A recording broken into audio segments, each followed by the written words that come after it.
More than 400 cars make this one of the largest vintage racing gatherings in the country. Good morning, everyone, and welcome to America's National Park of Speed, Road America. My name's Eric Miller alongside Brian Eaton on this WeatherTech Vintage Weekend.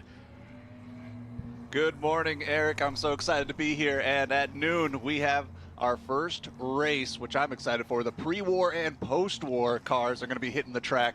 So we are racing today at noon. But first, we have qualifying 2 on track, Eric. You bet. And Group 9 is our first group up today. This is going to be some modern GT and the stock car contingent. And so we've got our first group of qualifying 2 out. This group was on track for qualifying kind of about mid-afternoon or so, right around 3 o'clock yesterday. And track conditions going to be considerably different on this Saturday morning. So this will be your first call for Group 1 to the grid, please, for the 8:20 session. So these are very quick 15-minute hit qualifying sessions before we get into our qualifying races after 12 o'clock today. And Eric, how was downtown last night in Elkhart Lake? I know a lot of people were watching on the live stream on our YouTube channel at Road America. How was it downtown there? It was toasty. It was warm, but the crowd was absolutely fantastic. Year over year, it continues to grow, and we just had a great time last night. A lot of friendly faces. We got to visit with Brad Dahmer, Colin Comer, Edsel Ford II, Jim Farley, Jan Magnuson was there, and we also had Randy from Bring a Trailer.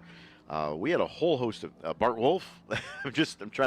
We had like a conveyor belt at one point in the 7 o'clock hour. We were just cruising along with all of our guests, and want to thank all of our guests for being there. Justin Gurney too. We talked to Justin quite a bit, and we had a fun time. The Concours tonight going to be just as much fun. We gave away some hardware last night. We'll give away some hardware tonight for first reserve and first place in the cars in each grouping. And then, of course, Sunday is the best in show, and that, of course, is usually down by Victory Lane. So some of those Concours winners will be over and gathered near the Victory Lane area. Green flag is out here at the TireRack.com Starters Bridge.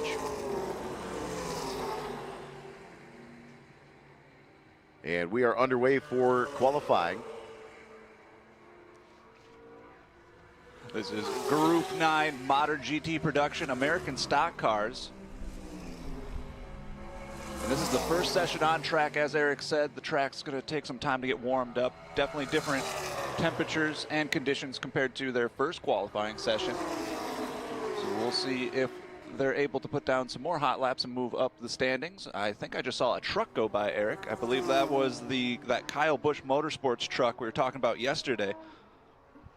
Yeah, purchased that about 2 or 3 years ago, Brad said last night when we talked to him on the BringATrailer.com stage. And kind of a labor of love. They actually went down. They took a trailer down to Charlotte, purchased the truck, brought it back, and readorn the sides of the truck, and that thing is immaculate if you ever get a chance. They're down in the corporate pad just behind the bleacher grandstand area at turn 5, but they're paddock down there, as well as Julie's Miata and Sean Duncanson's Ford Mustang as well, all out of the same stable. But if you get a chance to go down to turn 5, check that truck out. It is immaculate. Brad just, his whole group prides themselves on the appearance of the cars, and they look fantastic. And he really was appreciative of a lot of the fans coming up and taking a look at the truck just because of the history that it has. Found out that Christopher Bell won a race with that. That truck actually won the race at Bristol on the dirt. So that's actually a truck that raced at Bristol on the dirt. And Christopher Bell won a race in it, and Kyle had like 5 or 6 pulls with it and a couple of race wins. But the truck is immaculate, looks great. And that's what makes this weekend so special. All these cars have so much history. Some of them championship winners. Some of them have been racing for generations, passed down through the family. Some people just found them as barnyard finds and restored them themselves. So all these cars have history. So if you do see them down in the paddock area, maybe they're getting set up or maybe they're parked, ask the owners, ask the drivers, what's the history of the car, because you just never know. And that's just what makes this vintage WeatherTech weekend so special. You know, one of the other things is, like you talked, Brian, about a lot of these cars have generational history. There's roughly about a century worth of racing technology that's with us this weekend. We have that the pre-war group that you're excited about coming up at noon today with Race Group 11. But some of those cars are from the 1930s, so we are not that far off from being a century of equipment here at Road America. We've even had a couple years back we had a car from 1911 that was here. We actually had over a century.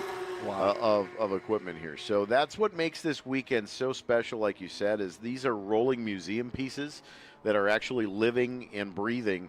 It's really a testament to, obviously, not only the competitors, but the competitors have a cast of thousands behind them to prepare these race machines and to find parts for cars that don't really exist anymore. And they're getting harder and harder to find. So as these cars continue to age, that's what makes this weekend so very special. You just don't know when it's going to be the last time you see that car. We had a couple of incidents years past that cars that basically don't have any parts. We talked to a couple of members of James and Brian French's team last night. They were walking at the parade. The Jordan's off in another country at the moment. It's over in England, across the pond, just trying to see what they can do to try to fix it. Yeah, I talked to a couple of the post-war and pre-war cars drivers a couple years ago, and they said one of their most difficult things is finding tires for those cars, just because they're such a unique shape and not a whole lot of people are manufacturing those tires. So partnering up with certain tire manufacturers just to make those special wheels to keep these historic cars on track and racing here at Road America. Absolutely. The suspension components, you think engine components probably the biggest, the reliability issue, but maintaining and preparing these machines, in period specific, nuts and bolts, so to speak, as best as they can. But these are gorgeous race-prepared machines. These, of course, are more modern cars for a vintage weekend. But these cars still have histories as well. We talked to Colin Comer last night, where he actually ran the GT1 class with Trans Am a couple weeks back, last weekend in June, here at Road America, and won in class both the last 2 years in GT1, but he was running third overall on the restart with 1 to go, and ended up making contact with David Pintarik over in turn 3. And I kind of joked with him last night. I said, I don't think I've ever seen you hit another car, ever, with that. And to have a racing incident with the car, it was kind of watching it in slow motion slide towards the fence in 3 next to Pintarik. I told Colin, I'm like, I kind of just winced a little bit, because I'm like, that car has never really been damaged. Colin takes such immaculate care of his entire fleet of cars, including the Sprite, but they just refreshened the motor in the Sprite over the off season. Unfortunately, the Sprite laid down a cylinder yesterday afternoon, so the Sprite retired for the weekend in the Comer stables at Colin's Classic Automobiles. But Colin was gracious with his time last night. Everybody was gracious with their time on the BringItTrailer.com stage yesterday. But that's the fun part about this weekend, is getting to talk to people that are active here at Road America a lot, and maybe some that come only once or twice a year, but they have such a reverence for this facility, and it kind of makes me swell with a little bit of pride too. This is a fantastic facility. I love being here. 10 race weekends a year, and this is one of my favorite weekends as well. Great shot of the alternate timeline on the exit of 13 there, here on the front stretch. And Eric, I don't know if you were able to see the live stream last night, but we had some amazing drone shots going throughout downtown Elkhart Lake. So I don't know if you're able to see that on the YouTube live stream, but our video production team is absolutely crushing it this weekend. And from what I've heard, they've been doing a great job all season. So those drone shots are incredible. And we added the in-car cameras for this weekend for the first time, and testing out some new technology, which is it's always fun to play with a few toys. Rick Dittman, there's the Nismo. That is a right-hand drive Nissan as well. So those are pretty rare here in the States. But that the Castrol Nissan, that is a right-hand drive car. It's actually a car imported. That's got to be pretty fun going through the carousel with that one.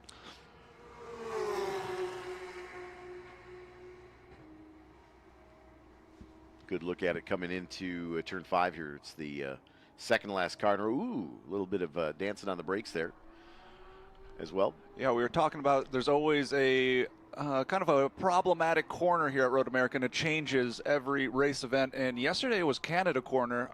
Eric, when you headed downtown, there was another couple of incidences at Canada corner. Nothing major, but a couple of late braking, a little bit maybe too hot going into that corner. So we'll see if Canada corner is a little tricky for these drivers. Hot spot of the weekend has definitely been the back half for sure. Even up in turn 6 had a couple, turn 8 had a couple. Going to find some wood as well, but turn 5 has been pretty benign this weekend. But that's sure about to change once we get into race mode later this afternoon. But it's a gorgeous morning here at Road America. If you're in the if you're within a 2 to 3 hour driving distance of this racetrack down in northern Illinois, there's a good look at Brad Dahmer in that KBM truck for Brad Dahmer Motorsports. But if you're in a 2 to 3 hour drive from Elkhart Lake and you're watching on the stream this morning, get here. It is absolutely gorgeous this time of year for Wisconsin. It's a little bit less humid today this morning than it was last night after we had that really brief downpour for about 15 minutes yesterday. It got really humid, but the smoke kind of cleared out from the Canadian wildfires up in our Land O'Lakes region, up at the Boundary Waters, northern Minnesota as well, kind of affected. But you'll see some of that cloud cover coming from the northwest this morning. That is going to bring some of that smoke back periodically throughout the weekend and into the next 3 or 4 days. But right now, let's take advantage of some blue skies, some bright sun, and a lot of really cool race cars on track. We're about 13 minutes into this first qualifying 2 session of the day for Group 9. This will be the second call to the grid for Group 1. Second call to the grid for Group 1. 7-minute call for Group 1 qualifying 2. Group 1, this is your 7-minute call to the grid.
Group 9 qualifying 2 here at Road America, the WeatherTech Vintage Weekend.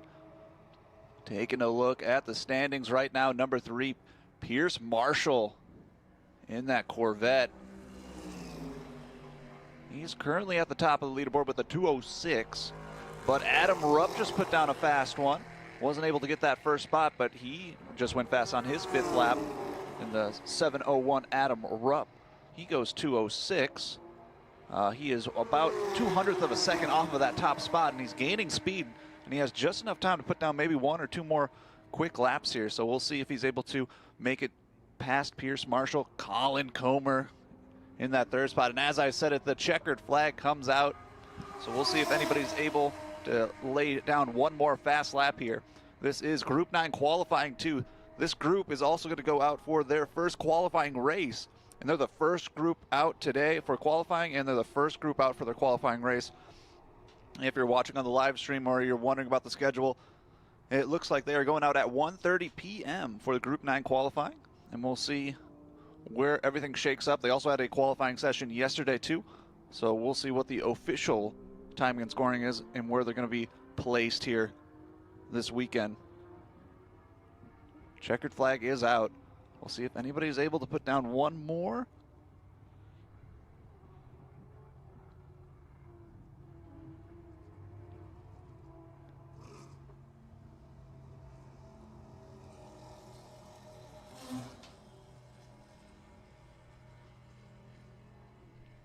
Next to the grid, we have Group 1. Group 1 next up for their qualifying 2 session. Group 1 up next.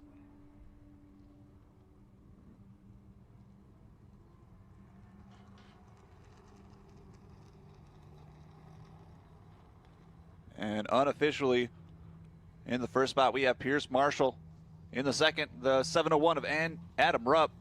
And the 116 of Colin Comer. Also in the fourth spot, Rick Dickman also puts down his best lap on his fourth lap there. He's about 2 seconds off of the third spot. Next up, we have Group 1. Group 1 up next for their qualifying session.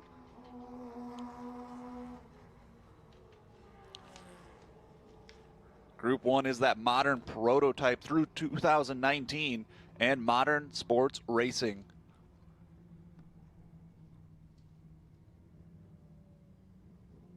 Group 1 up next here at Road America, the WeatherTech Vintage Weekend with Brian Redman.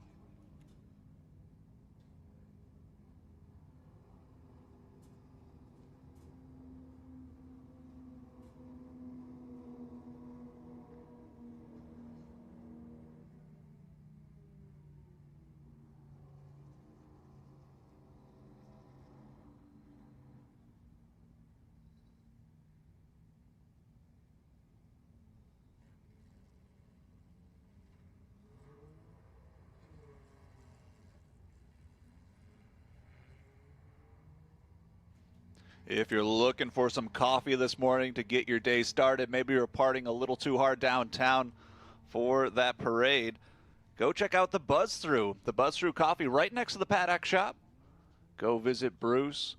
Amazing coffee. You can also get iced drinks as well if you need something a little bit cooler on this hot day. But go check out the Buzz Through coffee if you're looking for some coffee options. Also, the Gearbox and Parker John's Barbecue and Wings are also open for breakfast. So go take a look. The paddock shop is going to be opened up 9 a.m. today, so we're about an hour away from the paddock shop opening up, but that'll be open 9 to 4. And also the tram is going to be running daily from 8 a.m. to 5 p.m. So look for those shuttle locations throughout the track if you don't feel like walking. We do have a shuttle provided that you can hop on and tour the whole track. Also, public karting is going to be starting later on, around 9 a.m. 9 a.m. to 5 p.m. We'll have those go-karts started. So go take a look. Those will be a $30 per session and $75 for a 3-race pass. So Road America just getting started. We just had our first qualifying group go out. That was Group 9 qualifying 2. Next up, we have Group 1 qualifying 2. Group 1 qualifying 2 here. Road America.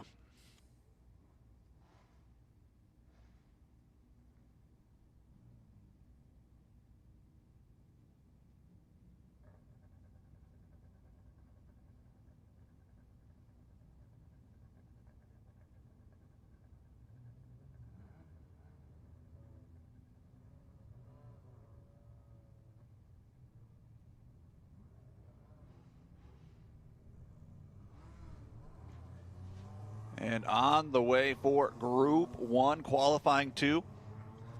Yesterday, this Group 1, they went out at right at the tail end of our day. They went out about 3 p.m., about 4 p.m.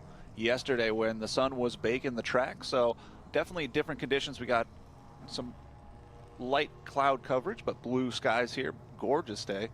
here at Road America, but definitely a little bit more of a cold track. And these are some high-powered machines. So if they're looking to put down a fast time, they're probably going to wait towards the last couple of laps to put it down, wait for that track to get warm, wait for the tires to get up to temperature. But definitely different conditions, all things considered. So it should be interesting. Joel Quadracci, Jim Cope, some familiar names, Wes Allen, Brian French, of course, Travis Engen, Tony Smith, Andrew Gold, Danny Moon. And they are out on track. And we'll see what the time shake up here for their first flyer.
And we're green on this qualifying session.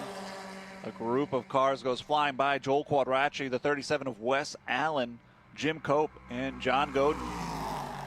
Those are our four in the group there. They're just going around one right now down the hill.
Attention race fans, we have a white Volkswagen THOS license plate PP327139 parked right by the Eagle's Nest by Parker's Johns.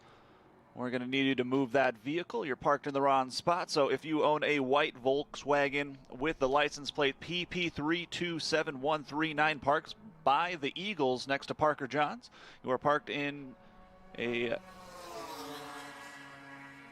unofficial location, so please move. Otherwise, Road America will move it for you. So again, if you have a white Volkswagen parked next to the Eagle's Nest and Parker Johns, please move that vehicle. Thank you.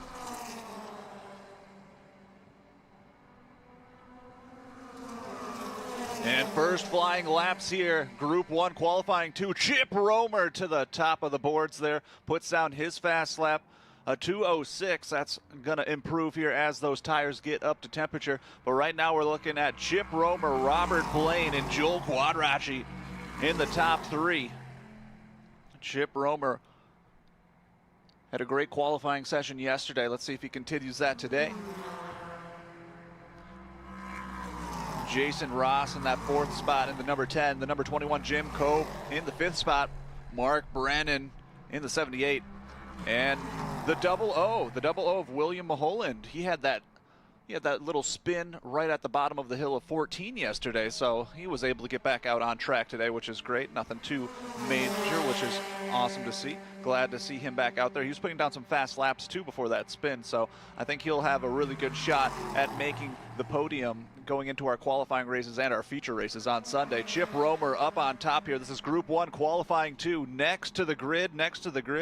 We have Group 10. Group 10, you're up next to the grid here. This is the WeatherTech Vintage Weekend with Brian Redman here at the National Park of Speed, Road America.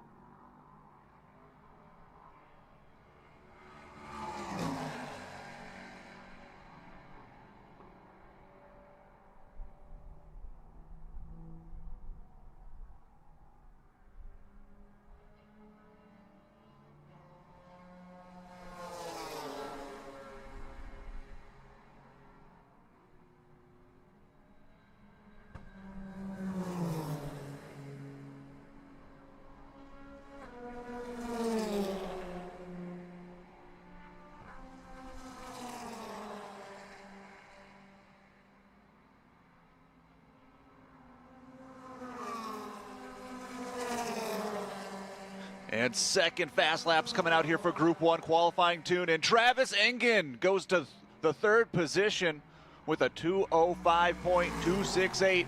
And Robert Blaine takes over Chip Romer for that top spot. He goes purple with a 2:03.266. That's Robert Blaine in the 551. His Honda ARX. And we have a double yellow out on course, it looks like. Let's take a look here and see if we can see what's going on. I know there was maybe a little report of something around turn 4. But right now, yellow out on track. And we'll see if we can get a visual on the incident. But right now, we have the 551 Robert Blaine on top, Chip Romer in the 2nd spot. In the number 2, Travis Engen does his fast lap, putting him in the top 3. 2 fast laps in the books. Right now, the yellow flag is out. We will let you know what's going on track here. We'll see if we can get a visual. I do see safety going down the hill at 2. I think there was maybe a car pulled off just off camera in turn 4. We'll see if we can get a number for y'all. But right now, this is Group 1 qualifying 2. Robert Blaine on top. Next up, we have Group 10 qualifying 2. Group 10 qualifying 2. That's Modern GT3, GT4, Challenge, and Cup through 2019. You're next to the grid. That is Group 10 up next. And we got some visuals right there. Appreciate that from our video and audio team here at Road America. That's the number 45. The number 45 car. Safety on scene. That is Brian French. Brian French pulls off.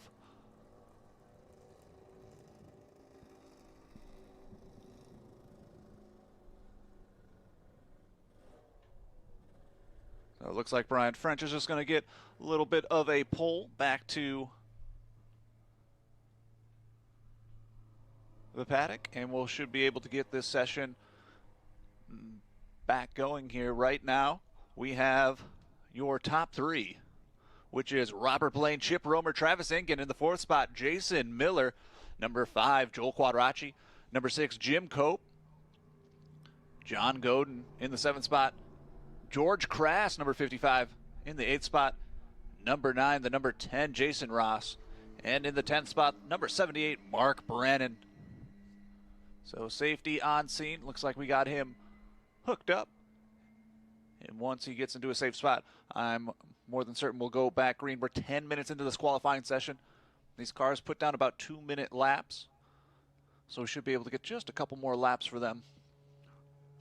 And if you're wondering when this group goes back on course for their qualifying race, Group 1, their race starts at 1:55 p.m. They're the second race of the day, if you don't include the pre-war race, but the second qualifying race. That pre-war race is coming right at the top of noon. Excited to see those back on track, those historic cars. Eric was talking about how there's 100 years of history here with all these cars combined. And of course, speaking of history, 30 Dan Gurney Eagles under that white tent. Looks like they're pulling off a lot of the covers on there, so they'll be ready to be looked at here by our race fans. So definitely take a look at that giant white tent outside of the paddock shop right next to Parker John's. And just in case they didn't hear, there is a white Volkswagen THOS with the license plate PP327139 parked by the Eagles Nest and Parker John's. I'm not sure if it's been moved yet, but if you haven't moved your vehicle, white Volkswagen next to the Eagles by Parker John's, please move that vehicle. Otherwise, Road America will move it for you. And green flag pops out there. And we're back to green. We have 12 minutes in the book here. Only about 2 hot laps with that yellow flag coming out. So we'll see if they're able to put down one more. Brian French getting towed through 5. And we'll see if anybody's able to put down some fast time. The sun is shining. You can see it on our cameras. The sun is hitting the track now. A little bit of cloud coverage. Definitely less significant smoke as it was yesterday. Been some wildfires in Canada and Minnesota. That's made its way to Wisconsin, but it looks very clear today. A little bit more breezy than it was yesterday. So if you are at the track, make sure you're securing those easy ups and also your paper plates and napkins. Don't want those flying around anywhere. But Robert Blaine on top, Chip Romer, Travis Engen, and Jason Miller. He did his fast lap on his first flyer, so Jason Miller might have a little bit to give here. If he can get around this track and get a couple more flying laps here, he might be able to challenge that top 3 spot. And a group of cars goes flying by as they start their fast lap here. After that yellow, we had Brian French pull off. He got towed away through the cutout of 5. No major incident, probably just something he saw on his gauges and decided to pull off. I'm sure we'll see him for his qualifying race. Remember, this is group number 1, and their qualifying race, group 1, is at 1:55 p.m.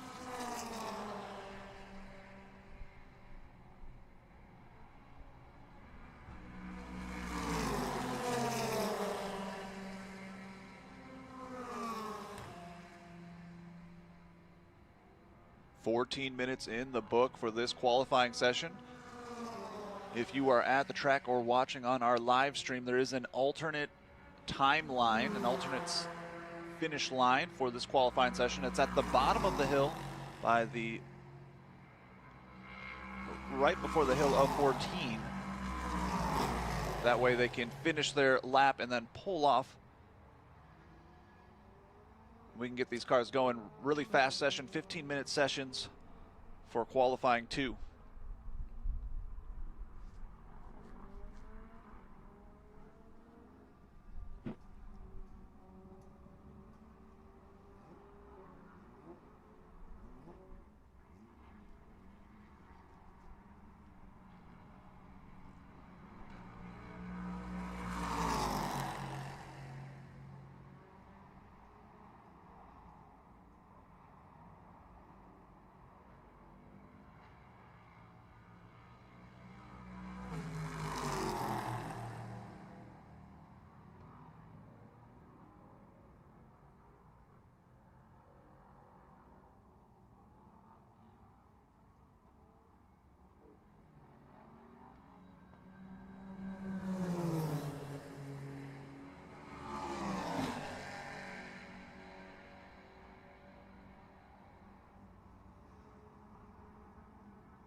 We're down to our last minute here for this qualifying session. Group 1, Chip Romer puts down his best lap. 2 minutes, .233, 2/100ths of a second away from being under 2-minute lap there. Chip Romer getting faster and faster.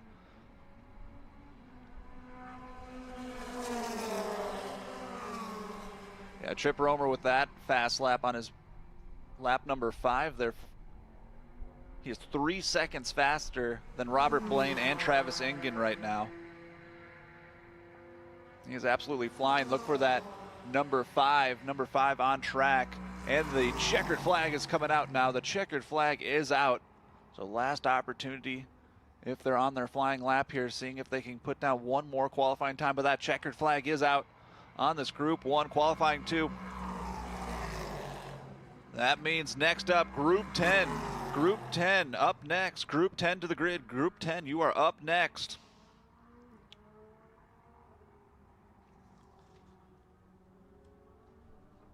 And Group 10 is that modern GT3, GT4 Challenge and Cup through 2019.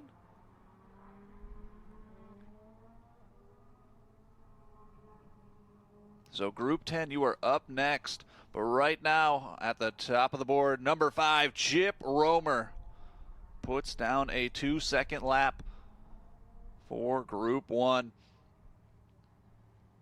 This is the WeatherTech Vintage Weekend with Brian Redman here at Road America.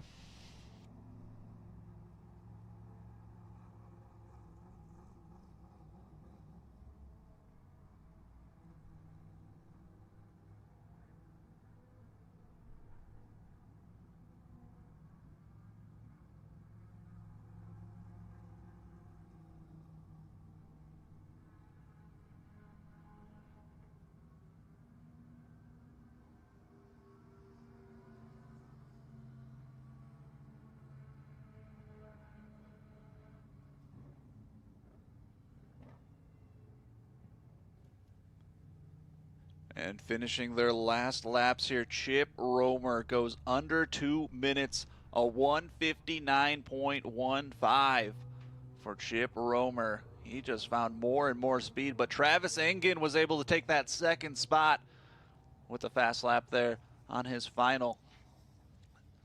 So unofficially, number 5, Chip Romer, number 2, Travis Ingen, and the 1:55 or the 5:51 of Robert Blaine in the third spot. Next up, we have Group 10 up next.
Welcome, race fans, to the WeatherTech Vintage Weekend with Brian Redman.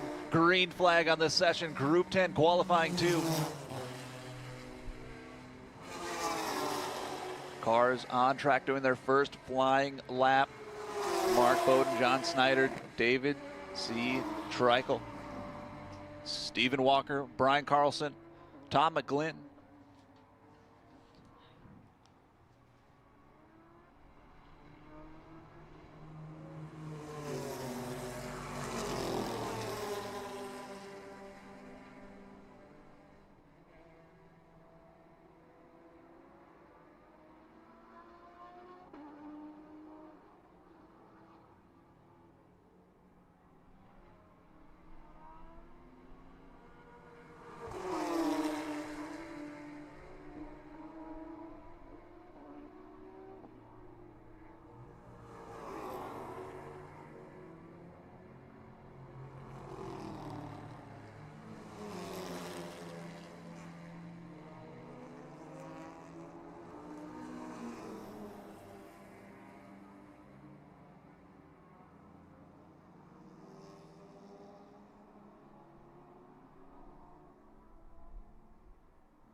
Group 10 qualifying 2, a couple fast laps in the book. Mark Bowden up on top. He goes purple for his first fast lap, a 2:19.338 in his BMW M3. David Treichel in his Porsche. That is the 260 of David. And in the third spot, the 74 of Keith Clark. Tom McGlynn and Peter Cunningham. In the 42, he goes to the fourth spot. And Keith Clark takes that third spot away. Of course, lots of parity here in this group. Everyone very close together in terms of lap times. Brian Weathered, he goes to the fourth spot. Remember, these are the first laps here, so times will go down as those tires get up to optimal temperature. Next up after this Group 10, we have Group 8. Group 8 is up next. Group 8 qualifying 2, you are up next on track. Group 8 up next. On course right now, Group 10 qualifying 2, Mark Bowden, Tom McGlynn, David Treichel in the top 3.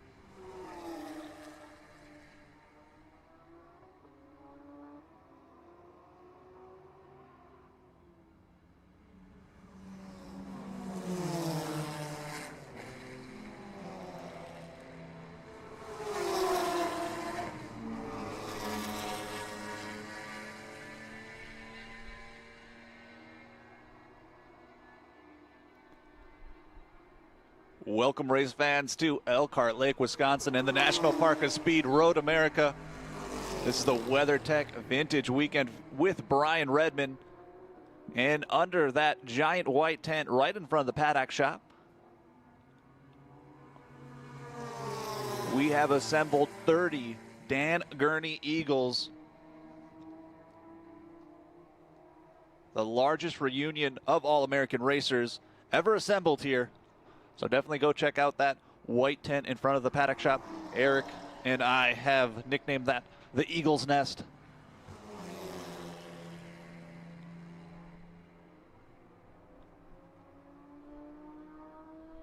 Right now on track, we have Group 10 qualifying 2. And the 260 of David C. Treichel in his Porsche goes purple, taking that top spot at 217.166. Tom McGlynn has a fast lap, 0.06 of a second away from that first spot. Mark Bowden, the number 47 Mark Bowden, takes the third spot. Keith Clark, Brian Carlson, Brian Weather, Peter Cunningham, Paul Detton in the mix. But right now up on top, the 260 of David Treichel in his Porsche. So take a look for that 260 Porsche out there. He is flying fast and moving quick. 11 minutes into this qualifying session. These are very quick sessions, about 15 minutes per session. So really fast in and out sessions here. There's an alternate finish line at the bottom of the hill right before pit lane. That way we can get the cars on and off and do sort of this turn and burn style of qualifying session. Tons of groups out here today. Over 400 vintage race cars here at the National Park of Speed Road America, as well as those 30 Eagles assembled under that white tent in front of the paddock shop. But right now for this Group 10 qualifying 2, David Treichel on top.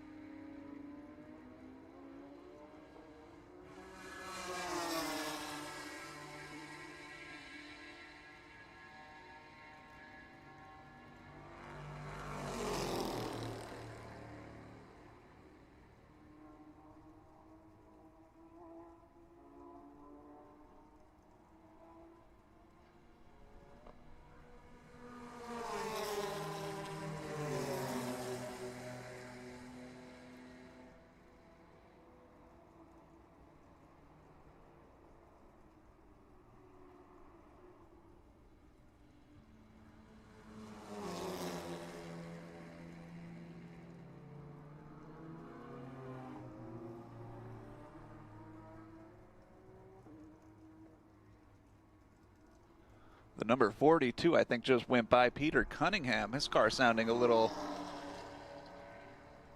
off there.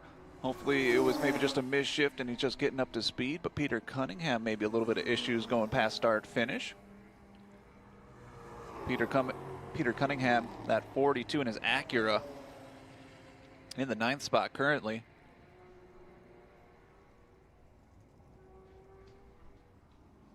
Keith Clark puts down his fast lap, a 2:19. He is about 0.05 of a second away from that third spot, taking it away from Mark Bowden. We'll see if he's able to get one more fast lap in here. We are 13 minutes into this 15-minute qualifying session. Next to the grid, we have Group 8. Group 8 to the grid. Group 8 to the grid. You are up next. The WeatherTech Vintage Weekend here at Road America. Final couple of laps for this qualifying session. David Treichel on top, Tom McGlynn, Mark Bowden, your top 3 currently, unofficially.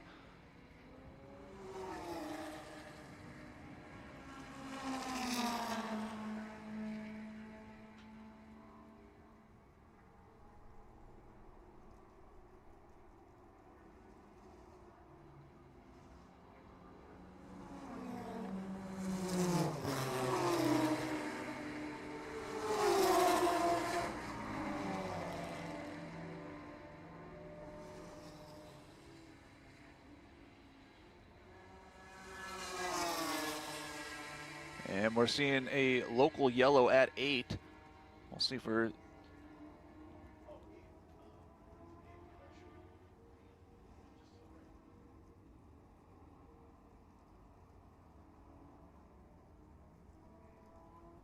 there we go. We got a car pulled off driver's right.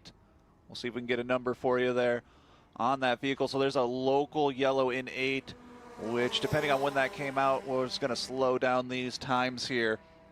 So unless somebody was able to get through that local yellow before it went out, I think David Treichel, Tom McGlynn, and Mark Bowden, unofficial top 3 for this qualifying session. Remember, they had a qualifying session yesterday, so we'll let race control put them in their right slots here. They have their first group qualifying race coming up here. This is Group 10. Their first race is at 2:20 if you're watching at home on the live stream or you're here on the track. This group, their first qualifying race is at 2:20. Safety on scene there at turn 8 for that car on driver's right. Looks like pulled off under their own power. They'll get them on the tow rope and pulled in, and the checkered flag comes out for this session. Next up to the grid, next up on track, Group 8. Group 8 up next.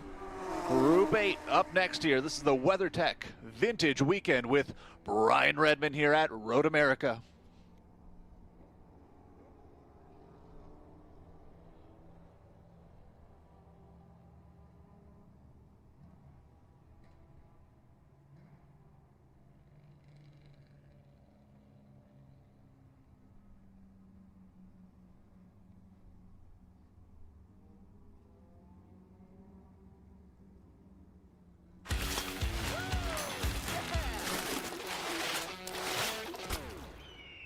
And that's why I never drive those guys. Party's over, big guy. We're tired of hearing, I don't want to get my truck dirty. With WeatherTech laser-measured floor liners, front and rear, a seat protector, and full bed protection, trucks are totally covered. You just got WeatherTech. Yeah, buddy. Let's get dirty. Order your premium American-made products at WT.com.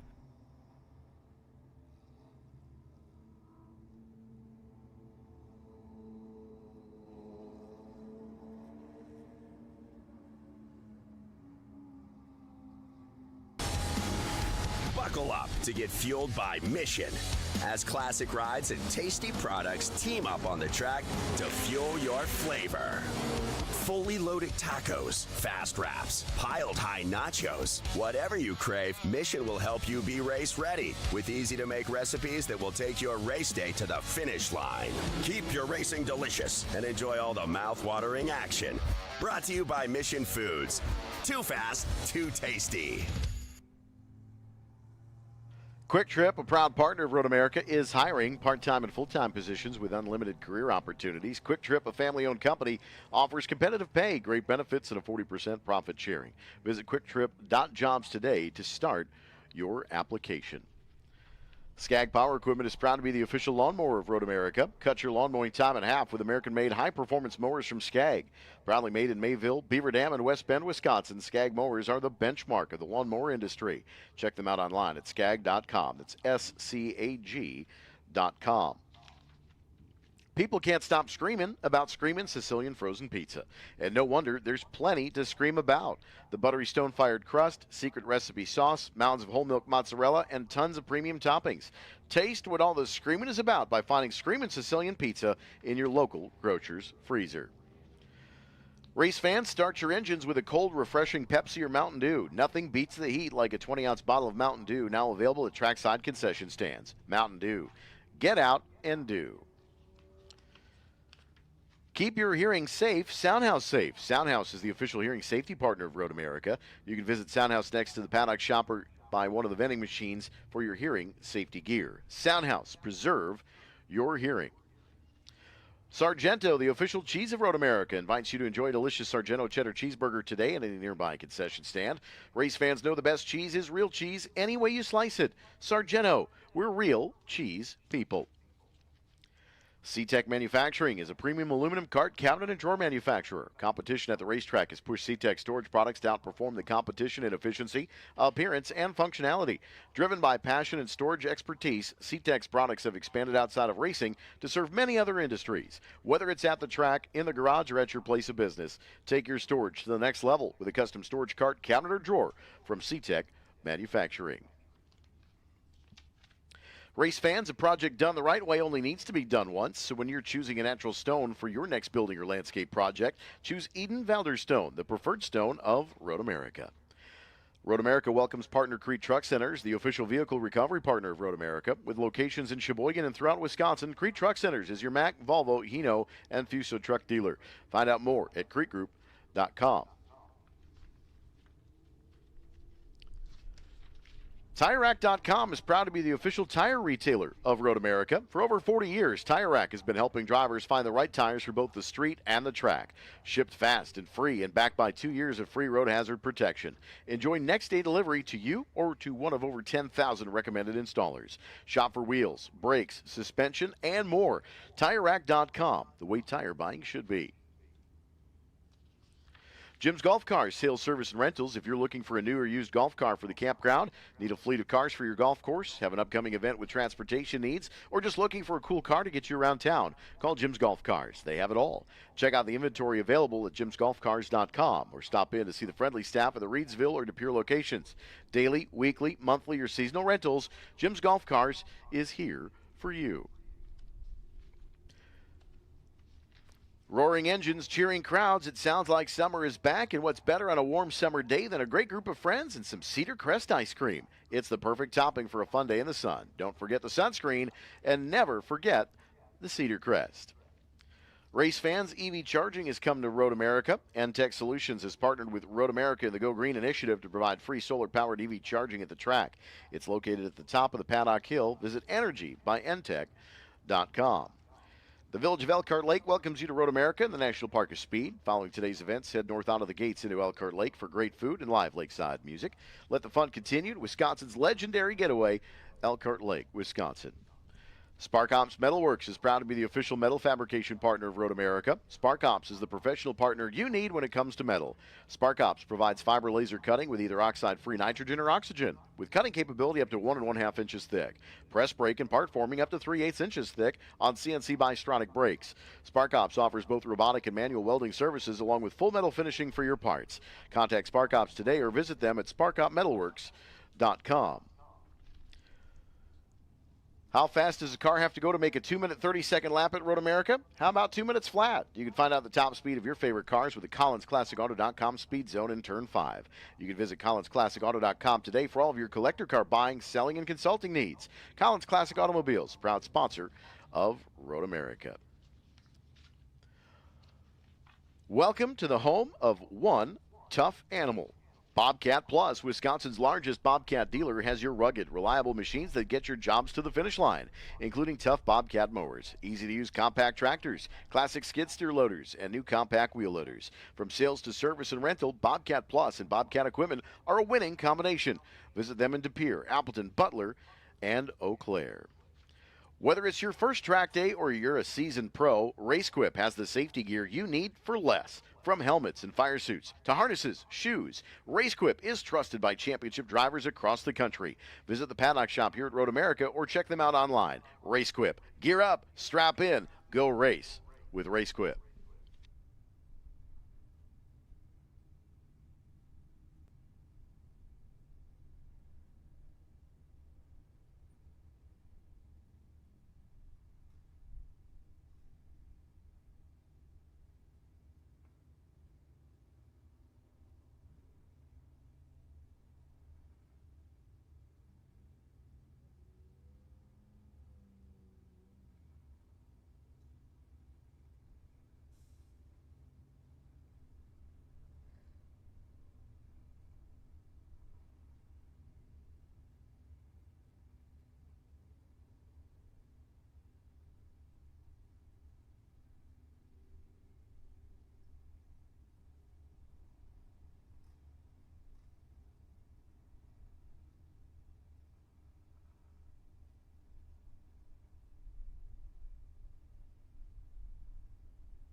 Track cleanup continues over in the turn 3 area as well. Looks like we may have some fluid down for a portion of the racetrack. So cleanup is continuing.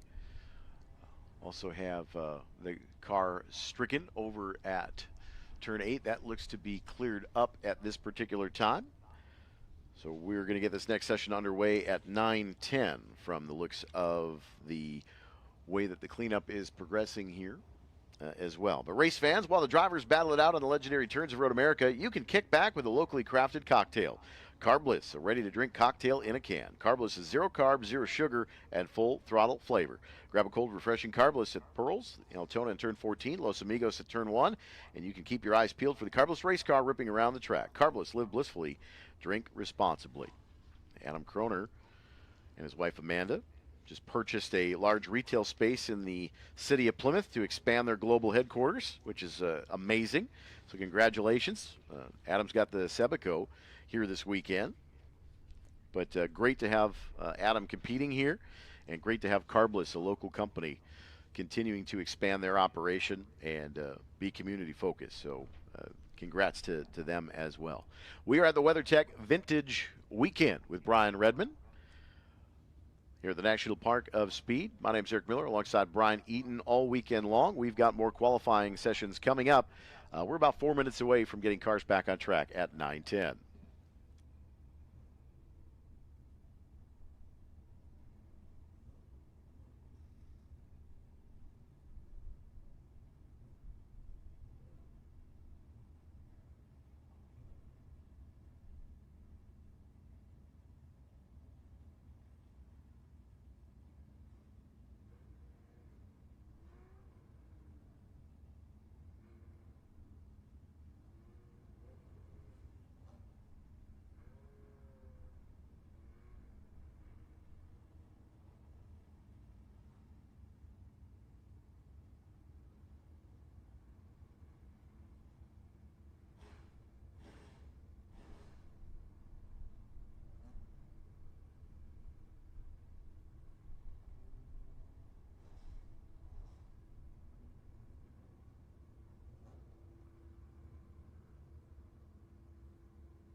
Group 8 released from the grid. Rolling down pit lane.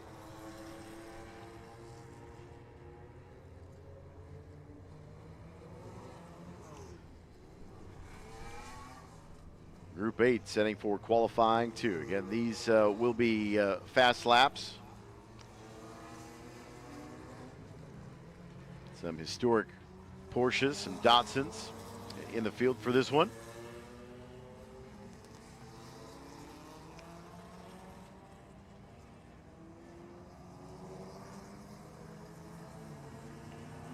Bill Sabota, the carbless BMW,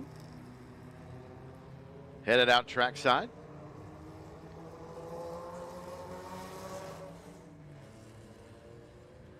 Some familiar faces for this Group 8 qualifying 2 session. Lisa Hansen in that 110 in the Porsche 911S. Also, George F. Ballbach in the 0, also in a Porsche 911. Fritz Seidel.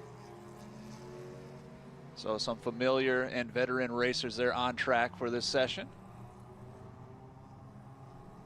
Beautiful day here at Road America. Light cloud coverage. And we have all 30 Eagles on display under that tent in front of the paddock shop. Those Dan Gurney All-American Racing Eagles. The largest gathering of those race cars. And it's here at Road America for this vintage WeatherTech weekend. Group 8 qualifying 2 on track now. And we'll see what the times look like when they get their first flying laps when we go green on this qualifying session. Up next is Group 5 qualifying 2.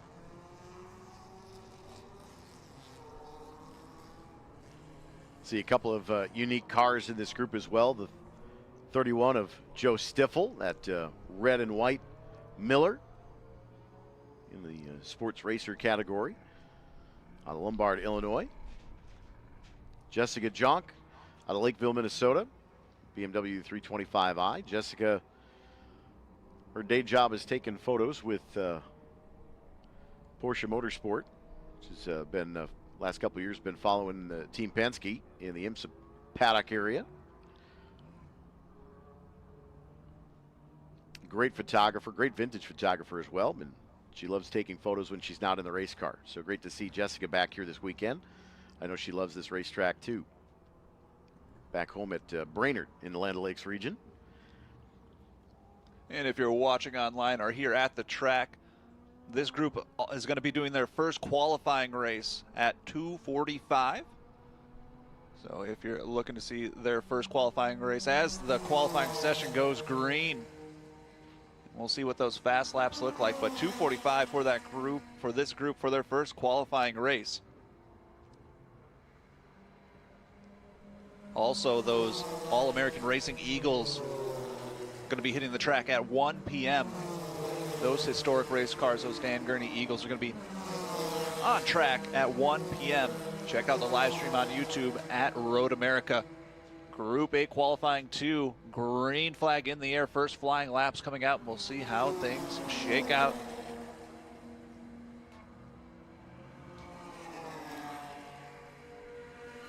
Also, race fans, check out the paddock shop.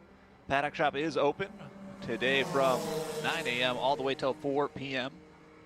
Bert Levy's going to be down there signing some of autographs for his new book. Also around the lunch, David Hobbs will be joining him too. So check out the paddock shop. It is now open for all of your race memorabilia, event t-shirts, and some cool art pieces for your man cave or she shed. Green flag on the session. Group 8 qualifying 2 next up on track. Group 5.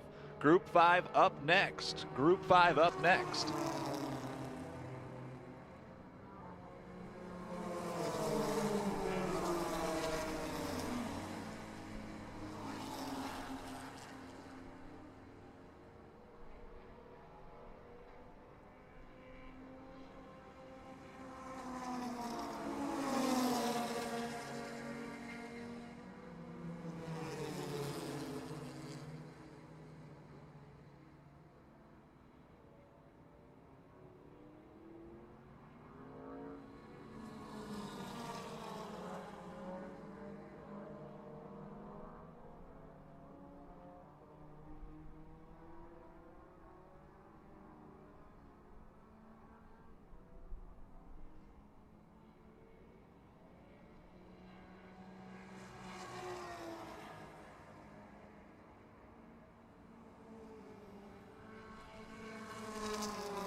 About 6 minutes elapsed here in qualifying. Some cars still making their initial out lap here in the WeatherTech Vintage Weekend.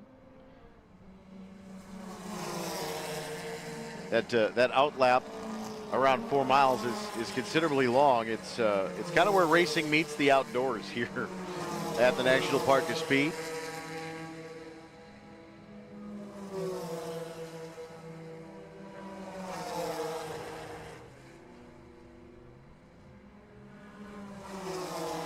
Road America is now offering fans a limited number of recently planted trees to purchase as a commemorative tree. They're autumn blaze maples, and they're planted in a few different specific areas around the property, and they include a brick marker for some custom engraved messages. You can visit the Paddock Shop website for details at shop.roadamerica.com. You can also stop in the Paddock Shop this weekend if you're here at the racetrack. And if you're following along at the track, PA system, you can listen at 87.9 FM or in the Road America app. And you can check out the live stream, which is the big screen feed right to Road America's YouTube page.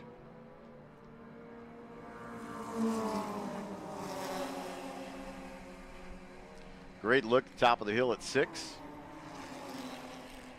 All those Porsches.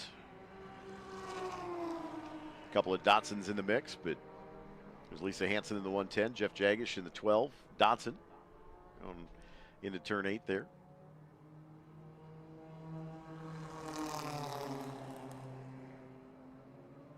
So many pretty cars here this weekend.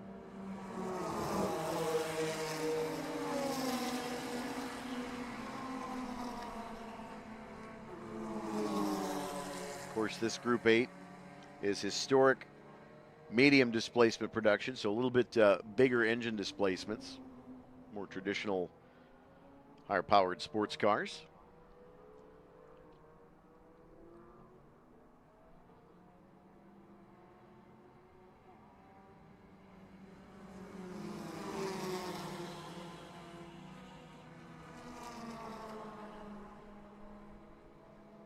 Quite a bit of traffic jam going into Canada Corner.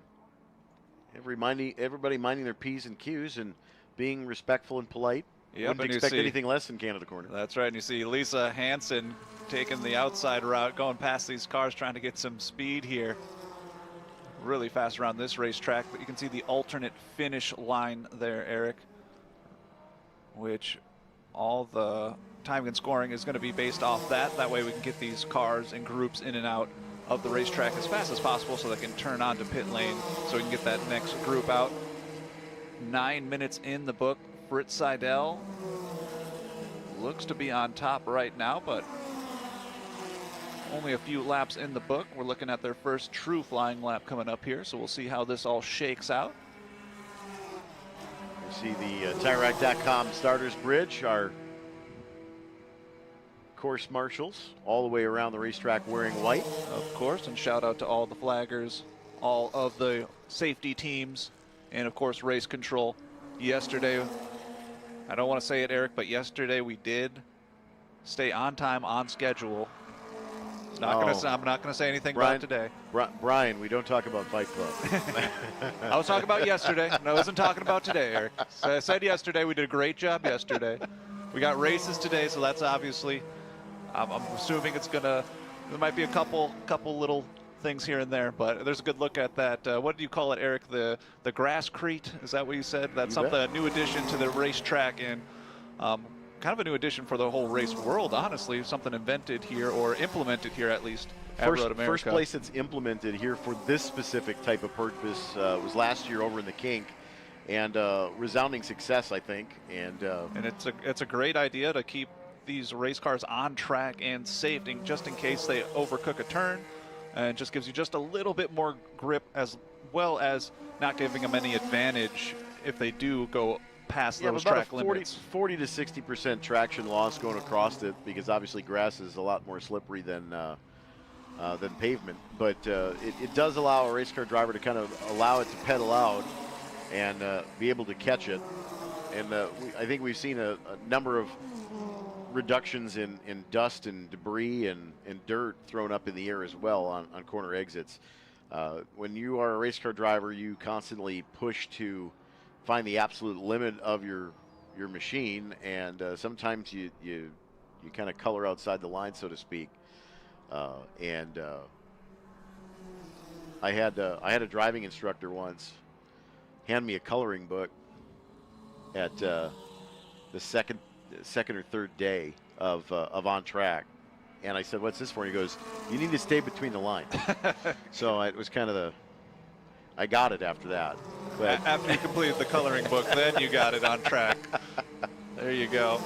But yeah, to keep it on track, and then after a long, we have multiple groups going out, and if everybody's hitting that same line, that dust and dirt will kick up and it'll create little potholes and stuff. So that grasscrete is just a great implementation here and was super well received throughout this year, and we'll see if Road America continues adding that throughout the track. And I think it looks pretty cool too. I think it's just a great compromise between safety and also keeping the original look of this historic racetrack. Absolutely. The green space here, the National Park of Speed. I mean, look at that. Not many places do you go down the second straightaway at a racetrack and just end up in a cavern of trees. And that's the Moraine Sweep, looking north from turn 3 towards the Sargento Bridge. Yeah, it's some great, and there's always a great spot to watch the races too. Sometimes, I like to start around turn 5. That's such a fun, heavy braking zone, but also getting into the woods too, because the acoustics in the woods is just incredible, especially when they break and you hear a lot of bangs and pops. Those sounds will go right through you and wake you up. So that's a good wake-up call in case you didn't make it down to the Buzz Through Coffee to get yourself some coffee. They also have some ice drinks down there too. So take a look at the Buzz Through if you're looking for some coffee. Shout out George down there. Yeah, we thank those guys for the coffee again this morning, right just north of the paddock shop. And of course, some of our other concession stands open throughout the facility as well throughout the rest of the weekend.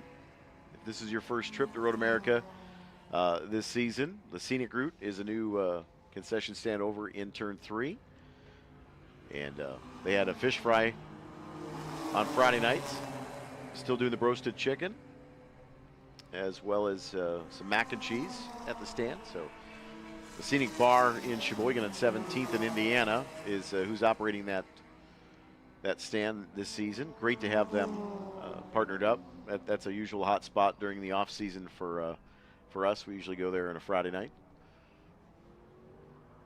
We're about 14 minutes into this Group 8 qualifying session 2. The 66, David Agratellis, in his Porsche 911, goes purple there on his 4th lap. A 2:30.708. Britt Seidel in that second spot. In the 44, Chris Zappa in his Datsun in the 3rd spot. These are quick session in and out, so they'll be able to get just maybe a couple more flying laps here. We see that 55 car pull off there right in front of our eyes here at start finish.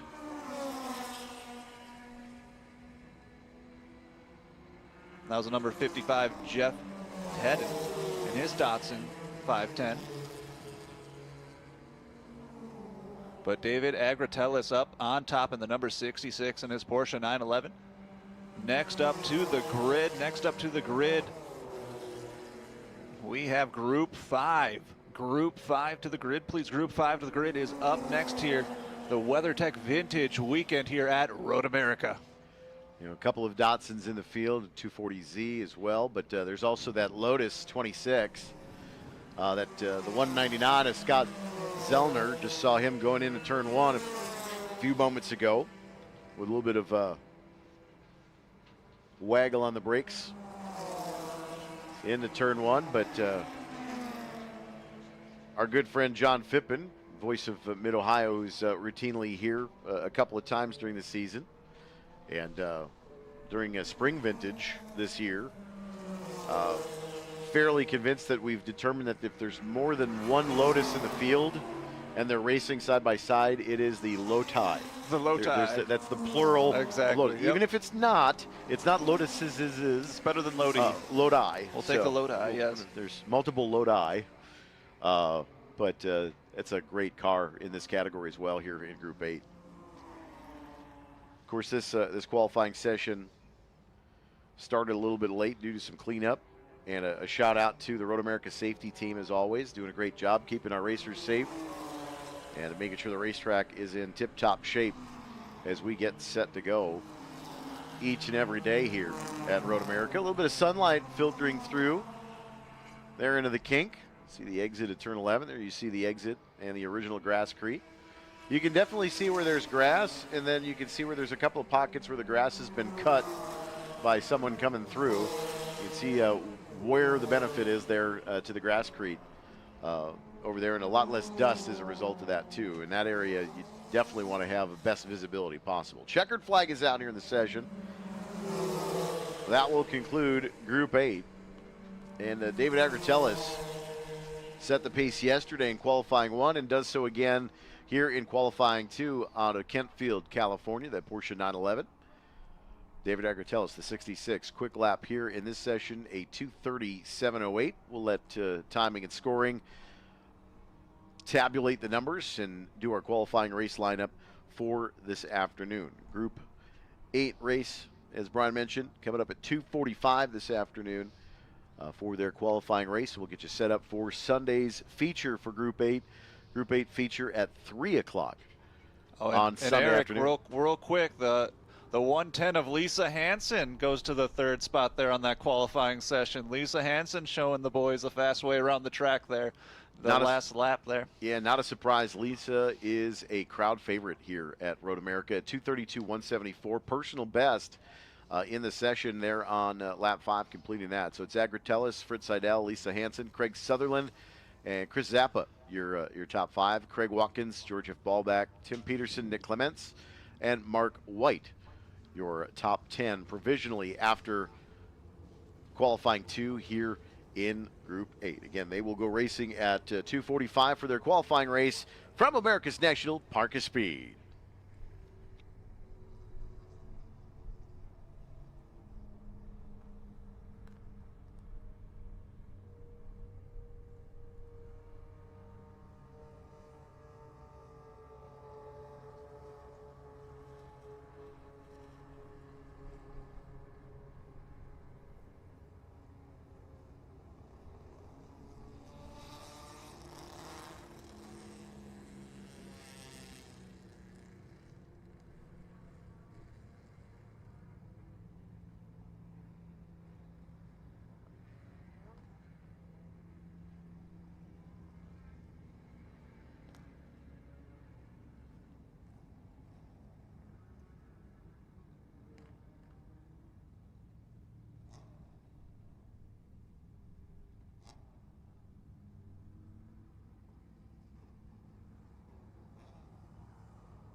Race cars on track, Group 5 on their outlap here.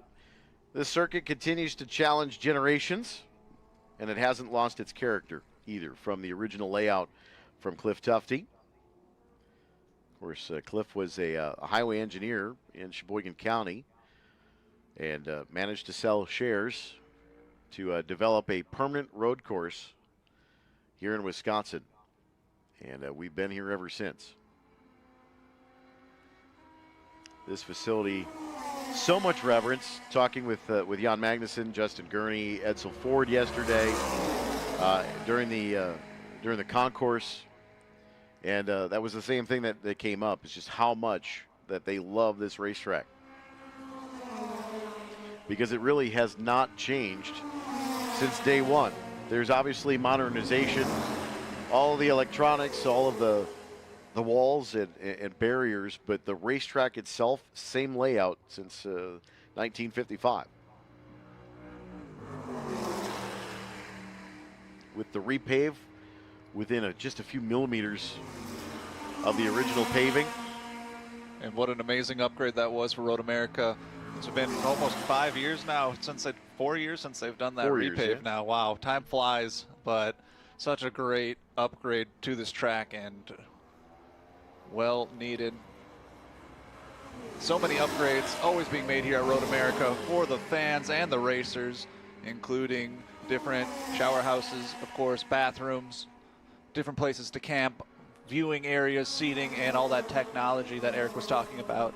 The audio and the visuals here at Road America are top notch, and these different angles that we've been getting throughout the weekend has been so awesome to see. 4 minutes into this session, we'll see what these cars can put down for their qualifying 2 as they get their flying laps started here at Road America, the National Park of Speed. The 30 Eagles, as Eric and I have coined it. Officially, we've updated the count. We've upped, okay, let's see. 41 and a half. And a half. Oh, is it the car that they unveiled? Is that the half? No, the half is the one that was crushed. It's a cube. At least I'm assuming that's what the half is. But no, Jacques Dursang sent me a message last night, and just a fantastic turnout. 41. So you think of how many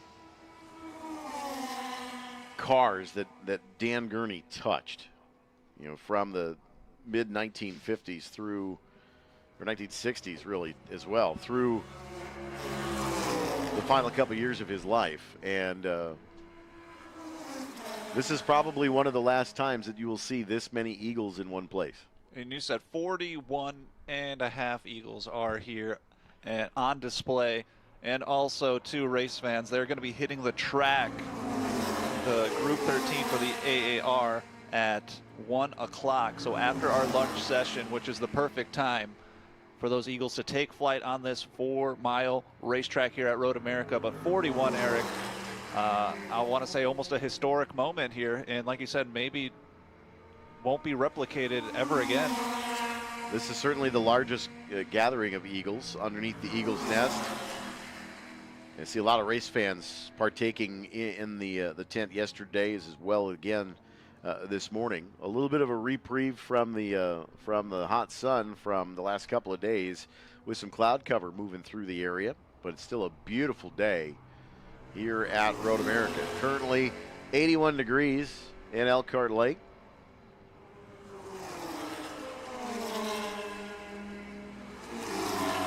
And some significant winds compared to yesterday. So just a reminder for those campers and race fans throughout the track, make sure your easy ups, your tents, and your paper plates and napkins are all secured. Don't want anything flying around where it shouldn't be. We are 7 minutes into this qualifying 2 session for Group 5. Their first true flying lap coming out now, so we'll see how the standings shake up. They did have a qualifying session yesterday. Well, their qualifying session yesterday consisted of 3 cars. To be fair, was that right after the rain, Eric? This was right around the session for this was right before the rain. So they had the next group as well had a situation where there was 3 cars out. Yeah, I just classic Wisconsin weather.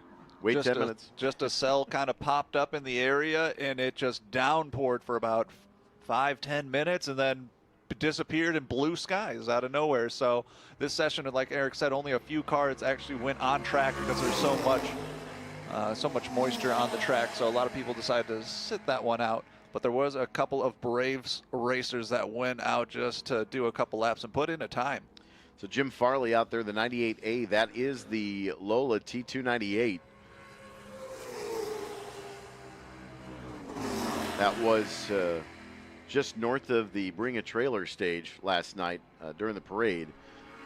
But one of the other cars that we've kind of been paying attention to this weekend had the onboard yesterday. That is the 6A McLaren in the papaya orange.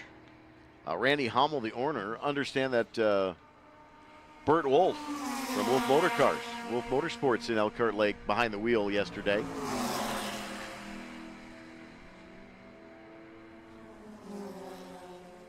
But Jim Farley, of course, with Ford Motor Company. He's got that AC Cobra. This is the Lola. The session that Jim was in with the Cobra is the session that had the rain. The number 14, Brian Garcia, in his Cheetah Roadster, starting to get a bit quick here. He's in the 4th spot, putting down his best time there on his 2nd lap. So Brian Garcia in the mix as well. That, of course, was GM's response to the Cobras. Gary Gould into the 3rd spot. Jeff Miller out of Elkhart Lake. That is the T496 Lola. That is the Kohler-powered machine of Jeff Miller. So Ron Pace on pit lane just a few moments ago, going down and turning into the paddock area. So issues for the 6 of Ron Pace. Did 1 lap there of a 236.638. Walter Vollrath also in the 42 Chevron, a 235.923. And this Mark Hannafin also in the field today. Yeah, this group is representing almost all of America here, with people and racers from all different states here. You see Wisconsin, of course, Texas, Florida, Illinois, Georgia, Oklahoma, and we see a black flag here. Black flag being waved. In 14, we've got somebody in the gravel trap to driver's left. The That 205. is the 205 machine.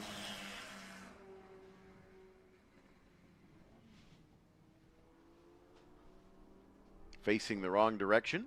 You can see it swapped ends. The 205, that's Paul Haggard.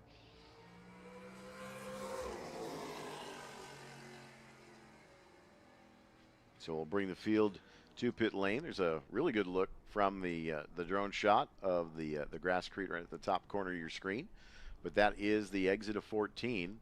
Really easy to do. You come in and your braking point used to have a little bit of a dip just before you get in to turn into the apex at 14. And with the repave a couple years ago, that dip kind of went away. It's slowly starting to come back a little bit just because of all the high downforce cars like IndyCar and the IMSA prototypes. But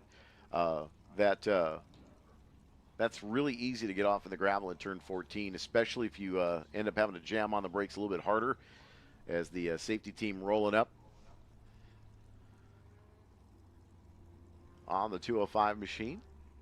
And you see they'll check with the driver. Driver just says, if you can just pull me out here, that'd be fine. Just put a toe strap on, I'll be good. Yeah, double thumbs up for Paul Haggard. He'll be all right. We're going to drag you out from behind, just so you know. From behind would probably be easier than the front because that's going to end up like a shovel if they pull it from the front, but they might have to. Not sure if there's a tow hook on the back. But they're right next to pit lane, so they'll be able to get them out really quickly.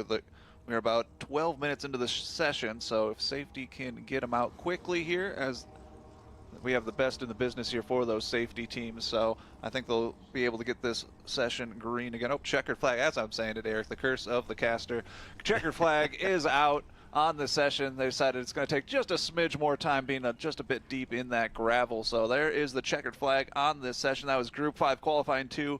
Jim Farley up on top, Gary Gould and Joel Weinberger, your top 3 here for this Group 5 qualifying session. Up next, Group 7 qualifying 2. Group 7 qualifying 2 up next.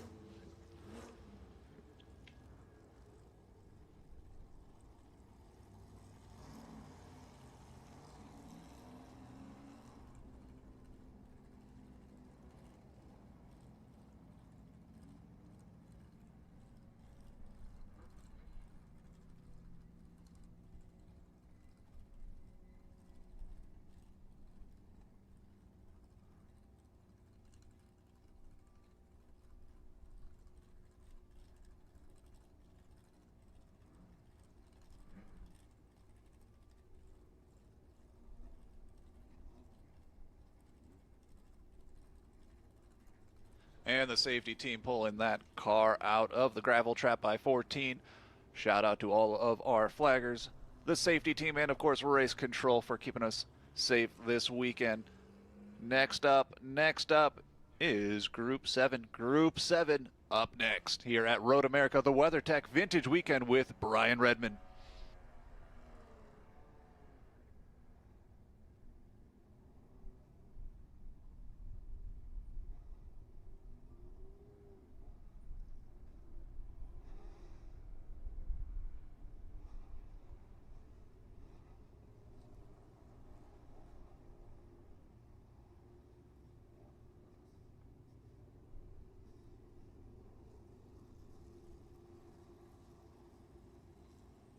Great look here at that Group 7 lined up in pit lane from our drone. Thank you to our video operators and our drone pilot. You'll see that drone flying throughout the track throughout this weekend, especially when we get to those races. Amazing shots from our video team here at Road America. Also, the paddock shop is open. The paddock shop is open if you're looking for some Road America gear or you're looking for some event t-shirts. And of course, 41 Eagles under that big white tent here at Road America in front of the paddock shop, just next to Parker Johns. So take a look if you haven't. The Eagles are out and they will be hitting the track at 1 p.m. for their first on-track session. The WeatherTech Vintage Weekend with Brian Redman here at Road America. Next up on track, Group 7. Group 7 up next.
The WeatherTech Vintage Weekend with Brian Redman brings more than 400 historic race cars together for one of America's largest celebrations in racing history. Celebrating not only Dan Gurney's All-American Racing Eagles, but the 60th anniversary of Trans Am. Our Wings and Slicks group here this weekend. You'll see some Formula 5000 cars.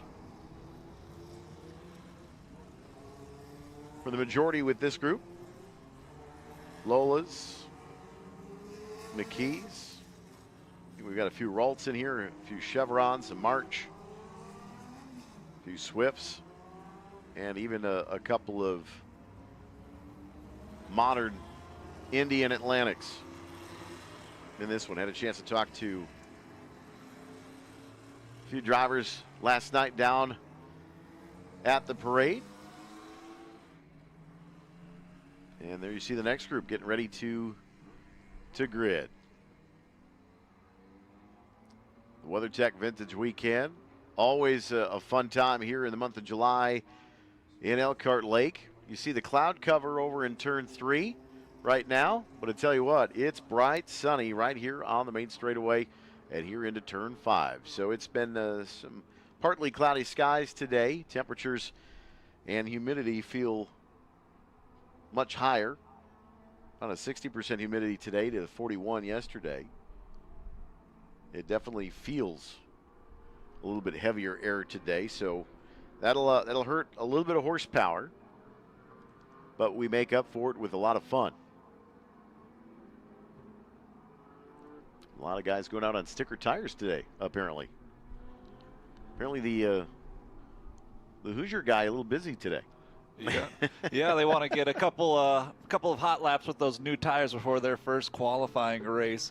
They're going out at 3:35 today. They have a split start for this Group 7. And I love this this group. I love these giant wings they have on the back of their cars. Some of them are the size of kitchen tables. They're so huge. Lots of downforce being created as our first car goes by. Green flag on this Group 7 qualifying 2 session. Yeah, this Group 7, that zero car coming around. Kind of unique. That is a Panos Champ car, one of the later versions of what could have been a generation of IndyCar post-split, and even going once the rejoining. That could have been one of the options that IndyCar had considered after the merger as well, to keep that platform going.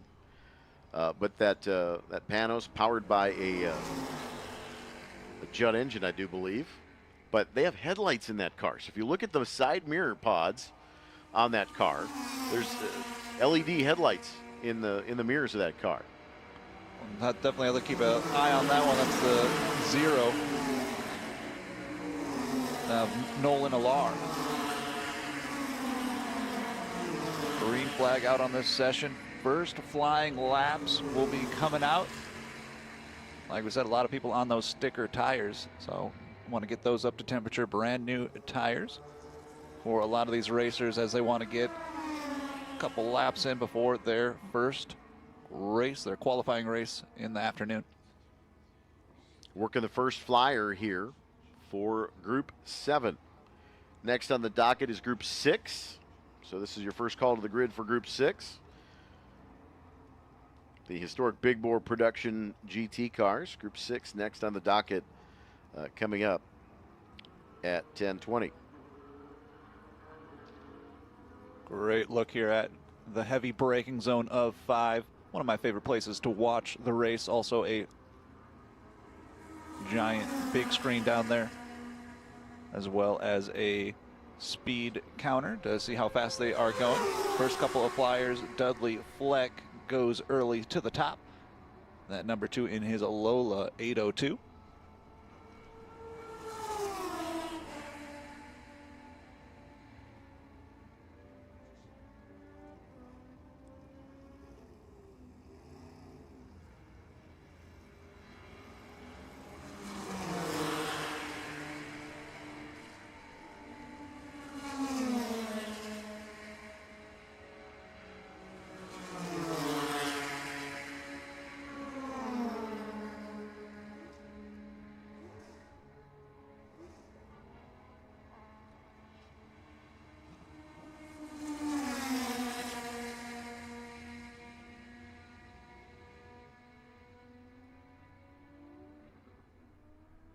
Dudley Fleck has gone to the top of the board. A 201.760 for Dudley Fleck. That is the number 2. That is the Lola.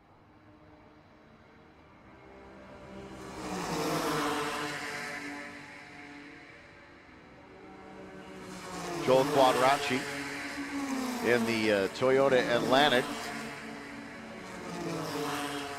The T97 Lola. Quadracci, the 44, second quick now.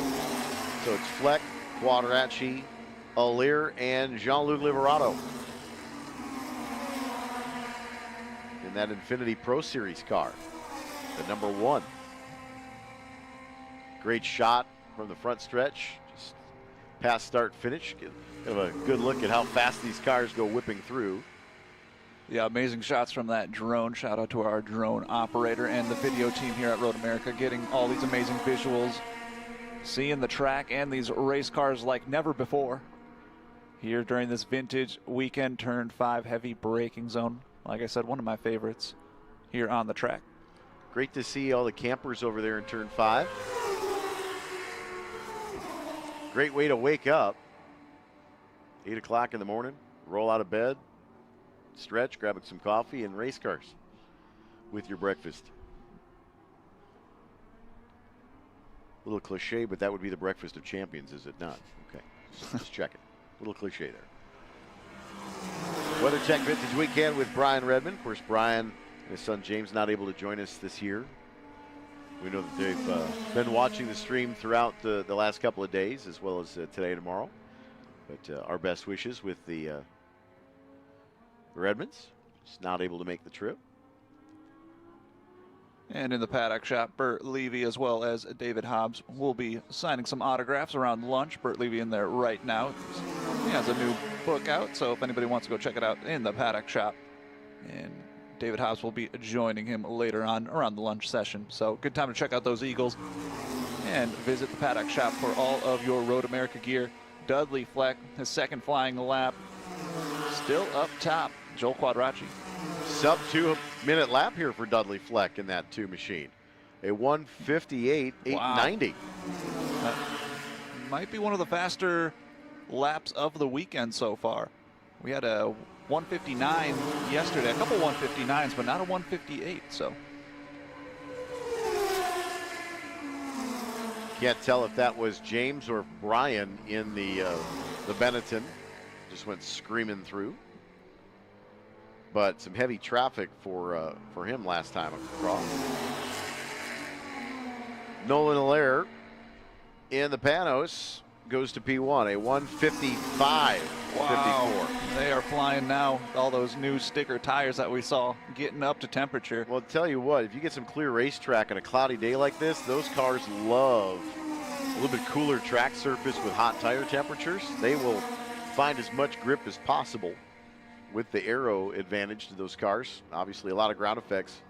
And as Allaire has come to pit lane.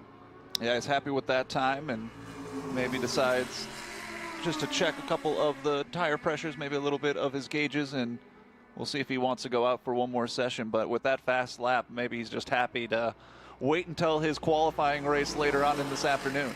I think that's kind of one of those mic drop moments where, all right, there you go. There's the bar. Yep. Hit it. Exactly. It's going to be tough to beat that. Dudley Fleck, few seconds off of that now. Joel Quadracci still holding on to that 3rd spot. Haven't seen the French car pop up on the speed charts just yet. So I would anticipate that that'll happen here shortly. Yeah, like you mentioned, there was a lot of traffic as he was making his first couple of flying laps. So if he can get clear here and around those cars, of course he's going to be putting down some of the fastest laps we'll see all weekend.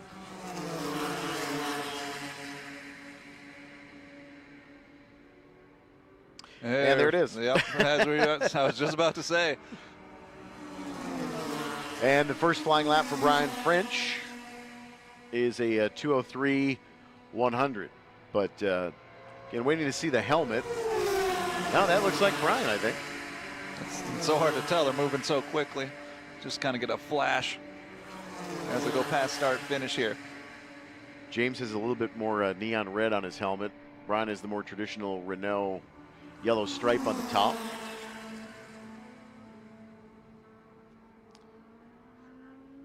Their Jordan is overseas across the pond right now. I think getting some work done.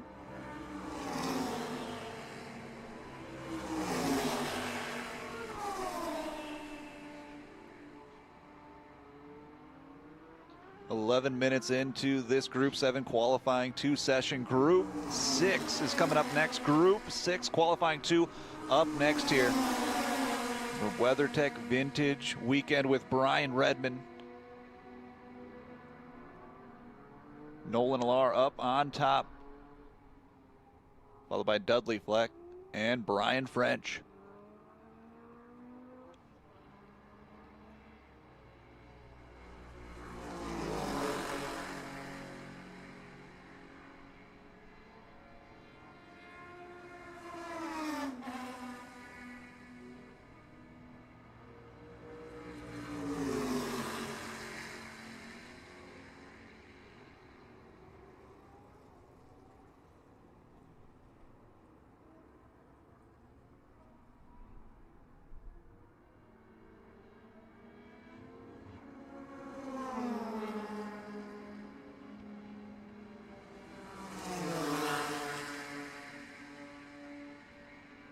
And the number 8, Brian French, faster again on his second fast lap. He is now 1/100th of a second away from that top spot. And I feel like he might be able to get it here. We've seen that car dip into the 149s before. But it would have to be a perfect condition with clean racetrack. And what we mean by clean racetrack is not a lot of traffic, but he is so much faster than some of the group cars that there's a fairly consistent traffic pattern. Yeah, if you compare his time to even going down just a couple of spots, he's about 10 to even, in some cases, 15 seconds faster than the rest of the field. So, and here at this 4-mile racetrack, that's a lot of time. So we'll see if Brian French is able to put in a hot lap and get that first spot. But right now, Nolan Alar still on top in that 0. We saw him pull off. Not sure if they're going to go ahead and do one more flyer, if they're just happy with that time. Dudley Fleck, of course, in the mix. Joel Quadracci.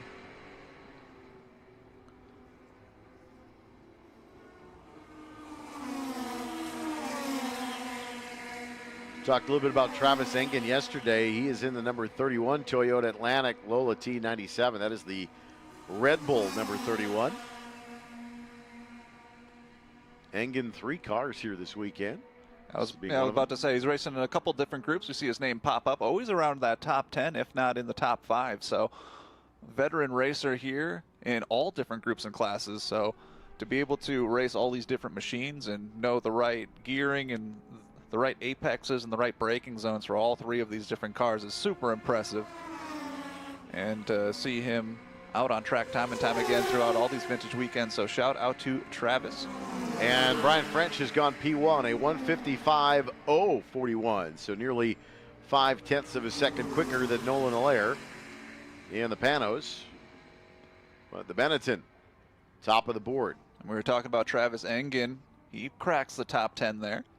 Up to 9th now for the 31 machine in that Toyota Atlantic.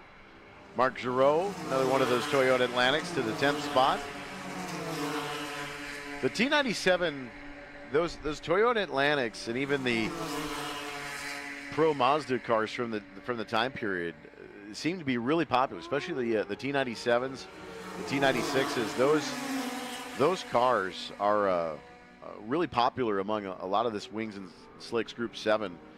There's a ton of them out there, but parts are going to get harder and harder to come by as we continue to get almost 30 years. Those cars are about 29 years old already.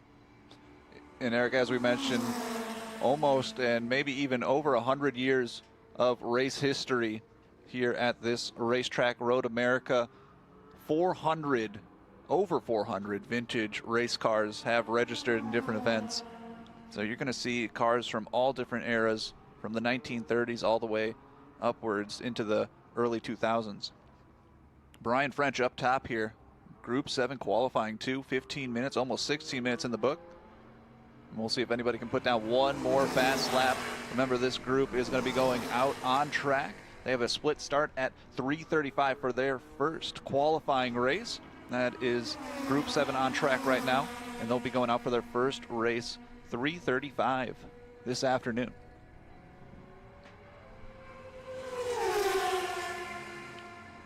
French quicker still, a 1:52. 9:34 now. So 2.6 seconds faster than Allaire.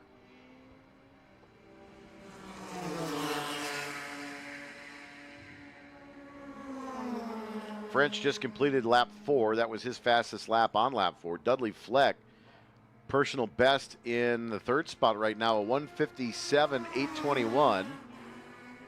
The last time through for Fleck. And the 130 of Mark Garreau making some moves with his best lap there in his Lola T97. He goes to the 7th spot. Mark Garreau making moves, looking fast out there. Gerald Sikalski out of Edina, Minnesota, up to the 6th spot with that number 46. That's another one of those T97s. Joel Quadracci settles into the 5th spot out of Sussex, Wisconsin. We've got a car around in turn 8. That is the 12th machine.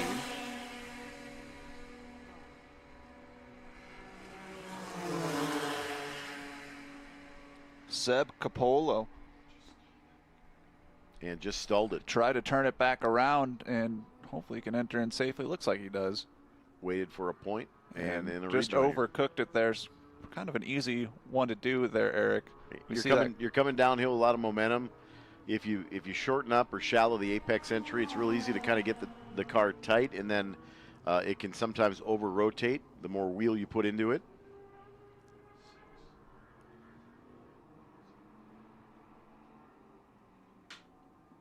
That was the number 12, Seb Capola. He was got another car around. That is the red and white. We're seeing if we can get a number there. Is that 8 as well, Eric?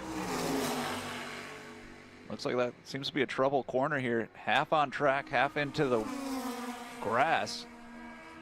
Everyone trying to put down that fast lap here in the final moments of this qualifying session. That I think is Dudley Fleck.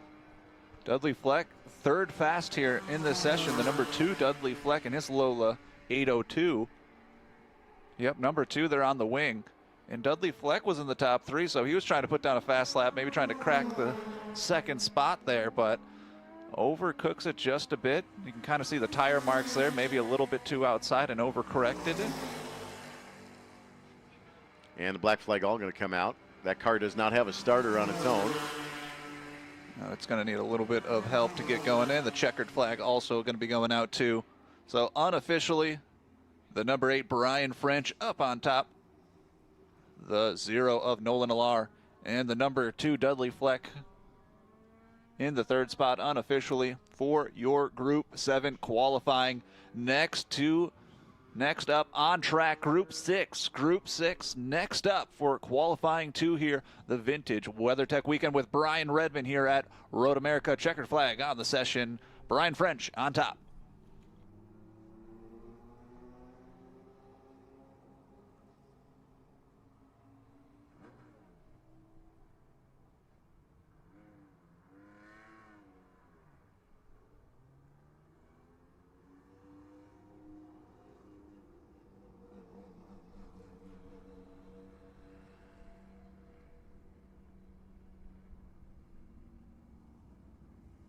The Earth is 70% water and 30% land. But the entire sky belongs to us.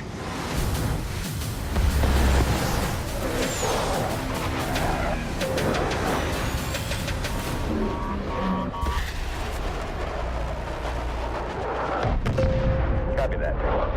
Aim high, Airman.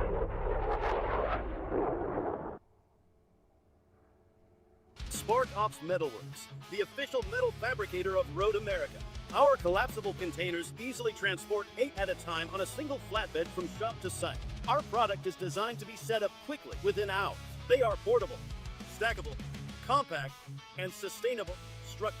They're not just quick to set up and easy to transport. They're robust and reliable, built to withstand the demands of construction sites or marketing activations.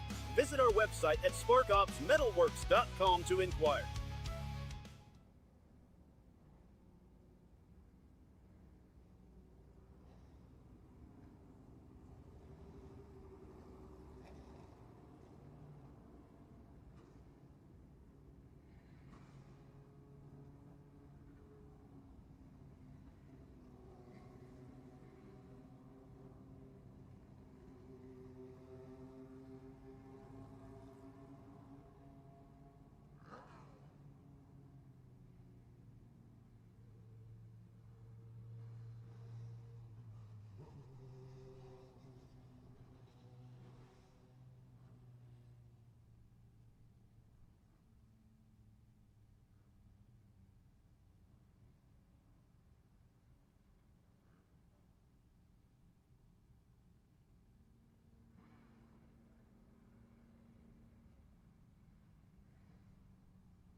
5-minute to the grid. The grid is scheduled to go at 10:20. This is a built-in break. This is your 5-minute call to the grid for Group 6. 5-minute call to the grid for Group 6.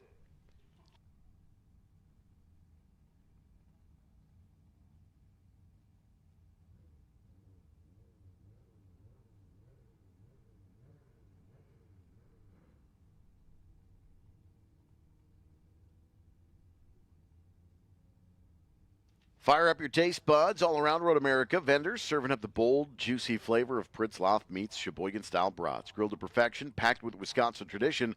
It's the ultimate race day bite. Grab a brat and taste the legend. Race fans, while drivers battle Road America, you can cool off with a zero-carb, zero-sugar carbless, full-throttle flavor in a can. Grab one at Pearls, Eltona, at Turn 14, or Los Amigos Locos at Turn 1. Catch the carbless race car on the track. Carbless, live blissfully, drink responsibly. Whether it's your first track day or you're a seasoned pro, RaceQuip has the safety gear you need for Les, from helmets and fire suits to harnesses and shoes. RaceQuip, trusted by championship drivers across the country.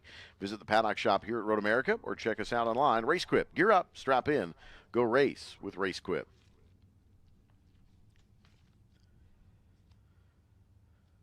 Less than 4 minutes now to the grid. 4 minutes to the grid.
Group 6 qualifying 2 on track.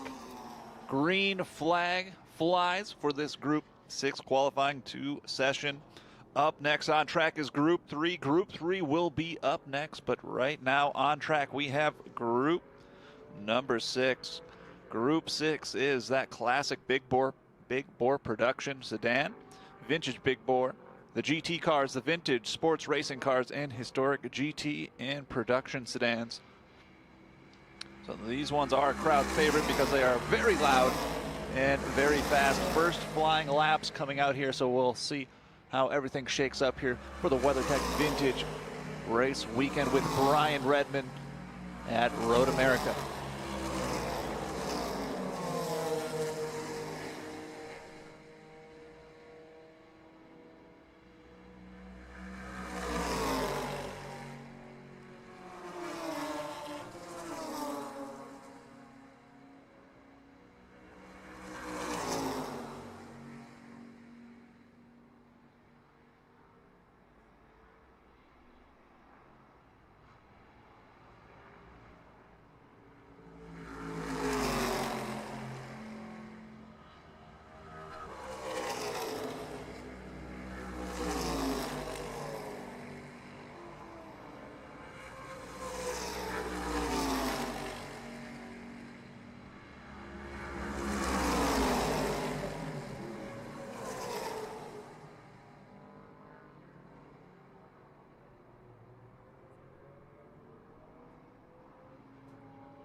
13 minutes into this Group 6 qualifying 2 session, the number 24, Kyle Hogan, up on top, looking fast. Claire Schwendeman in the 137, that Chevrolet Corvette in the second spot, and the 15A of John Anderson in the third spot, and a familiar name, Josh Balicki, in the fourth spot right now. 13 minutes into this Group 6 qualifying session 2. Welcome, race fans, to the National Park of Speed Road America. We have 41 Dan Gurney Eagles on display under the white tent. They'll be getting on track around 1 o'clock for their track session. Also, the paddock shop is open, as well as concession stands throughout this race facility. So definitely, if you're looking for some food, checkered flag out on this session. Checkered flag is out on this session. Unofficially, Kyle Hogan up top in that 24. The WeatherTech Vintage Weekend at Road America.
This is your 5-minute call to the grid. Group 3, your 5-minute call. Group 3, this is your 5-minute call to the grid.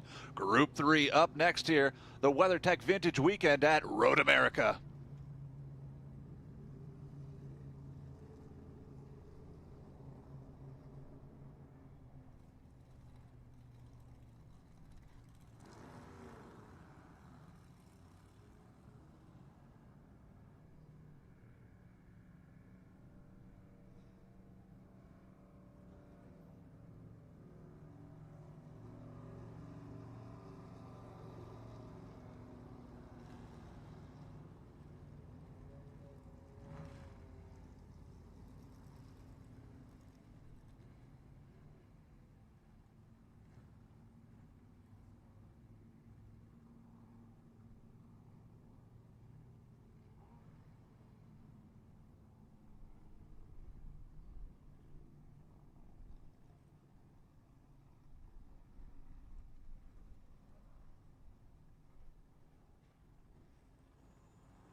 Green flag working the first flyer, 3.5 minutes into this Group 3 qualifying session.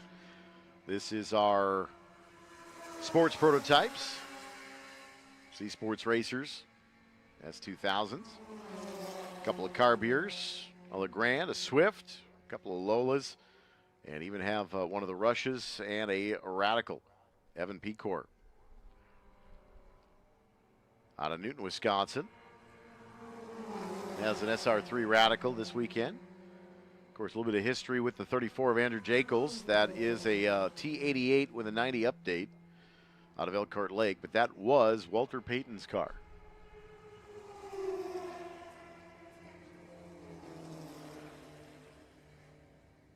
Oh, a little bit into the grass there here on the front stretch. Dancing a little bit. There's a Spec Racer Ford, that number 54 of Robert Ablard.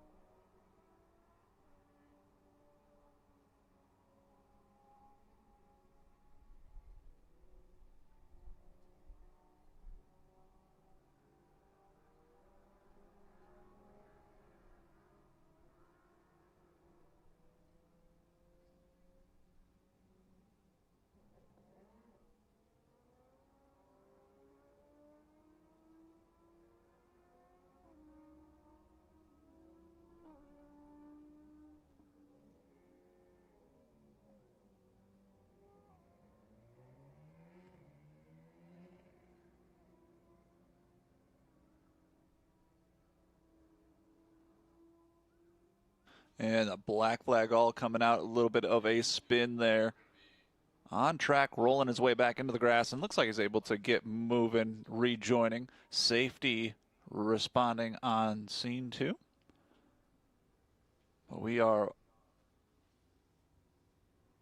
a black flag displayed at the start finish. We'll see where safety is going. There might be another one off track. Only a few able to complete their first flying lap. Avery Stuckert in the 31. Mark White and Ethan Alexander, only ones to put down a fast lap before that flag came out.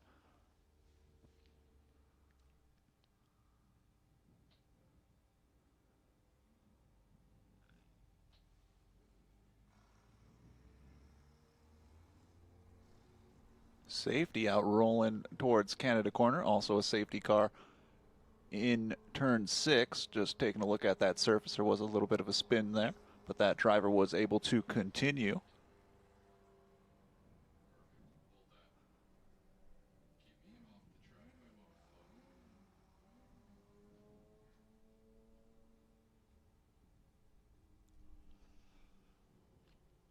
This is Group 3 qualifying 2.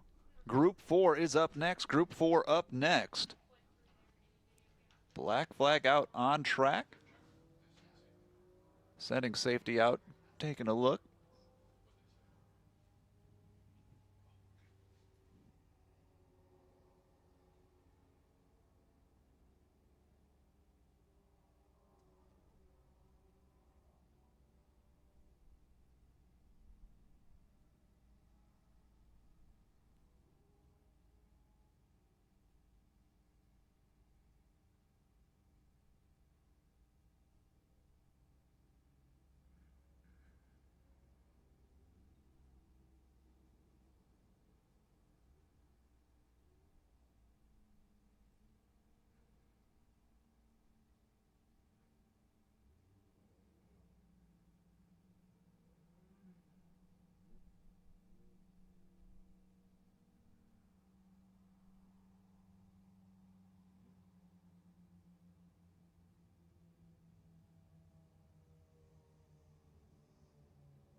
I think that is universal driver language out of the front of that 50 car, Jim Cope. Jim's like, what are we doing? Universal driver speak for this is what the car is doing. I don't know. Under a yellow flag with black flag all here at Road America. You see the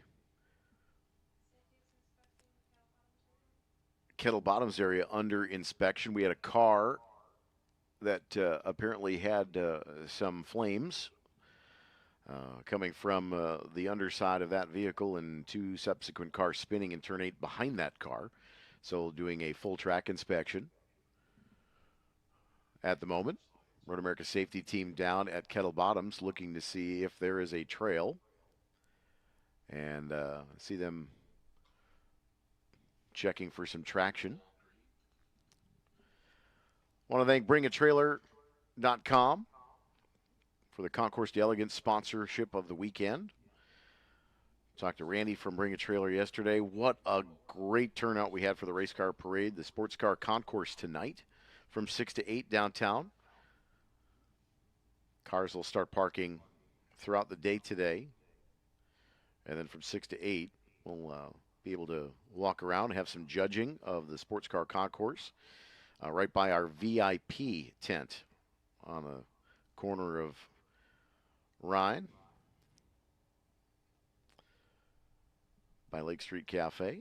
And we'll see the VIP experience. We'll do some judging. We'll hand out some hardware tonight, all courtesy of BringATrailer.com. If you are interested in either listing a vehicle or purchasing a vehicle from Bring a Trailer, they've got some folks down in Turn 5 this weekend at their tent that can certainly assist you with that.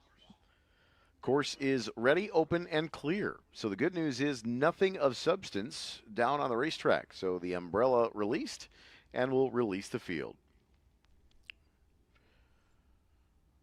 From the queue, there's a good look at a couple of different categories of cars. There's the Rush, short wheelbase. There's a Spec Racer Ford, looks like a Gen 2, and then the Radical of Evan Pecor from Newton, Wisconsin.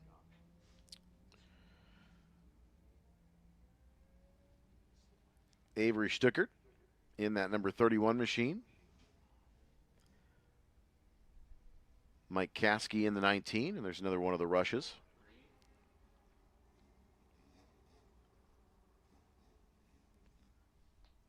And our field back underway here.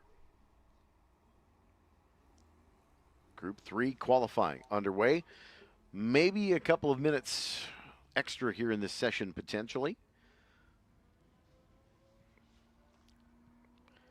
But Group 4 next on the docket at the top of the hour. So 11 Group 4 up next at 11 o'clock. Group 4 to the grid, please. Group 4 to the grid, please.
Group 3 qualifying 2. Great shot from our drone here at Road America. Eric, we're going to have to come up with a name for that drone. If you do see one flying around the track that is an official Road America drone, Maybe we'll have to do a competition for the name for that drone. Only a couple of laps here. Technically, one of their first flying laps coming out here after that black flag. All green conditions on track for this Group 3 qualifying 2. Group 4 up next. Group 4 up next. The WeatherTech Vintage Weekend with Brian Redman on track. Group 3 qualifying 2.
And checkered flag out on this session. We'll see if they're able to put any more fast laps down. Unofficially, we got Avery Stuckert in that first spot, 31. And Evan Pecor puts down a fast lap, just goes purple as I'm talking about it.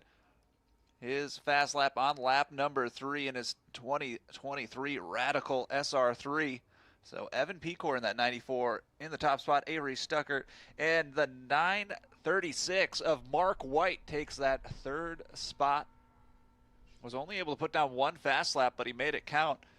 Getting into the third spot here, that is a checkered flag out for the Group 3 qualifying session 2. Next up, we have Group 4. Group 4 up next. Group 4 qualifying 2 up next.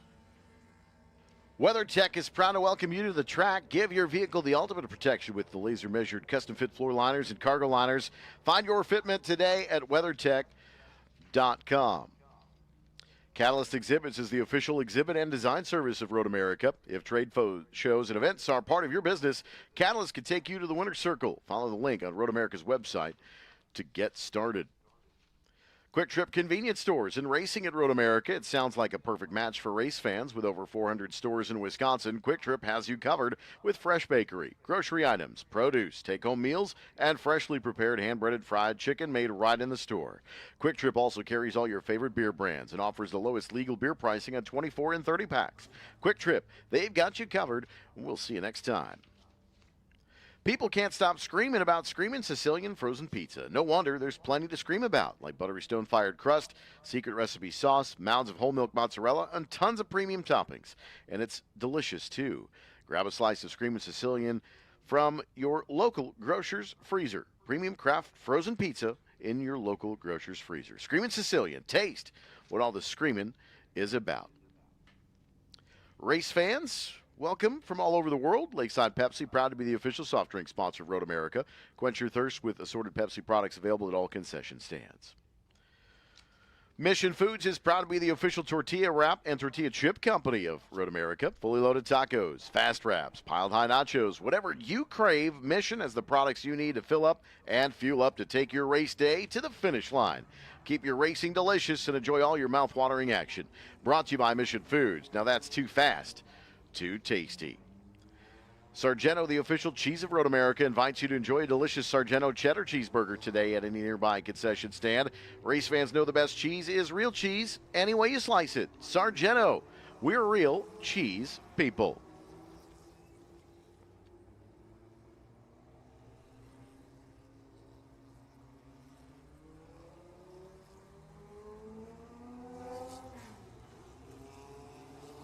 Group 4 qualifying released from the grid, rolling on to the race course. So this is Group 4. Our next session is Group 2. Our final qualifying session of the day, Group 2 qualifying, is up next. This is your 20-minute call to the grid. 20-minute call to the grid for Group 2. 20-minute call to the grid for Group 2.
Great look from the drone right on the apex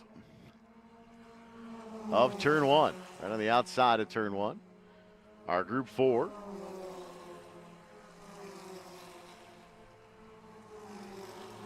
These are our Club Fords, Formula Bs, Formula Ds as well.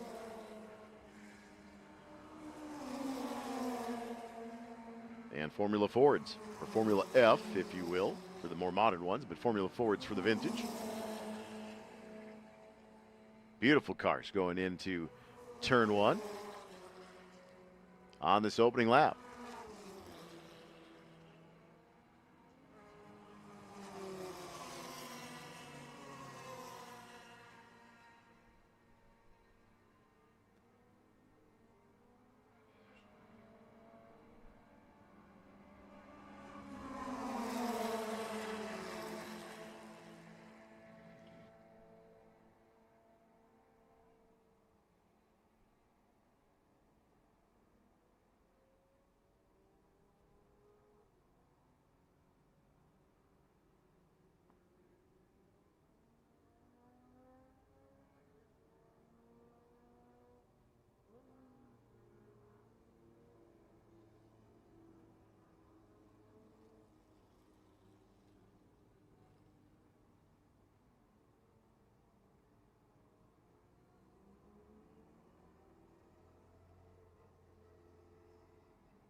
Todd Willing, a 221.714 top of the board, first lap through. Steve Grundle, no surprise to see that Brabham BT29 of Grundle, second quick, a 225.148. Danny Kane, and that is a Van Diemen the 24 machine. Third quick so far, Matt Daniel, the 72, and Bill Walschlager in the 3. Another Van Diemen as well. So there is a Tatis USF 17, the 72 of Matt Daniel. Mark Giroux, 6th quick, the 59, Mike Pop, another RF 97 Van Diemen. Joel Quadracci takes the 44 up to 6th spot now, bumping Giroux and Pop back to the 7th and 8th. Dan Rhodes in the 2. It's a Crosley. 10th quick right now. Matt Premack also out there with a Brabham. But Todd Willing on top of the board here in Group 4 qualifying 2. Again, Group 2, this is your second call to the grid. This is your 15-minute call to the grid for Group 2. 15-minute call to the grid for Group 2.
Group 4 qualifying 2, and the 777 of Tonis Casamets, and his Brabham goes purple with a 219.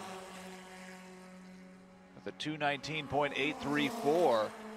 Takes that top spot from Todd Willing. Steve Grundle in the 3rd spot. Bill Washlinger in the 4th spot. And Dan Kane in the 5th spot. 2 fast laps out so far, 8 minutes into this qualifying 2 session. Tonis Casamets in the top spot.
And the number 14, David Oddie from Elkhart Lake, Wisconsin, and his Van Diemen goes purple for his first flying lap of the session. David Oddie had a great run yesterday, and he continues that with a 216.8. David Oddie looking fast, taking away that spot from Tonis Casamets. Todd Willing still in the mix. Steve Grundle for the number 14 of David Oddie and his Van Diemen RF01 takes the top spot and goes purple on this session with a 216.885. This is Group 4 qualifying 2. Group 4 qualifying 2. Next up, Group 2. Group 2 to the grid. Group 2 to the grid. Up next, Group 2 here. The WeatherTech Vintage Weekend here at the National Park of Speed, Road America.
And the number 72 of Matt Daniel starting to make some moves. He goes with his fast lap currently in the 6th spot and makes his way up the standings. Also the 131 Mike Pop and his Van Diemen RF97 also does his fast lap too. So Matt Daniel and Mike Pop making moves here on the leaderboards here in this qualifying 2 session. Steve Grundle and Bill Washlinger also having fast laps there.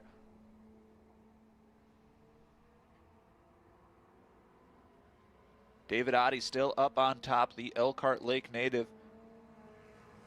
with a really fast time. He also was super fast and really quick yesterday too in the first qualifying session. So that number 14, if you see him on track, definitely showing everybody the fast way around this 4-mile race course here at Road America. Next up, our next qualifying and our last qualifying for the day until we get into the qualifying races. And also those All-American Racing Eagles are going to hit the track here very soon, coming up here at 1 p.m. right after our lunch break and festivities. But Group 2 up next. Group 2 to the grid. Group 2, you are up next. David Oddie up top here. The WeatherTech Vintage Weekend Group 4 qualifying 2.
Good look, tight shot of the apex at turn 3. Watch these cars kind of roll through different suspension geometry on each different type of car, but all accomplishing the same thing at speed, center apex. Joel Quadracci, and I think that's Mark Giroux having a little bit of a tussle. Working through the field.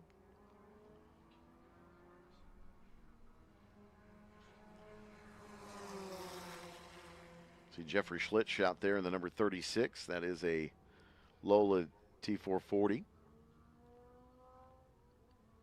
Chris Aragante also out there as well. WeatherTech Vintage Weekend with Brian Redman here at the National Park of Speed. Thanks to all of you folks joining us here at the racetrack. Beautiful Saturday late morning.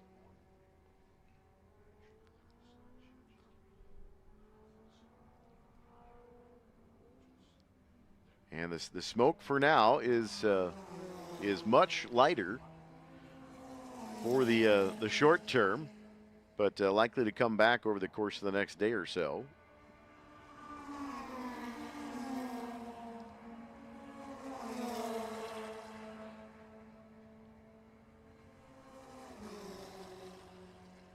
Great shot of Thunder Valley. Love that shot from the drone.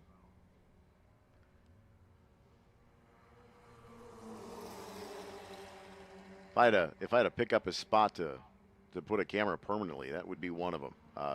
That place looks fantastic in the sunlight. See the Kettle Bottoms Trail off to the top left, corner station 13. What a gorgeous Saturday here at Road America. There is the checkered flag at the TireRack.com Starters Bridge. And this Group 4 WeatherTech Vintage Weekend Qualifying 2 is concluded. Checkered flag is out. David Oddie remains on top of the board. The 2:16.685 to Tonis Kasemets 2:18.4. Formula B entry for Kasemets. Of course, Tonitz works alongside Pabst Racing Group. A lot of laps here for Tonys. Todd Willing in the third spot. Steve Grundle and Bill Walschlager make up your top 5 provisionally after Q2 for Group 4. Group 2, this is your final call to the grid. Group 2, final call to the grid. Group 2, final call to the grid.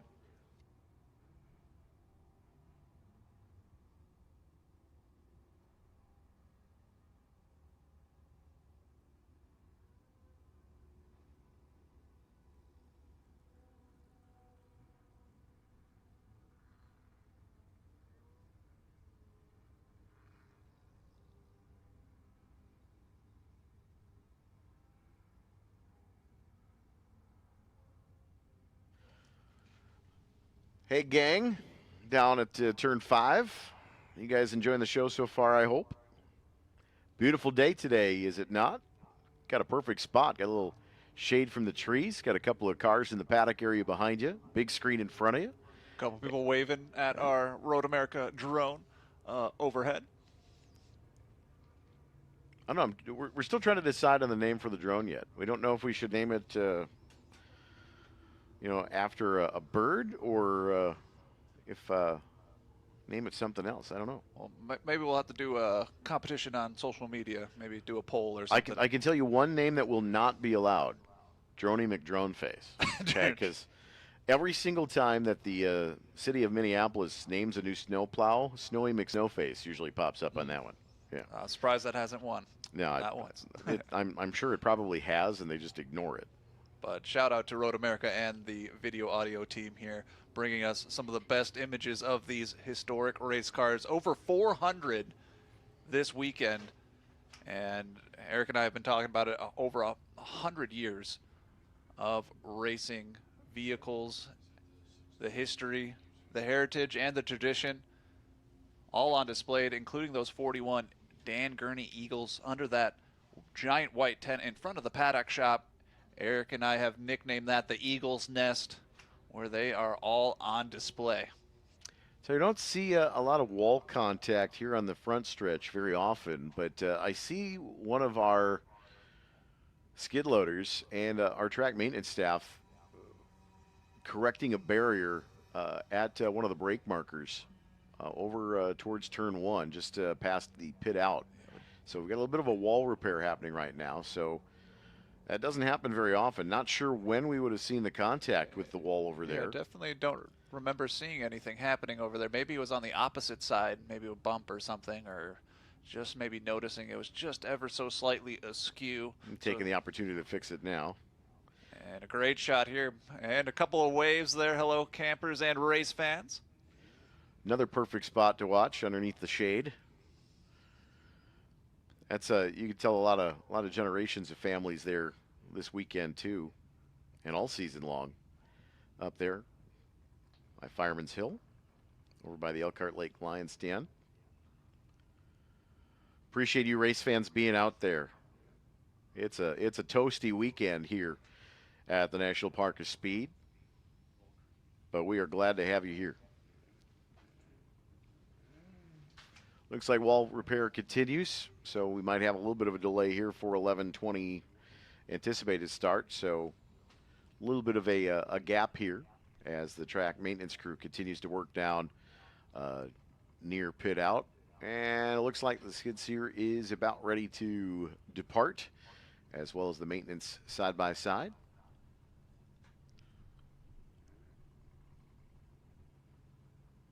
And so if you're on the front stretch, you'll see him kind of come the wrong direction up into the cut and exit over behind what we call Alpha Flag Station, turn one. The paddock shop is open until 4 p.m. Also, public karting is available, $30 a session, or if you want some real value, $75 for a 3-race pass. Mention Eric Miller's name and they will give you the fastest kart they have. Not guaranteed, but any little bit helps here when you're talking about racing. And they'll give you the fastest kart they have for that session. That's right. Or the slowest one. Or We the don't know slowest one. yet. Slowest one is probably more likely. Get back to us if you're down there at the public karting track. But definitely a lot of fun, and that's some real fast racing down there too. So if you want to get on the track and see who's fastest between you, your family, or your friends, definitely go take a look down there. And we got the white flag out as the cars start rolling here on our Group 2 qualifying 2. Bunch of cars hitting the track here. The WeatherTech Vintage Weekend with Brian Redman, our last qualifying group, hitting the track now. Couple of Healey's in this one, couple of bathtub Porsches in this one, both the Coupe and the Roadsters, or as they say across the pond, the Coupe. Got a Super 7 in here, a couple of Mercedes. And what Doug Raddick's right there, the Silver Arrow. And what a great view that we got here of all these cars hitting the track. And you can see just all the little things you don't usually see, from the rubber, the heat hitting the track and coming off of it, and all of these race cars getting up to speed going into one.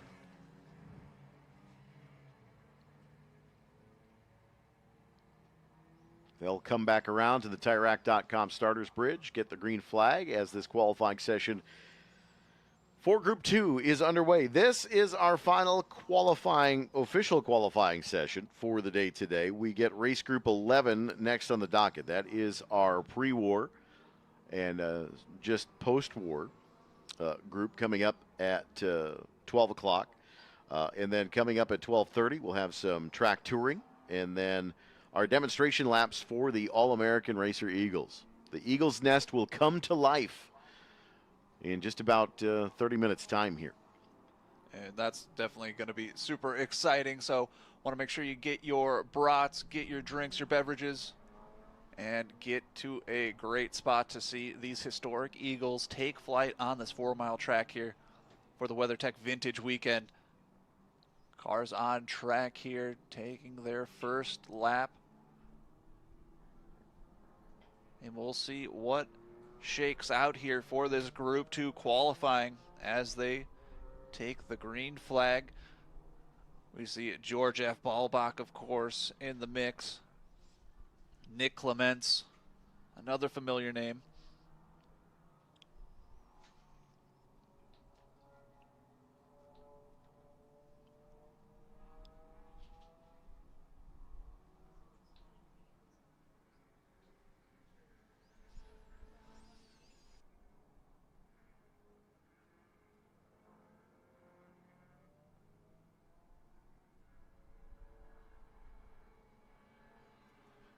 And green flag, and here we go for Group 2 qualifying 2.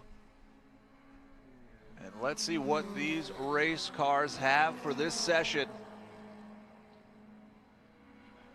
Our last qualifying group of the morning and the weekend. We have the qualifying races for the back half of our schedule. And because this is the last group going out here for qualifying, they are going to be the last group for the qualifying race. So basically, if you're keeping track at home, the first group out is going to go first, and the last group out is going to go last. You can check out all the schedules at roadamerica.com and keep up with all of the race action here on the track. Green flag for Group 2 qualifying 2 at Road America.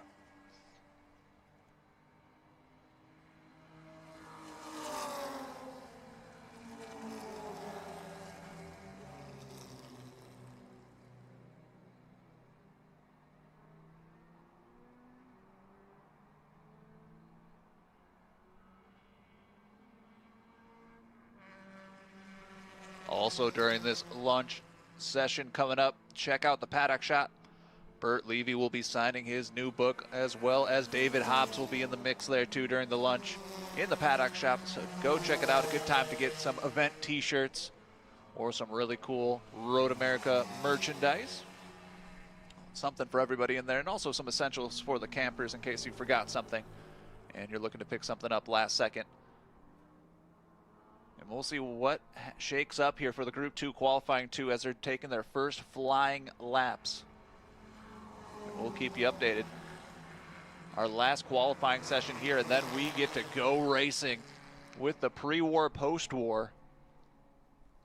Some of the most historic cars are going to be hitting the track here for our lunch session. First, the pre-war, post-war, and then we get the AAR Eagles hitting the track too. So it is going to be a historic lunch session for all of you race fans out here.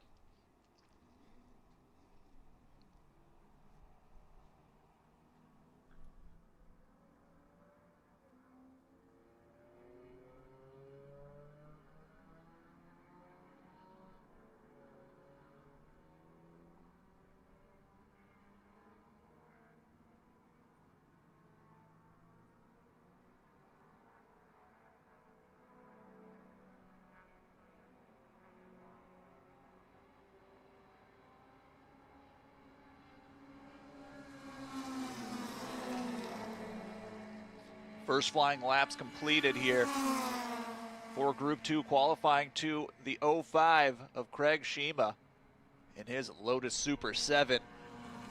Takes the first spot early. Austin Schmidt in second, and Kent Prather in his MGA 1622. In the 0 of George F. Ballbach in fourth. Robert Van Zeist, Scott McQueen, all in the mix here, but Craig Shima in the 05 on top early for their first flying lap.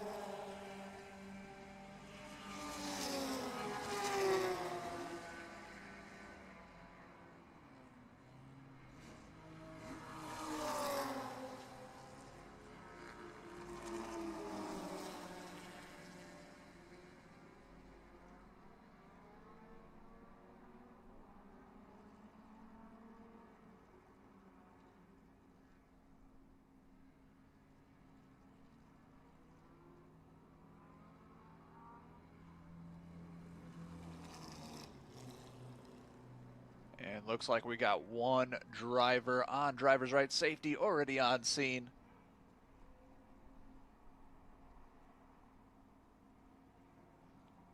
On driver's right of turn 8. We'll see if we can get a number for you a local yellow in that area. So unless they were able to skip that yellow, probably won't see any fast laps coming out until that yellow has concluded, but safety already on scene pulling that car off. So we'll go back to full course green here very shortly. Right now the 05, Craig Shima in that Lotus Super 7. Currently in that top spot, but Austin Schmidt looking to take it away. Kent Prather and George F. Ballbach, your top 4.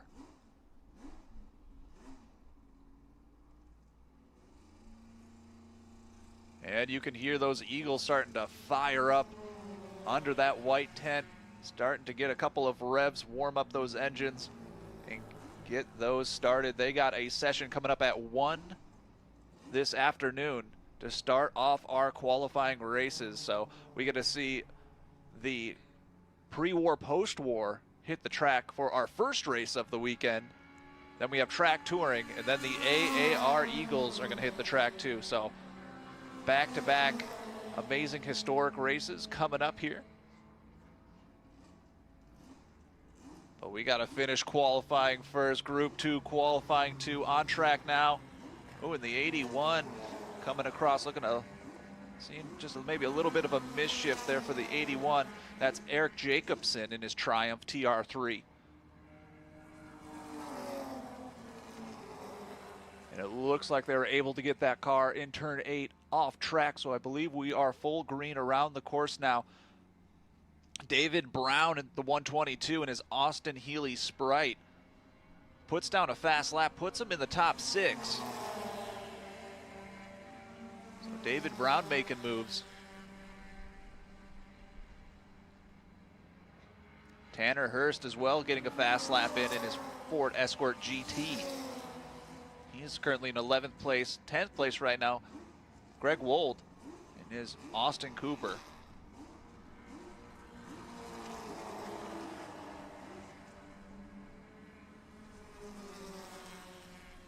Ten minutes into this qualifying session. And then next up, race group 11. Race group 11 up next for our first race of this WeatherTech Vintage Weekend. And what a perfect group to start our race festivities. Also great shot here of that Eagle's Nest that Eric and I have been talking about all weekend. It was reported 30, but we're actually at 41. Dan Gurney Eagles under that tent. So you have to go take a look right now. We're showing you there. It's right out front of the paddock shop. Everyone can come in, take a look, and also pick one of your favorites, because a good majority of these Eagles are going to take flight on track. So pick your favorite number, pick your favorite design.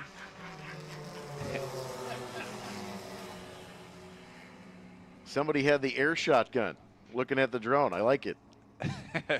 Time to go trap shooting with the drone. Don't do that. Prefer not. Yeah, let us name the drone first, and then we'll yeah. then you guys can get mad at it. Craig Shima up on top.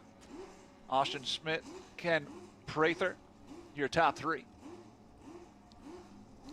You know what I like about the Eagle's Nest over there is you can hear the cars kind of revving and warming up as they're towing the Super 7. But a couple of cars that aren't going to make it on track but are here this weekend. Did not see him last night, but it certainly would have been an honor to meet him. But P.J. Jones was here yesterday, reunited with his AAR prototype.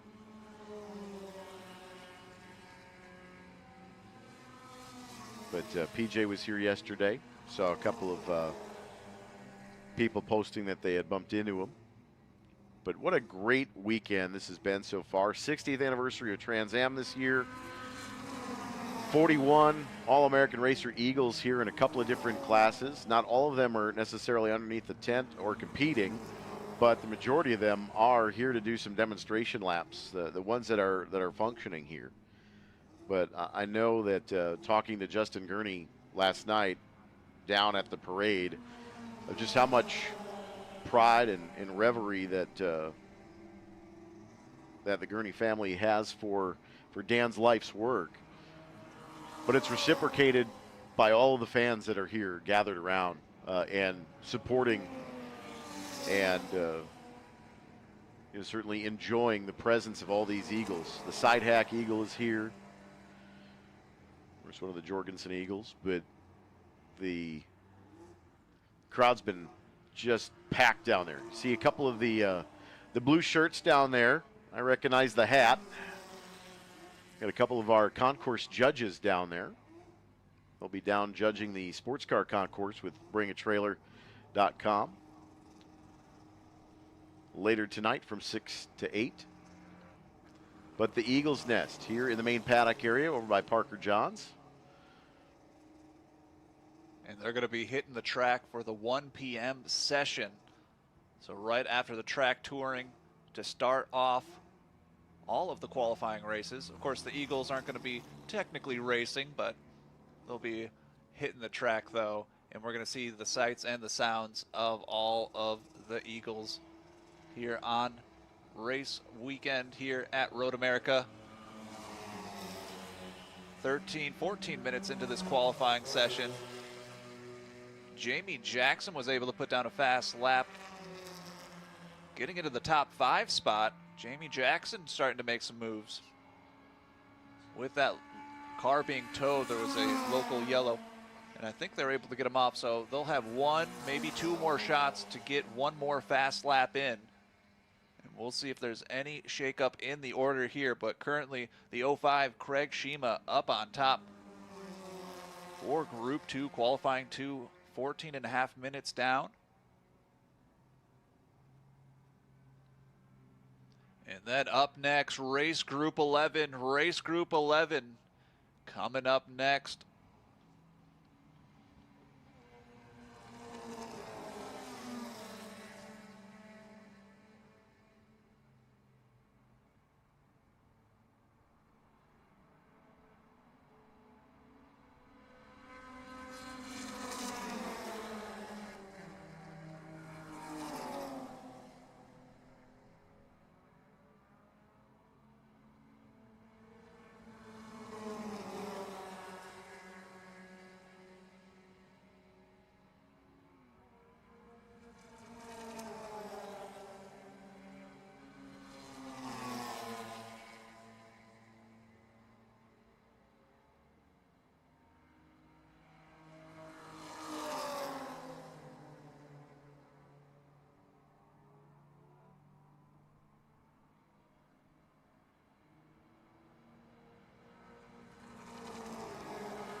And there's a little bit of no contact argy-bargy there, but looked like 2 cars side by side on the intro to 14.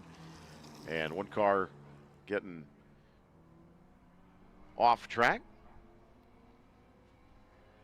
What a great shot. See all the chunks of rubber right in front? Right on the front straightaway.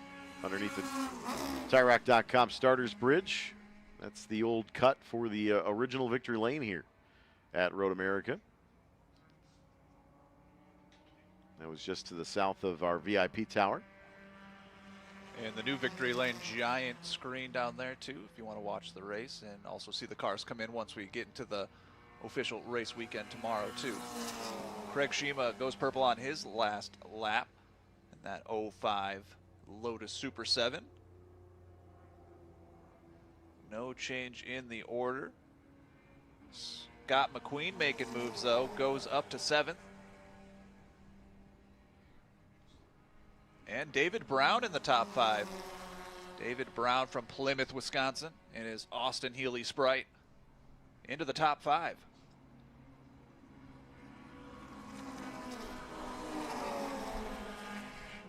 Here's a good look at the Escort, Ford Escort, that blue and white car there. Out of New Lenox, Illinois. That is Tanner Hurst. Don't see many Escort GT cars that made it out of the Escort GT series, to be honest.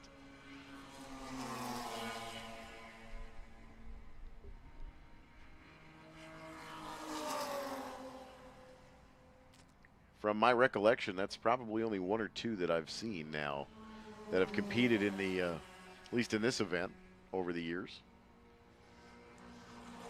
Over 400 different vintage race cars here this weekend at Road America. So there's always something different, always something new. And the history of all these different race cars, from championships to just passing the cars through the generations. There's something super special here at the WeatherTech Vintage Weekend with Brian Redman. 19 minutes on this session. Craig Shima on top, Austin Schmidt, Kent Prater, David Brown, and George F. Ballbach, your top 5 unofficially. And we're getting close here to Race Group 11. Race Group 11 coming up here to start off the weekend.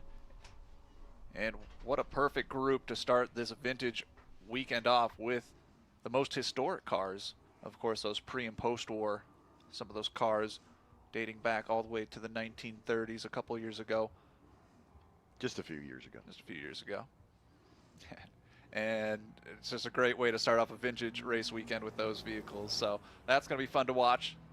They might not be the fastest, but they're definitely the most interesting and the most unique as the checkered flag starts to wave. We'll see if anybody can put down one more fast lap and switch up the standings. But currently, unofficially, we have 05, Craig Shima, Austin Schmidt, and Kent Prater. Everyone on their last flying lap. We'll see if anything changes.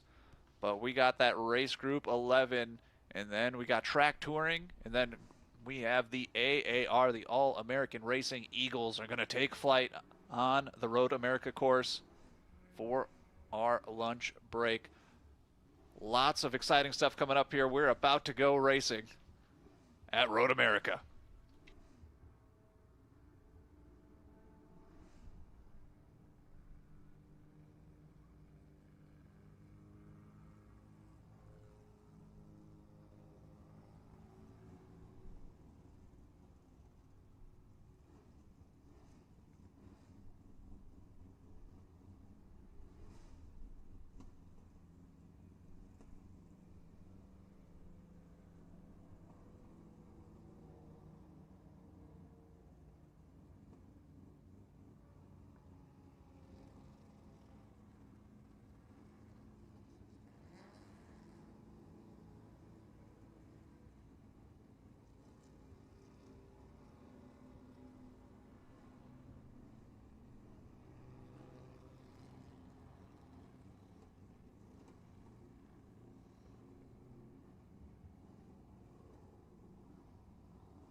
Road America would like to recognize our 2026 season corporate partners: Sargento, Motul, Corvette, Mission, Palermo's Pizza, Briggs & Stratton, Brown County Austin Straubel Field, TireRack.com, WeatherTech, and SeaTech Cabinets. Our entitlement sponsors: Expel, West Bend Insurance, Bank First, Bring a Trailer, and Kohler Credit Union. Our food and beverage partners: Mission Foods Tortillas and Chips, Sargento Cheese, Cedar Crest Ice Cream, Lakeside Pepsi, Torquay Coffee, Carbless Cocktails, Molson Coors, Pritzloff Wholesale Meats, and Plank Road Distillery. Our fire and safety sponsors: Jefferson Safety, AMR, Crete Trucks, Bobcat Plus, Wheelan Engineering, Safety Clean, and Soundhouse Hearing Protection. Our partner organizations: Quick Trip, Spark Ops Fabricators, Wisconsin Lighting Lab, Sign Me Up, Skag Power Equipment, Yamaha, H&R Springs, Jim's Golf Cars, Maltz Express of Wisconsin, Catalyst Exhibits, Sheboygan Chevrolet, Third Coast IT, Eden Valder Stone, Clean Tools, Collins Classic Auto, The Walbeck Group, Speed Seat, Wisconsin Lottery, and Tech Solutions, Smith Oil, Meekum Auctions, Tietz's Piggly Wiggly, McMahon Engineers and Architects, RaceQuip, CertaPro Painters, and Kunis RV. About 10 minutes away from our 12 o'clock Race Group 11. Coming up at 12 o'clock is Race Group 11. Our track touring at 12:30, and the All-American Racing Eagles at 1 o'clock this afternoon.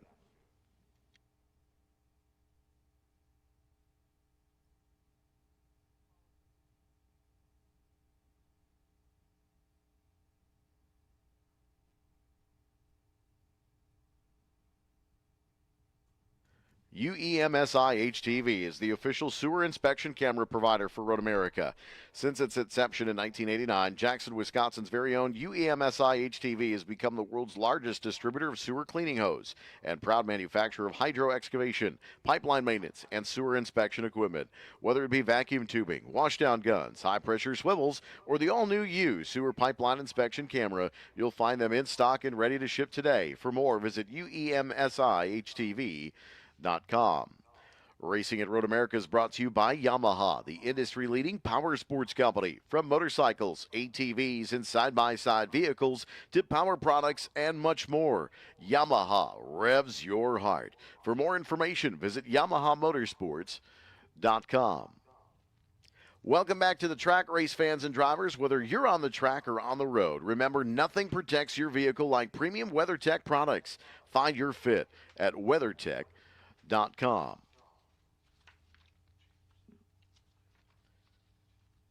Catalyst Exhibits is the official exhibit and design service of Road America. If trade shows and events are part of your business, Catalyst can take you to the winner's circle. Follow the links on the Road America website to get started today.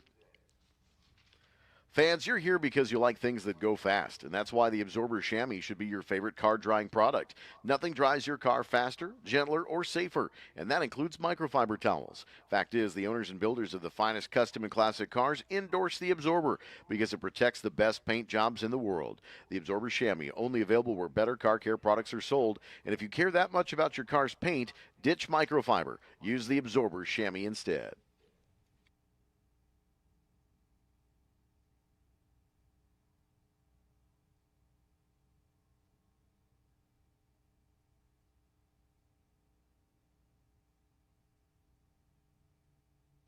Crete Truck Centers has a large inventory of new Mack, Volvo, Hino, Isuzu, and Autocar trucks, as well as road-ready pre-owned vehicles. With locations in Sheboygan and throughout Wisconsin, Crete Truck Centers is dedicated to keeping your business moving down the road by providing parts and service for all makes and models of trucks, along with leasing and rental.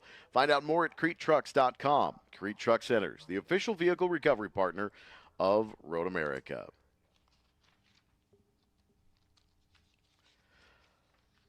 TireRack.com is a proud partner of Road America. Try their easy-to-use tire decision guide for personalized tire recommendations, fast, free shipping, free road hazard protection, and a network of over 10,000 recommended installers. TireRack.com, the way tire buying should be.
And race fans, get to the track because the post-war and pre-war cars are getting moving here at Road America.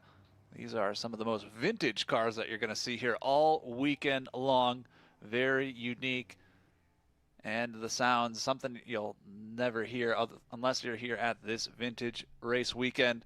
This is Group 11, their qualifying race. We got 9 racers taking their first lap around the track. The 470 Mark Brandau, the number 3 Richard Morrison, the 915 David Watts, the 15 Patrick Morse, the 36 Gabriel Nashiton. We have Robert Weinstein, number 4, the number 7 Robert Reitholtz, the 04 of Matt Premack, and the 44 Abigail Joseph. So race fans, definitely check out the track. They are currently going around under the Sargento Bridge, about to get to 4, and then they'll be going down the hill, turn 5.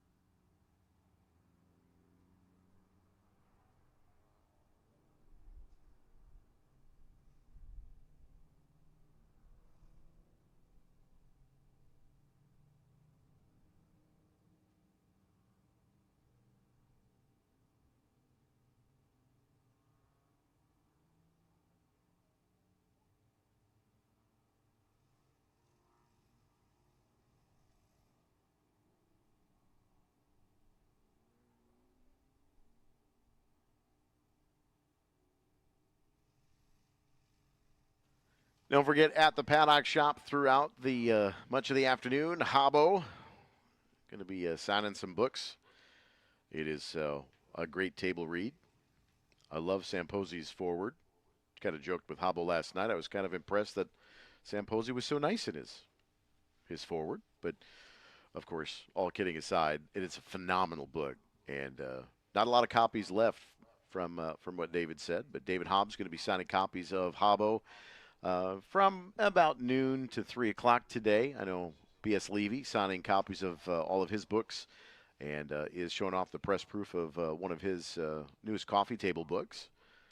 Lots of stories about Road America in there as well, and even the beginnings of the WeatherTech July vintage races. So B.S. Levy and David Hobbs over in the paddock shop for much of the afternoon today. Make sure you head on over there and see them as well. Bert's probably got a couple of copies of the audio versions of his books as well. If you drive a lot, those are kind of fun to listen to sometimes if you're in traffic. Absolutely, and he's also doing autographs down there, as you mentioned, in that paddock shop throughout the race weekend. So pre-war underway here. Group 11. This is their qualifying race, our first race of the weekend. We'll have our All-American Racing Eagles after our lunch break, after track touring. So that is on the way at 1 o'clock for the demonstration laps, as the Eagles will leave the nest and fly around this beautiful race course. Full field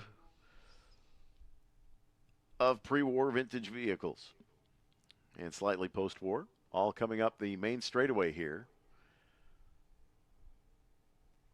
3 wide for a moment off of 14.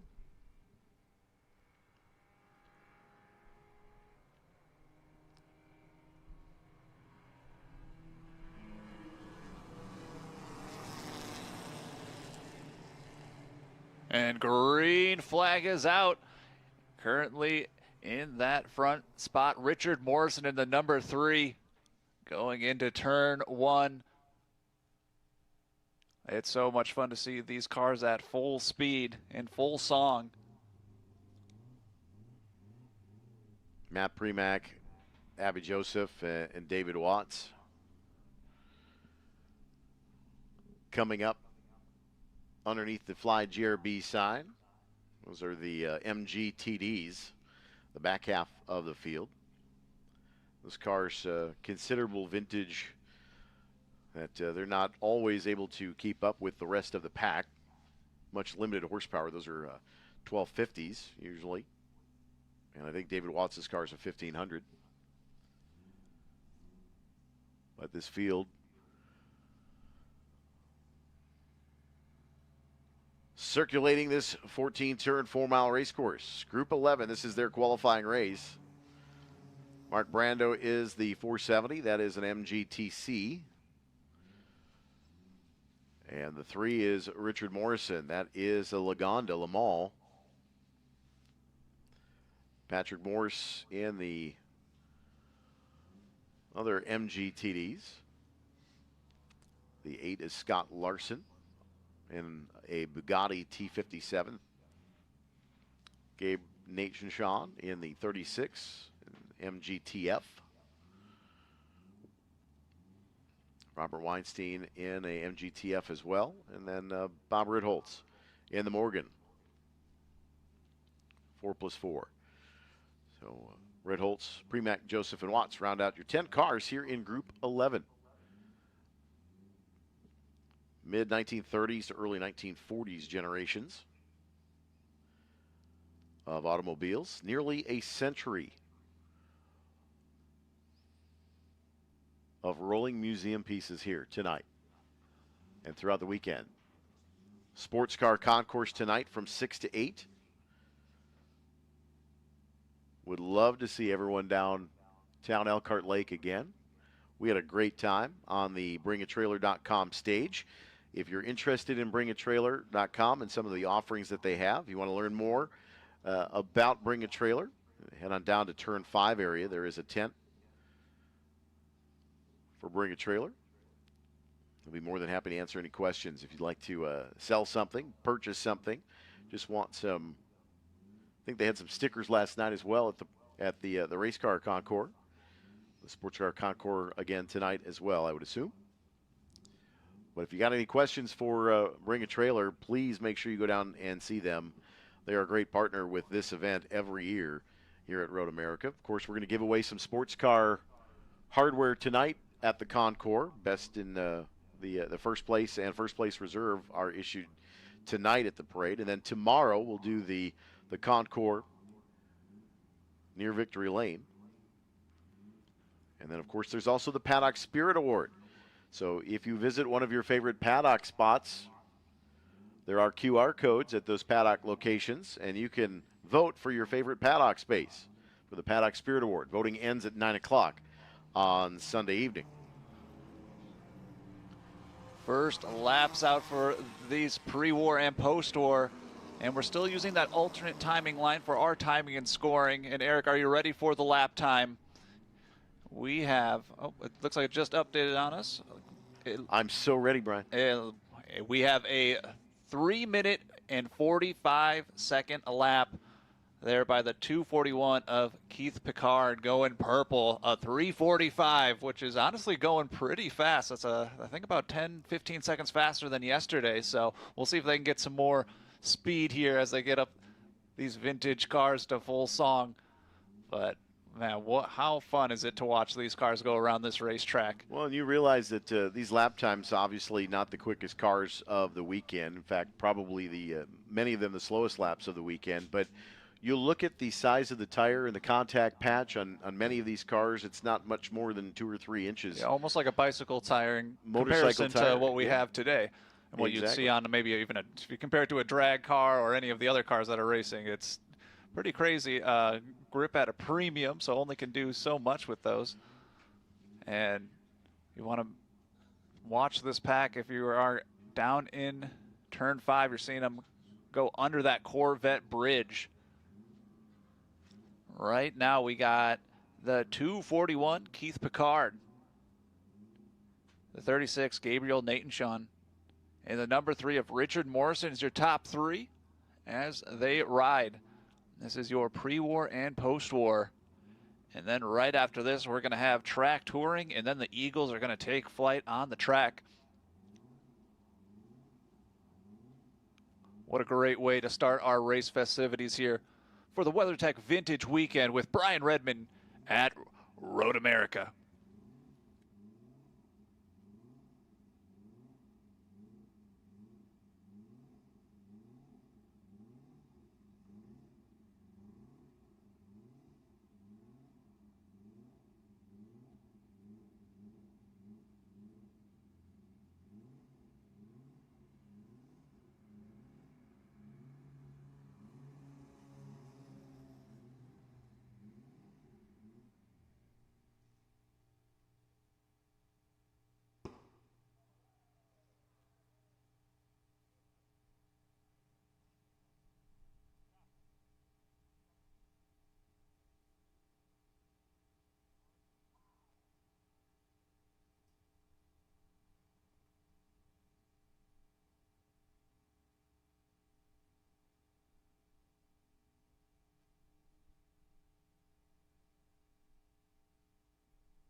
And a little shake up in the order.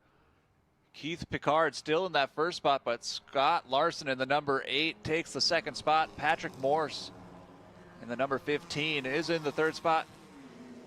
So second and third, some new challengers have arrived. That was a purple lap there for Keith Picard in that first spot. He is 3 minutes and 31 for his lap time. Definitely, race fans, if you haven't checked out the track, definitely want to watch this group here. Some of the most vintage and most historic cars on track that you'll see all weekend at Road America. The WeatherTech Vintage Weekend here at Road America.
Keith Picard still on top of the board, a 3:30, 9:48. Went purple again as the 241. That Morgan +4.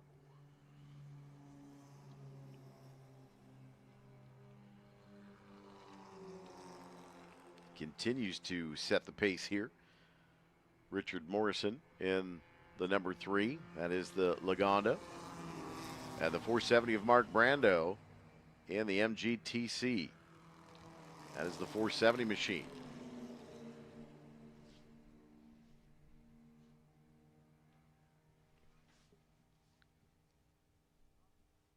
The 36 of Gabriel Nathan Sean. That's an MGTF. I believe that's a Ford power plant in that 36 machine, if I'm not mistaken. Patrick Morrison, the 15. Fifth quick, a 3:40.664. Last time through. It's a little bit faster than Nathan Sean. A couple of spots changing places in the back half of the Group 11 qualifying race here. Contact is certainly foreboding here with this group.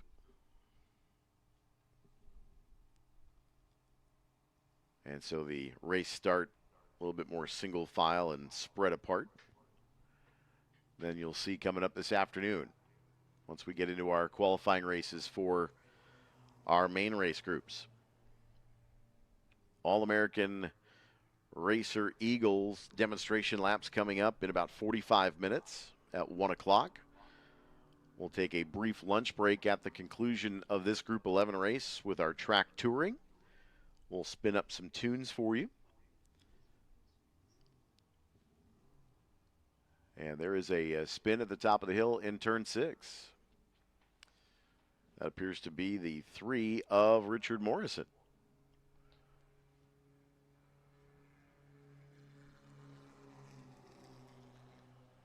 Still trying to find the edge, even at the advanced age that these race cars are.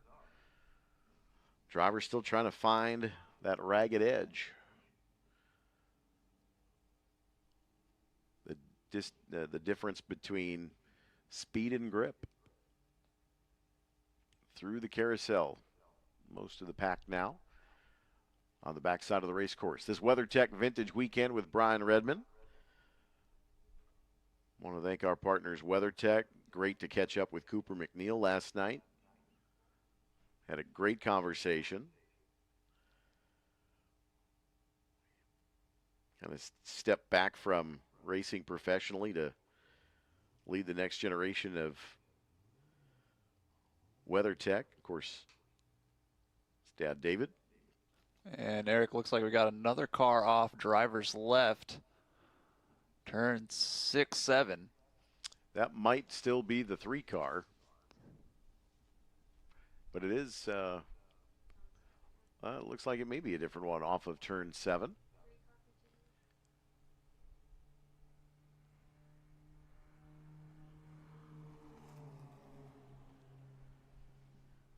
So we're about 10 minutes away or so from the track touring beginning.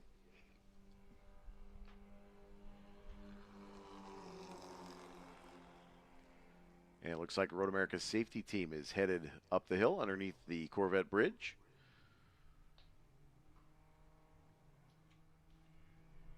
"15 minutes gone by here in this qualifying race for Group 11.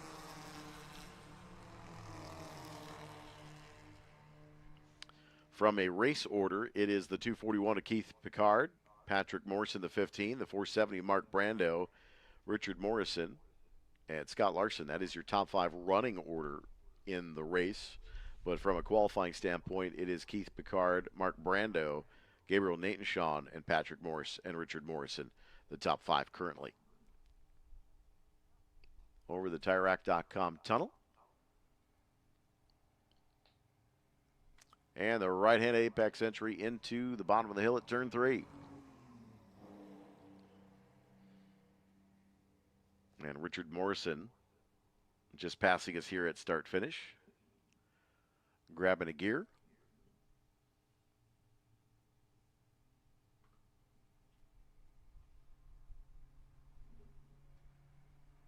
America safety team on station at turn 7. Local yellow and EV flag displayed at the bottom of the hill in turn 5. Just letting drivers know that there is safety team up ahead with a stricken car.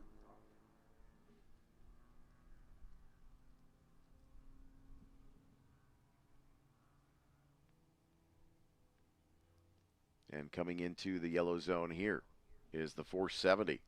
That is Mark Brando.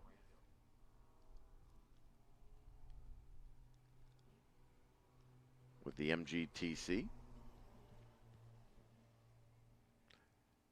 And going a little wide there off of the Grasscrete in turn 7. Able to catch it.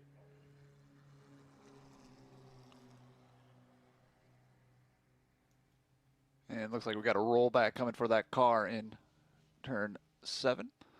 So looks like they weren't able to get a tow hook on that one, but they'll get that on the rollback. And we'll continue on racing here for our pre-war and post-war first race of the weekend. And what a great way to start off the race festivities here at Road America. The WeatherTech Vintage Weekend with Brian Redman continues. And we have track touring coming up next for our lunch session. And then the Eagles are going to hit the track at 1 p.m. here at Road America.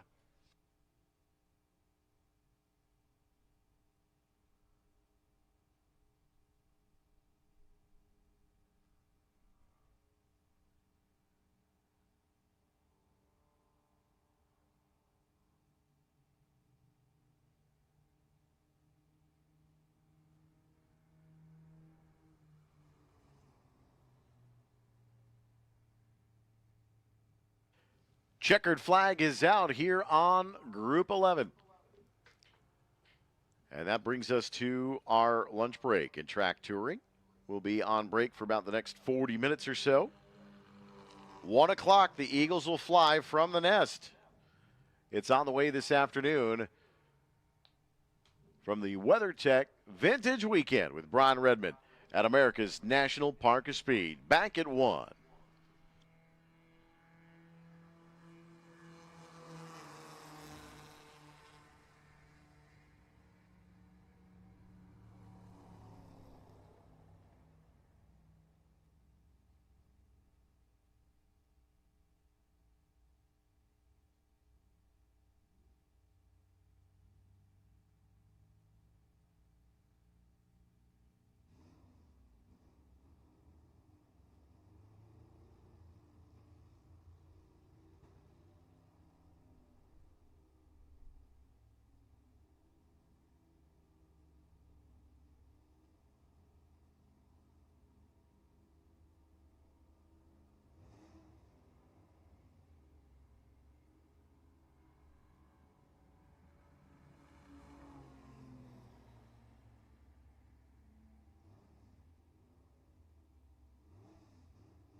Track touring continues to circulate here and exit over at Alpha. So we're wrangling all of our track touring participants off of the main straightaway here. I hear some Eagles firing up at the Eagles Nest, set for our All-American Racer Eagles to take flight. We'll be on a slight couple of minute hold here as there are a considerable number of cars here in the parade laps for track touring. Again, tomorrow there is a limited number available, but if you are so inclined and would be interested in doing it tomorrow, you can go to roadamerica.com and purchase track touring tickets for tomorrow's lunchtime.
Racing history that is still being written today. Museum pieces, family cars passed through generations, collectors.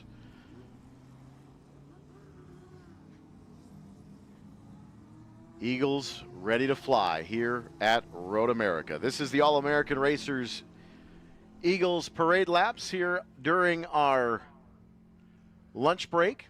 So this is the second half of lunch, but we're doing our demonstration laps here at 1 o'clock. We've got an onboard camera in a legendary Eagle here on the out lap.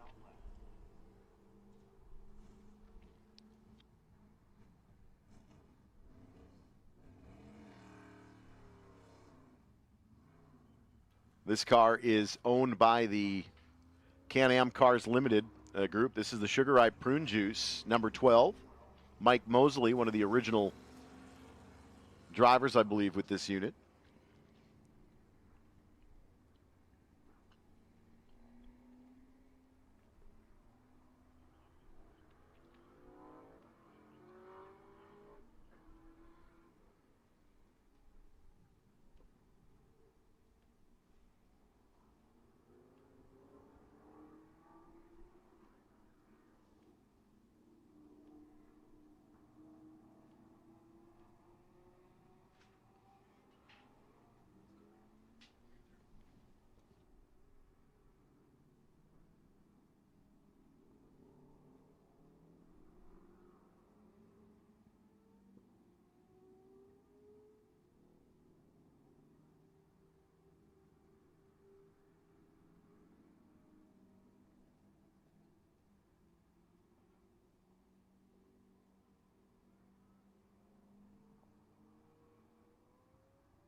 This was a Offie-powered car, 1974 season. It was a brand new 74 Eagle, sold to Jerry O'Connell's Sugar Ripe Prune team during that season. It's the car that Mosley used to win the 1976 Rex Mays 150 at the Milwaukee Mile. Chassis stayed with the Sugar Ripe team until 1978 when it then went to Jim McElrath.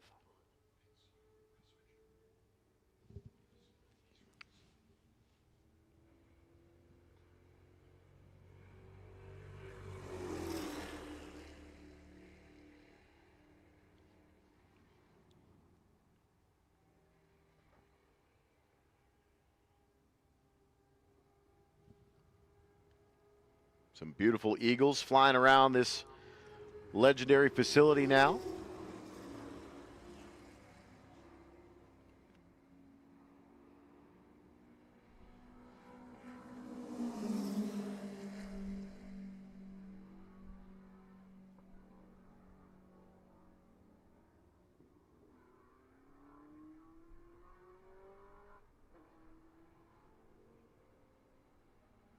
It looks like our onboard camera car is coming to a rest over in turn 13 in Thunder Valley.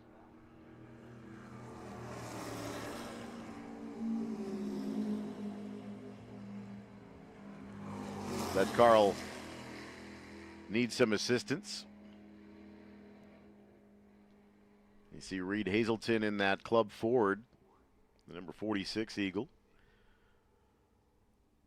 The Eagle wings down the side off the nose cone. Car in competition here regularly at the National Park of Speed.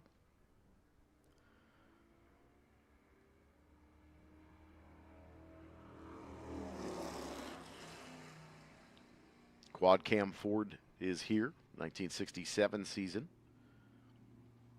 number 39.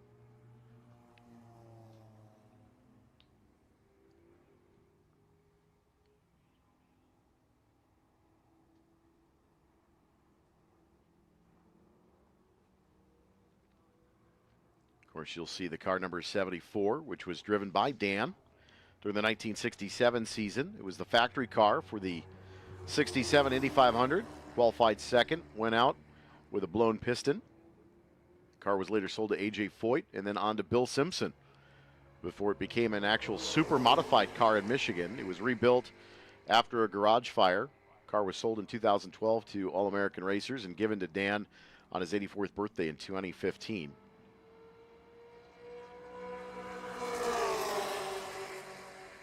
Dan Gurney, Joe Leonard, Jim Hurtubise, Donnie Allison, Bill Simpson, all drivers on that car at one point or another. Well, that was a quad cam Ford. Badge is an Eagle Mark II.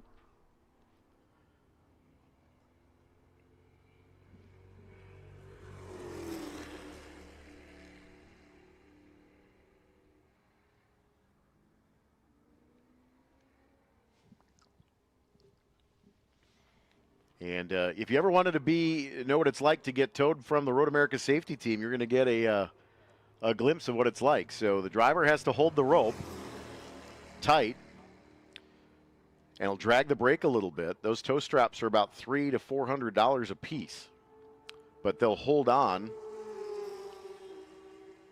And then once they get back to their paddock space or wherever they're getting towed to, then they'll release the tow rope.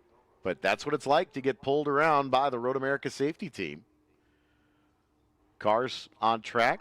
Now you see that Road America safety team, one of the best in the business. This is up the hill through Bill Mitchell Bend and into the cut. You'll see the driver drag the brake here just a little bit as the truck starts to swing out wide. Trying to keep that rope taut as much as possible during the tow. But that's what it's like to get towed back into the paddock space here at Road America. Kind of a cool inside look. Unless you've actually been on track. Maybe not necessarily seen that before. But some fantastic cars here. Again, not all the cars are on the course. I know Diego Iturbe has the Lola T70 from 1965. That was the Bardal All-American Racers car, originally the number 8, but has the number 81 on it this weekend. Powered by a Chevy engine, but that was brand new in 1965, purchased by Carroll Shelby. It was raced in the United States Road Race Championship and the Can-Am Series in 1966 by Jerry Grant under the All-American Racers banner. Won the 1966 USRC event at Bridgehampton with Grant driving after sitting on the pole. That is a race-winning Lola T70, number 81. Competing here this weekend as well. Number 14, Eagle Mark II from 1966. Again, a Ford quad cam. Lloyd Ruby, the All-American Racers Bardal entry, owned by Rob Dyson today. It was the Bardal-backed All-American Racing team for Lloyd Ruby at Indy in 1966. Contended for a 500 win and ended up finishing 11th after some engine issues. Moved on down the road to the Weinberger Homes team in 67, and Ronnie Bucknam took the car to a win at the inaugural race at Michigan International Speedway. That is the red and white number 14. It was used in the movie Winning, which was filmed partially here at the National Park of Speed. Paul Newman's Frank Capua character.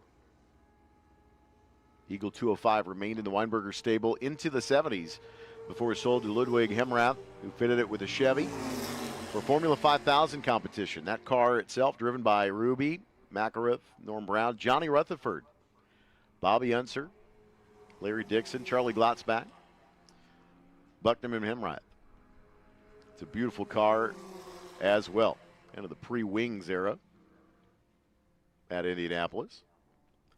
The Westlake V12, number 36, All-American Racer car, driven by Dan, owned by Revs Institute.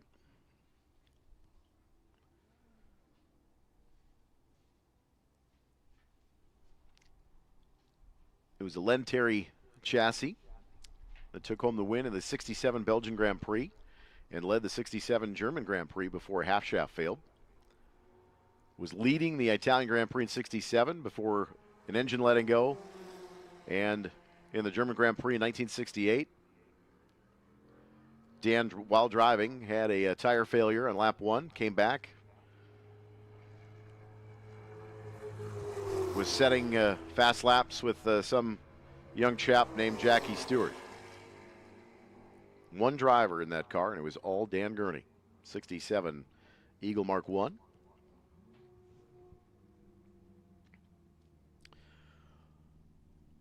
One of the Jerry Grant Pace Setter Home Special, now owned by Ray Skillman, the number 88. That is the blue and yellow trimmed Eagle from the 1966 season. Grant ran it in the 66 Indianapolis 500 and also raced the number 78 on it in 1967.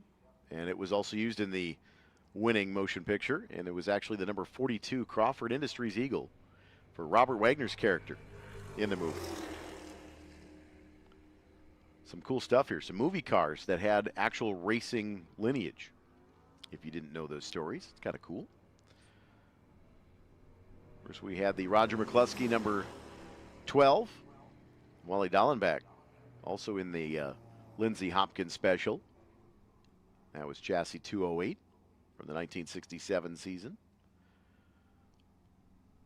The Pacesetter Homes Smothers Brothers car driven by Jochen Rindt. That was the 67 Indianapolis 500 start. Was on the horizon, but unfortunately was damaged halfway through the month of May. Never actually got to the Indianapolis 500 starting grid. That was chassis 209. Just some of the cars that are here this weekend. Of course, we talked about the Dan Gurney-driven Wagner Lockheed AAR Eagle from the 67 season for the 67 500. But lots of cool stories here. Bobby Unser's number 3, the leader card racers entry. This is owned by the Indianapolis Motor Speedway. It is from 1968. Bobby Unser's Rislone Eagle. It was the 1968 Indianapolis 500 winner. It was racing against the Turbine STP fleet. Got wrecked at Mosport Park 2 weeks after the Indianapolis 500. Later fixed.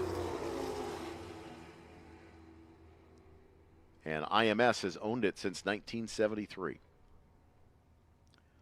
Unser, Mike Mosley, George Snyder, and Rick Muther all behind the wheel of that number 3 at one point or another. The Vivitar cameras, 98.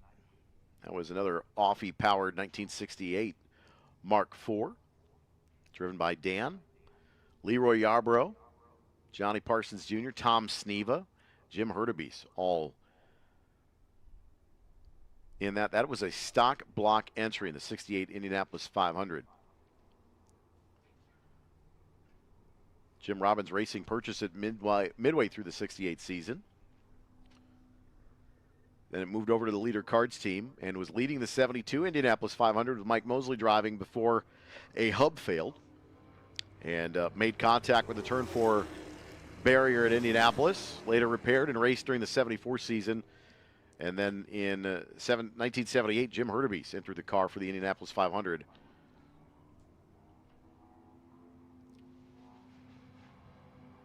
It was nothing more than a entry to get into the gasoline alley area where they set a flat table on the rear wing and made a bar out of the car during the 78 Indianapolis 500 month of May. Ingenious way to get a bar.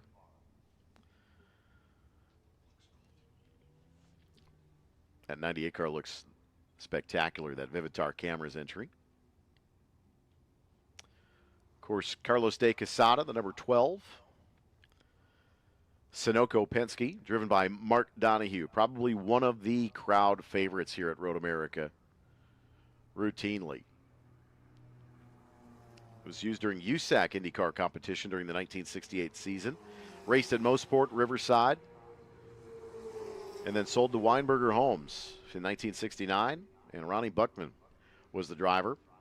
And it was raced all over the USAC IndyCar Trail until about 1975. So some of the names in that number 12 Sunoco car were Mark Donahue, Ronnie Buckman, Todd Gibson, Larry Dixon, Arnie Knepner, Larry Rice, John Hubbard, and Tony Bettenhausen II. So many beautiful Eagles here this weekend. It's hard to talk about all of them, but they are absolutely gorgeous race machines here in our demonstration laps. We'll talk about more of the field coming up tomorrow during our demonstration laps as well. But you can see the crowd that they garner here on the straightaway on pit lane. Beautiful cars flying from the Eagles Nest. We'll return to the nest for the afternoon and get a good chance to take a look at them as we get ready to go racing our qualifying races this afternoon. Don't forget David Hobbs and B.S. Levy in the paddock shop till about 3 o'clock today, signing books. And generally those two usually have some hijinks together. But both of them have some great reading materials. Bert's probably got some audiobooks along as well, I'm sure. Like I said, if you're in traffic driving a lot, those audiobooks are great to listen to. Traveling, usually when I'm headed down to Purdue, I'll listen to one on the way down and back. But a gorgeous field of Eagles. Here's Reed Hazelton in the 46, opening the door. Transition in turn 3.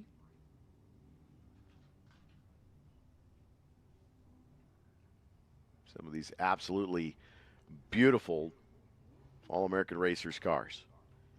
This is the largest gathering of Eagles ever 41 and a half,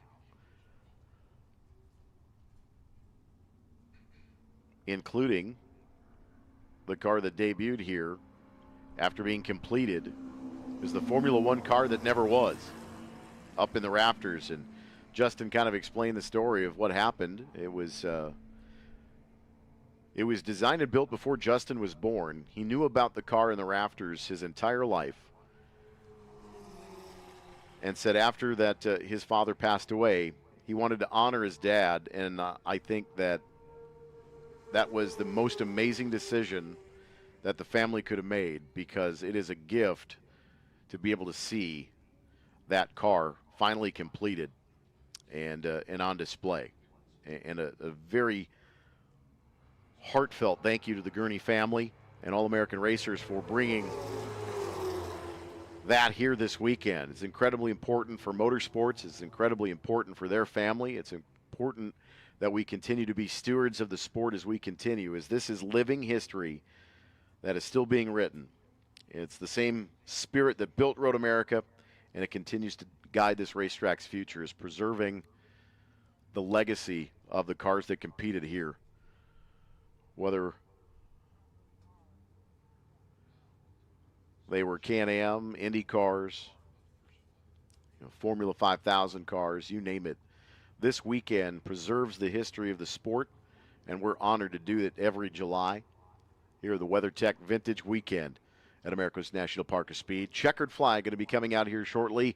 Our Eagles will return to the nest, and I would imagine a full flurry of activity once the Eagles return to the main paddock area. So there's a lot of race cars that will be coming back in the paddock area to one space. So please keep your head on a swivel. Be mindful of the race cars as they transition back to the paddock area.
Good afternoon, race fans, and welcome to the WeatherTech Vintage Weekend with Brian Redman.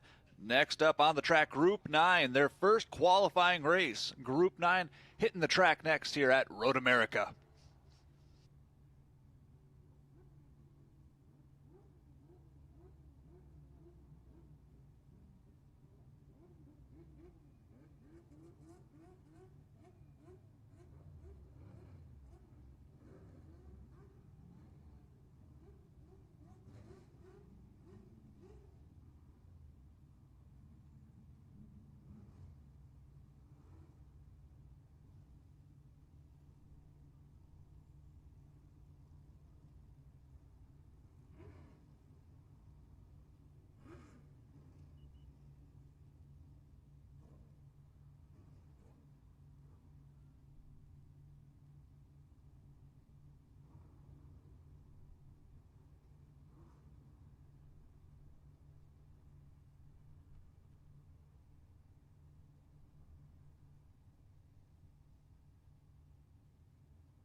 14 rows greet us for the grid for Group 9, which is modern GT American stock car. Starting the 14th row, it is James Dominic in the Chevrolet Camaro.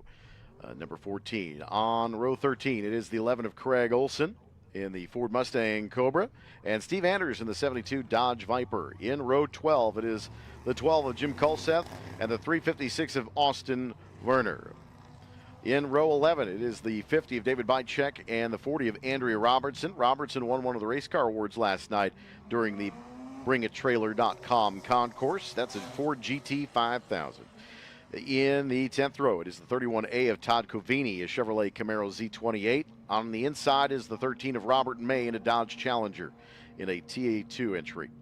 In row 9, it is the 45 of Brad Dahmer in the Chevrolet Silverado. And on the inside of the next row, the 48 of Brian Garcia, the Dodge Challenger. In the 8th row, starting 16th, the 28 of Troy Monty. And the 25 of Frank Beck in the Porsche 992 Cup pairing. In row 7, it is the 5 of Ike Keeler. And the 29 of Benjamin Myers in a Porsche 991.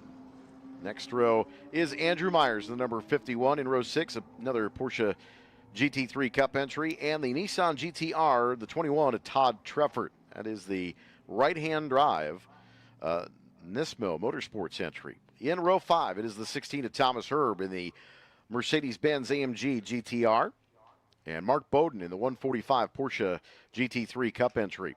In row 4, it is the 34 of Robert Van Zel starting on the outside. On the inside, it is the 312 of Ryan Gates, a pair of Porsche Cup cars. Randy Rupp in the 32, that is a Ford Mustang. And the 79 of Cooper McNeil in the Mercedes-Benz AMG. Outside, row 2 is the 24 Rick Dittman in the Chevrolet Corvette.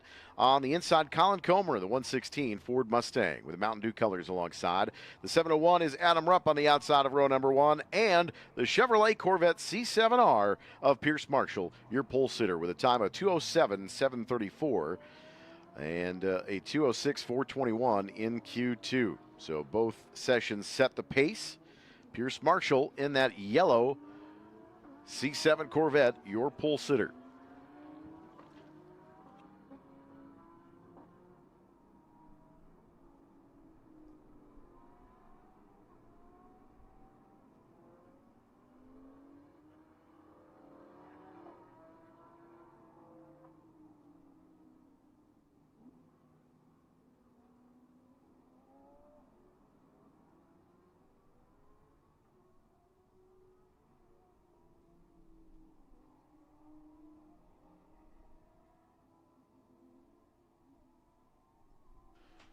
So this is set up as a qualifying race, but basically speaking, this is a qualifying session. So they are going for fast lap time. So they will race it out, but they are looking for fast laps here in these qualifying races on the Saturday afternoon and set up the feature races for your Sunday. So they are racing for time here in these sessions.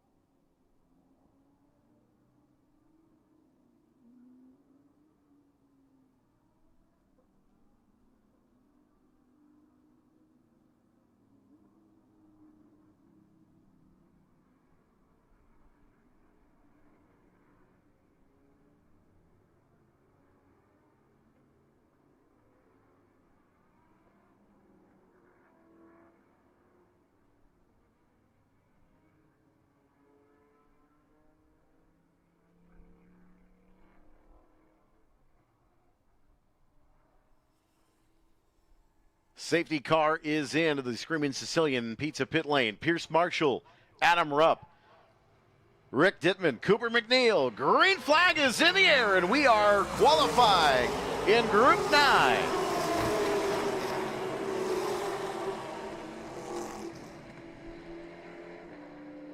Great shot from our drone going into turn 1. Adam Rupp, Pierce Marshall. Gentleman's agreement to get through this turn cleanly.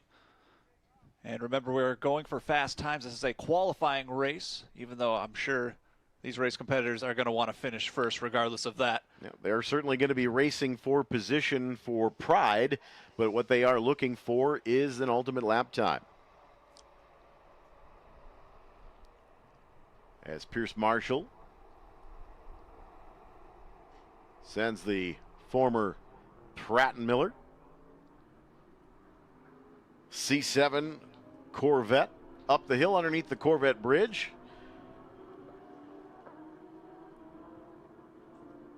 Adam Rupp, Colin Comer, Rick Dittman,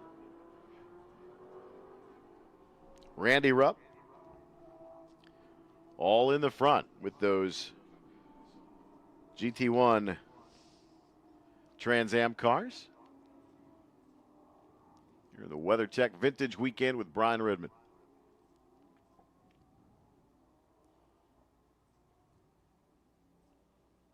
A couple of Porsches got around, it looks like. Cooper McNeil, who started inside row 3.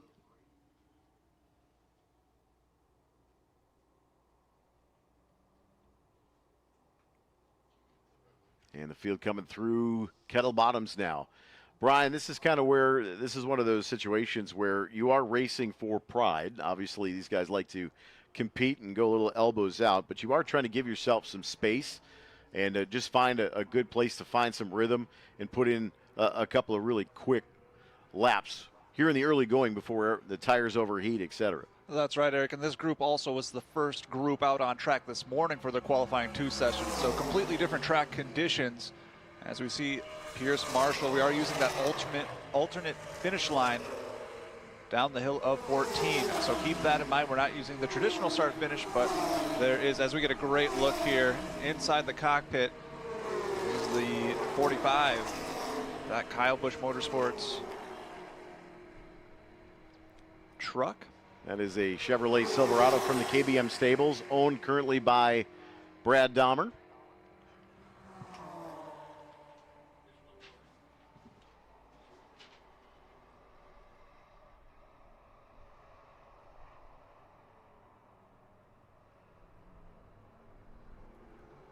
The number 3, Pierce Marshall, currently in the lead with a 2:24.387 in that Chevrolet Corvette. And we saw laps in the 206 range, so obviously that's the first lap. Going to be a little bit slower with the rolling start. Not quite as much speed coming out of turn 14, coming to the green flag. So this lap will probably be a little bit more representative of what these cars' lap times are certainly capable of. Colin Comer in the Mountain Dew 116 entry has gotten around Adam Rupp in the 701. That's a change of position here in the race, but again, going for qualifying times for tomorrow's feature event here on your Sunday of the WeatherTech Vintage Weekend with Brian Redman. So a little bit of different strategies. Some people wanting to be on their own little island so they can set their own pace. Some people linking up, doing a little bit of drafting around this Road America racetrack. Remember, we're going for the best times. This is a qualifying race. But currently the number 3, Pierce Marshall, looking really fast. That alternate start-finish line is at the bottom of the hill of 14, right outside of 13. So keep that in mind as well as we continue our first qualifying race here for the WeatherTech Vintage Weekend with Brian Redman. You can see that alt finish sign on screen right now.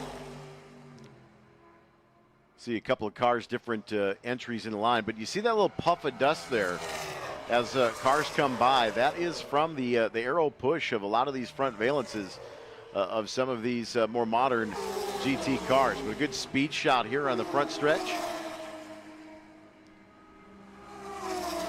Just past start finish. You know, 2 Mercedes AMG entries into this field. Tom Herb in the 16. That is the fall line Mercedes. And of course, Cooper McNeil in the WeatherTech entry. A couple of interesting decals on the rear wing of Cooper McNeil's car. I won't spoil the funny, but if you get a chance to go to the paddock area, take a look at the rear wing endlets on Cooper McNeil's car. It's pretty funny. And you can see those flames coming out, that extra fuel getting burned through that exhaust. Always fun there at turn 5, down the hill into that heavy braking zone. And they have to make that quick turn and then get on the gas and go right back uphill into another braking turn here. We're seeing it right here. Another good spot to watch the track. You'll see more flames going out of those exhausts there too. Unspent fuel. These cars are fire breathing, especially if you're talking about the Trans Am GT1 and GT2 contingents. GT2 will be some of the Porsches. Jim Kulseth in the yellow and blue, number 12, just came across the start-finish line, heads towards turn 1 at the moment. That car, I believe, might have been an ASA Monte Carlo, the American Speed Association touring cars. Certainly looks like either an ASA tour car or a Mid-American car. Little racy going through the kink there. Definitely don't want to make contact back in Kettle Bottoms for sure. Rick Dittman having a little bit of pressure from a Porsche behind. That is, I believe, Ryan Gates. That is the Porsche 992 GT3 entry. That car, the 312, not eligible for awards in the races. So there is an X on the number sheet for that 312 car. Can compete, just participating, but they are not eligible for rewards within the class.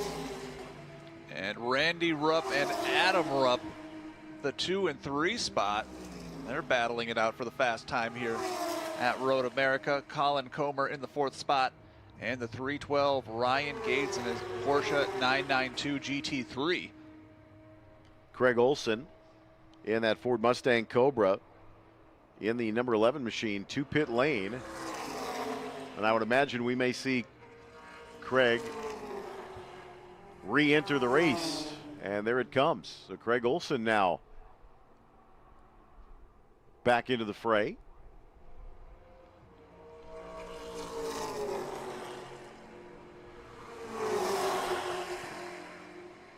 Traffic starting to pick up. Colin Comer, Adam Rupp, and Randy Rupp all now nose to tail into Hurry Downs into turn 8. So again, 3 of the cleanest drivers I think you will find in vintage racing, especially in this GT1 category. Of course, that 36 car that Randy, or 32 car rather, that Randy Rupp has used to be one of the Lamers Eben fleet of cars. It's a new bodywork on it, but a little bit newer car, more modern car for Randy Rupp. He used to have that All Sport Mustang here at Road America. Adam Rupp, the 701, got the Colby Snake on the side. And Colin Comer, of course, in the Mountain Dew colors. Grab an ice cold Mountain Dew at any of our concession stands. The official soft drink is Pepsi Cola here at Road America. So that car fits in very well. And Pierce Marshall, your race leader, has come to pit lane. Pierce Marshall is on pit lane and will dive into a pit stall. And we talked about the fast time for this qualifying race. Do they have to finish the race, Eric, or is it just on the fast time? It would be based upon the fast time. Again, the race for position here, more just for pride and within the group. But it is really about the lap times here in this session. So Pierce Marshall setting a best pace of the weekend, a 2:05.925. And this is going to give Andy Rupp, Adam Rupp, and Colin Comer, who are drafting right next to each other. They just went by the start-finish just a few moments ago, and that's going to give them some opportunity to maybe catch up to Pierce Marshall in his time, especially with that draft. As the track warms up, those tires get to optimal temperatures. So we might see a little shakeup in the order. We'll see if Pierce Marshall decides to go back out or if he's happy with that time. Well, Pierce Marshall pulls away from the pit box, may have made an air pressure adjustment. There he is on pit lane. And here he comes out looking for his moment. And he's going to make the right-hand turn into the paddock area, unfortunately. And that's going to be the end for Pierce Marshall, but he is still on top. So we'll see if anybody can catch up. Andy Rupp, Adam Rupp, Colin Comer, those 3 are going to see if they can shake it up. Tell you what, Randy Rupp in that 32 kind of following in the toe of Adam and Colin. They're in the backside of the race course through Kettle Bottoms, but Randy Rupp not that far off, a 2:07.581 for Randy Rupp. Did we see a change up in the order of this 3 lineup here in that Mountain Dew car? Well, Adam has now gone behind Randy, so that's a change coming out of 12. They went into 12, so those two swapped positions on the braking entry. But Adam Rupp may be abandoning the throttle here as the gap is widening considerably, and he might indeed, pull off. Yep. Adam, he's going to stay out. Never mind. Let me do one more. One more. Well, you know, one of the things that you'll actually see with these older Trans Am cars is they will be able to kind of back their pace down just a hair. They'll cool off the tires and then go with one thrashing flyer. Colin Comer kind of cutting the apex of 2 off right across the TireRack.com tunnel. Randy Rupp still about 2 seconds off the pace of Pierce Marshall. See if they can make up a little bit of time. Well, now that they kind of lost their drafting partner, so to speak, the long straightaway makes it a little bit harder. These cars not quite as slippery as you'd think, but slippery enough. But Rupp with a little bit more modern body kit on that car. Again, that was part of the Denny Lamers, the late Denny Lamers and Cliff Eben tandem, the 36 and the 66. I believe that was Cliff Eben's car, if I'm not mistaken.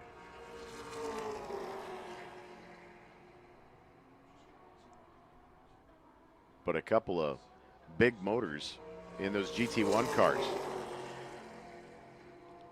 800 to 1,000 horsepower in those cars with really wide rear tires. Puts a lot of that power to the pavement.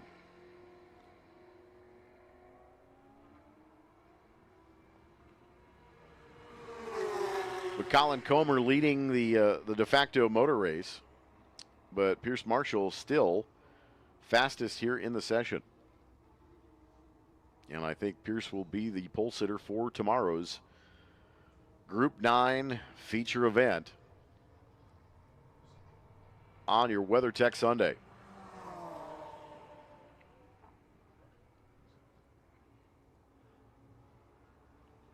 Just came back through that alternate finish.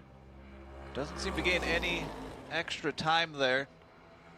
As you said, losing their draft partners, definitely affecting the times.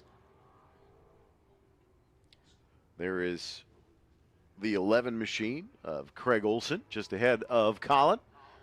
Another one of those Mustang Cobra bodied cars. And the 79 of Cooper McNeil. He just made his best lap, cracking the top 10. A 2:12.557. And 79 of Cooper McNeil in the top 10. So looking at lap times here right now, Pierce Marshall still on top, Randy Rupp, Adam Rupp, Colin Comer, Ryan Gates, Thomas Erb in the 16 Mercedes, Robert Van Zelst, Rick Dittman, Ben Myers, and Cooper McNeil. That is your top 10 right now here in the qualifying race lap times. Again, racing or competing for pride here in the group, going for your ultimate lap. Some lap traffic for Randy Rupp there. Look into the inside. Colin Comer. Or Colin Comer, yep. Comer into hurry downs around the Snoopy adorned Porsche. I think that has been a crowd favorite this weekend. The Snoopy Red Baron on the sides, I do believe. That's a perfect mascot for that car. But there is the Mountain Dew Mustang. Of course, winner of the GT1 class and during the Trans Am weekend, the final weekend here in June. They're all alone going through the kink into the braking zone of Canada corner.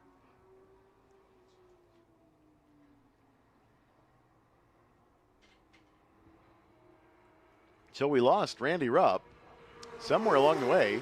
Oh, car looked like pulled off right on pit exit there. Not sure who that is. Can't tell if that is the Corvette or if that's Adam Rupp. Adam did lose some pace the last time through. We did see him kind of pull off. Maybe he didn't do that extra lap, or maybe he did the extra lap and decided, yep. That's Adam Rupp. There's Adam. But we lost Randy as well, I do believe.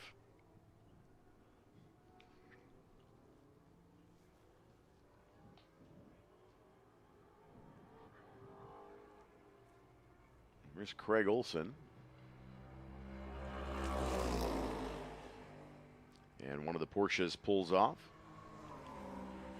Again, these are for qualifying times. The race means nothing more than some handshakes.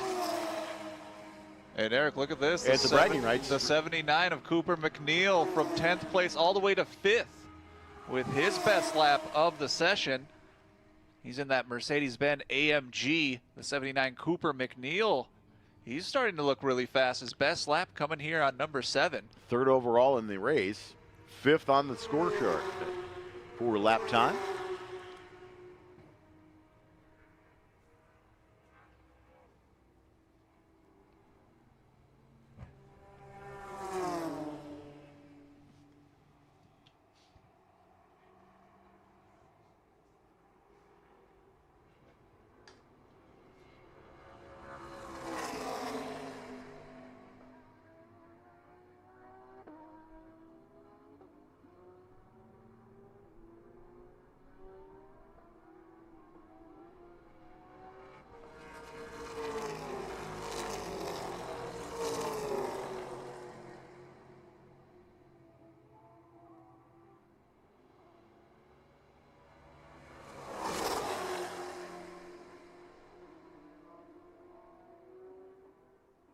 Checkered flag is going to come out, and that is going to end our qualifying race for Group 9.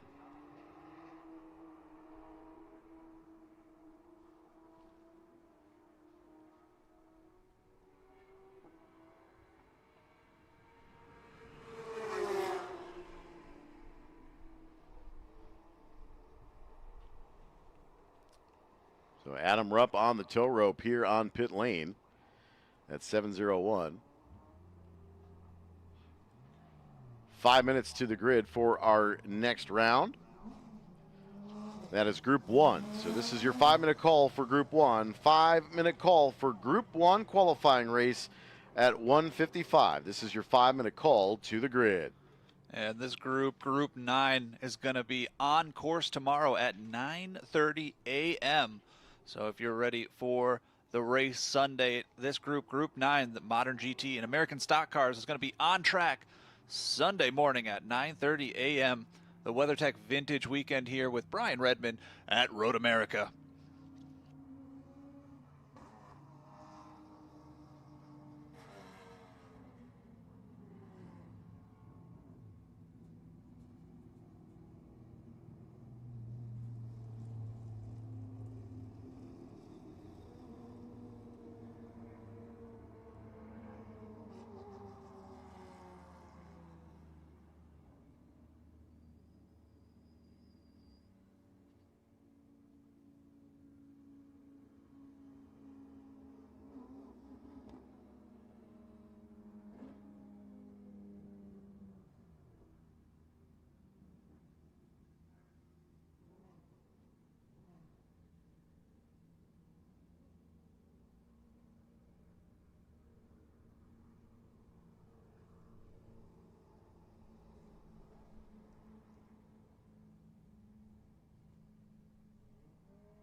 Don't forget David Hobbs, B.S. Levy, signing autographs and copies of their books over at the Paddock Shop till about 3 o'clock this afternoon. Great to have both of them here. It was great to chat with David yesterday. Chatted with Bert for a little bit as well before we got the parade underway. The BringATrailer.com stage tonight going to be by the VIPs near the head end of the first corner. So it's a little bit further on down the road than last night's parade location. So we're switching it up a little bit so we can give a great VIP experience. Right on the main drag off of Rhine and Lake Street in Elkhart Lake. Tonight, 6 to 8, sports cars on display. Should be a great evening. Make sure you come out and join us. Qualifying race for Group 1 next from America's National Park of Speed.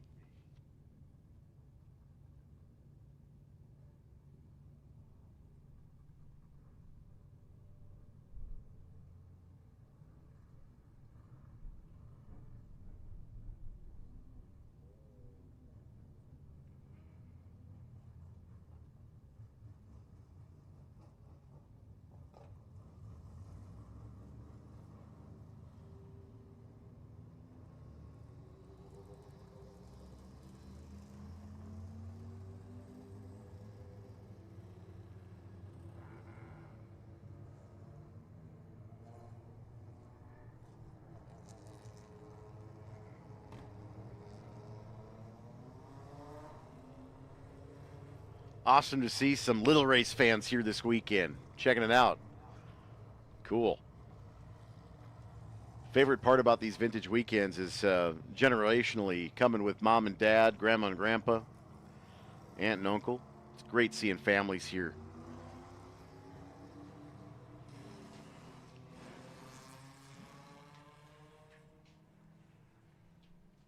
Nothing better than watching little race fans just fall in love with the sport. It's great. A lot of prototypes in this one. This is Group 1 qualifying. Again, this is a race format, so these cars will race for pride within their group, and then they will set their fast lap here in the race. And that's what they're ultimately going for, is the fastest lap of the weekend. That's what they want to do here in this session. So we'll see some elbows out competition, nice friendly competition. But ultimately, this is about their lap times all afternoon here on your Saturday.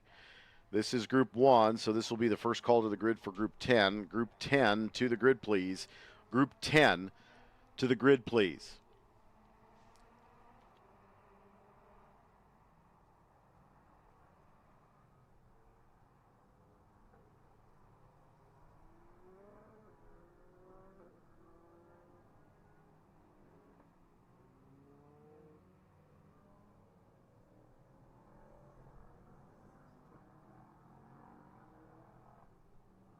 Don't forget to visit Bring a Trailer tent down at Turn 5. You can discover why bringatrailer.com is the world's best place to buy, sell, and talk about enthusiast vehicles.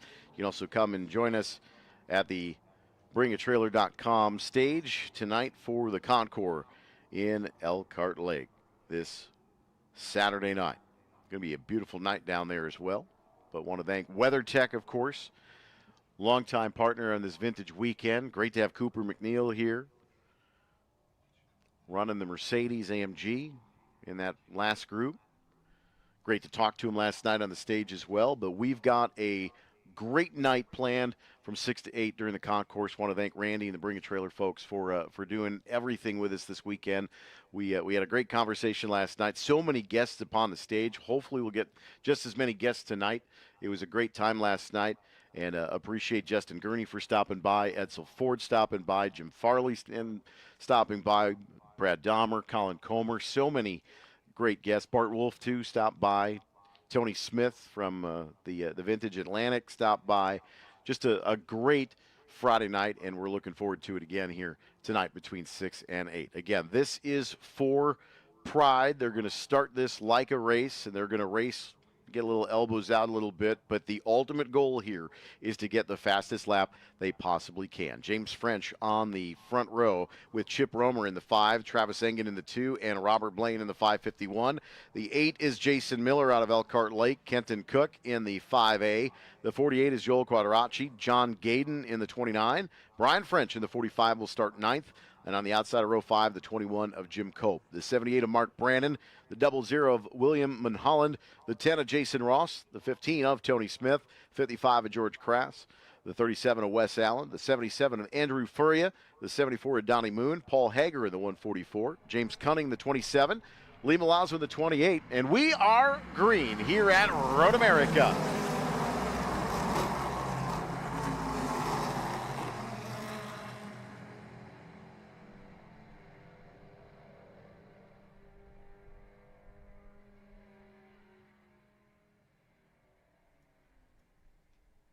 So far, so good. Clean through 1 and flag station 2 across the tire rack tunnel and towards turn 3. And Brian, this is a more modern group of prototype race cars, but still the competition. There's a lot of cars of similar classes and categories here, so you get a little bit of a preview what's coming in 2 weeks here for the Motul Sports Car Grand Prix, the Endurance 6-Hour Classic here in just a couple of weeks with IMSA competition. A lot of these are former ALMS or Grand Am prototype category cars, and looking forward to that race in a couple of weeks. But this is a little bit of a preview of some of these prototype category cars. Here are the WeatherTech Vintage Weekend with Brian Redman. Yeah, this Group 1, the modern prototypes, the modern sports car racing. Some of the fastest cars we're going to see on track all weekend. And some great shots coming out here from our video team here at Road America. That's the Apex at 7. You see kind of how they've got to arc that car into the corner to hit that apex. Try not to tap the curbing because it can kind of send you off to driver's left on the exit of 7. But now through the carousel here in turn 10. Look at that elevation change that you've got from 9 to 10. Now through kettle bottoms. See the width difference of the track width. A lot of these cars. Ooh, some contact in kettle bottoms there. Not ideal. Especially coming into Canada Corner, that heavy braking zone. We know Canada Corner has been a little tricky this weekend for our race competitors. But it'll be interesting to see what race strategy they decide to go with. We are going with fastest time for this qualifying race. Absolutely. And not overall position. So we'll see if they decide to spread out a little bit more or if they're going to go for a drafting strategy. I think they're probably going to want to spread out just a little bit. You definitely don't want to be side by side in 14 either. Exactly. We've seen a couple of cars go off wide in 14 on the exit.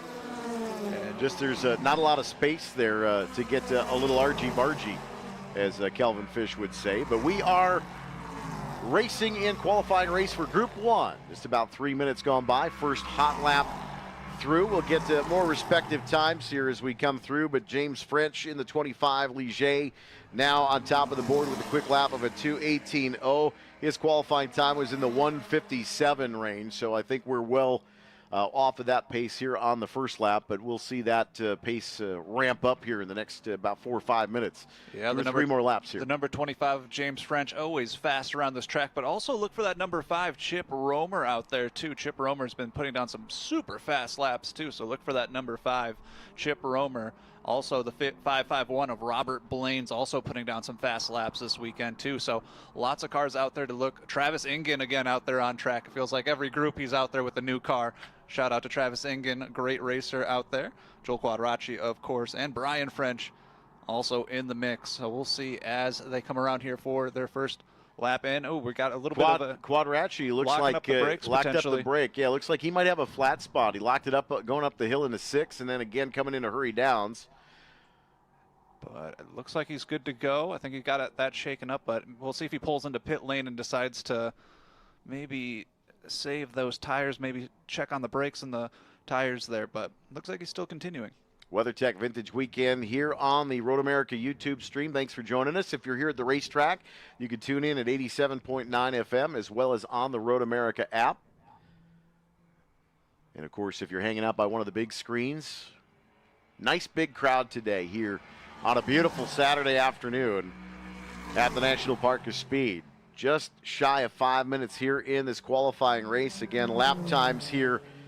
French a 1:59.221 that time through. Chip Romer a 1:59.9, 7/10 off of James French's pace. But you mentioned it, the 5:51 of Robert Blaine, third quick so far here in this session, 2:03.5. Again, they're going for their fastest lap of the weekend here with this qualifying race.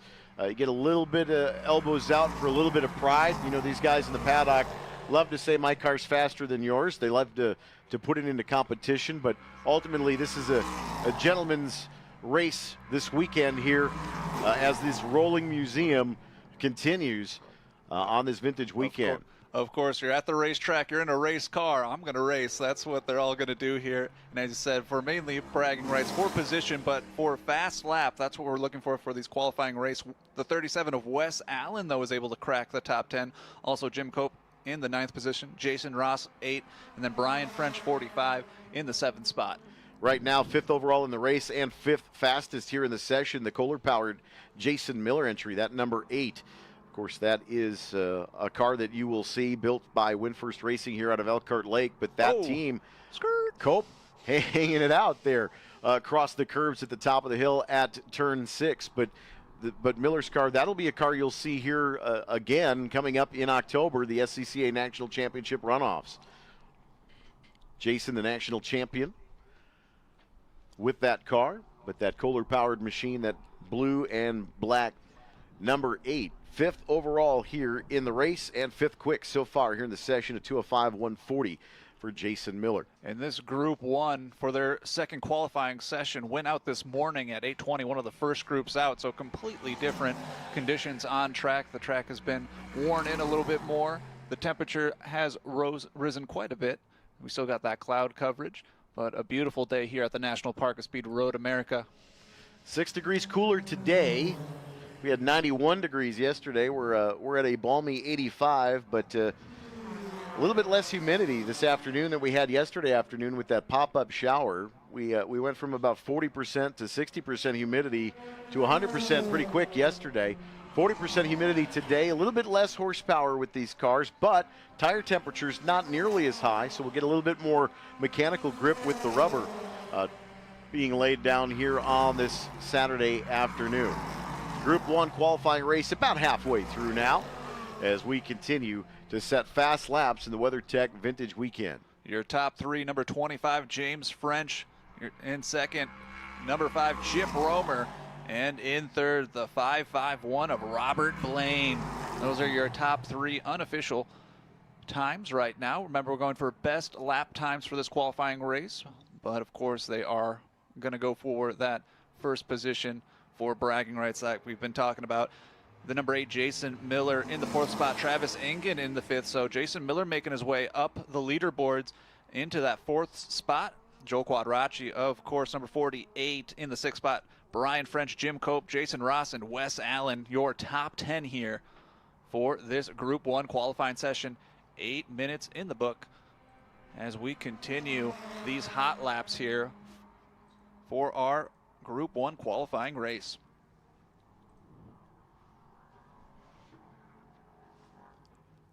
Continuing to set the paces, James French, not a stranger to this race course.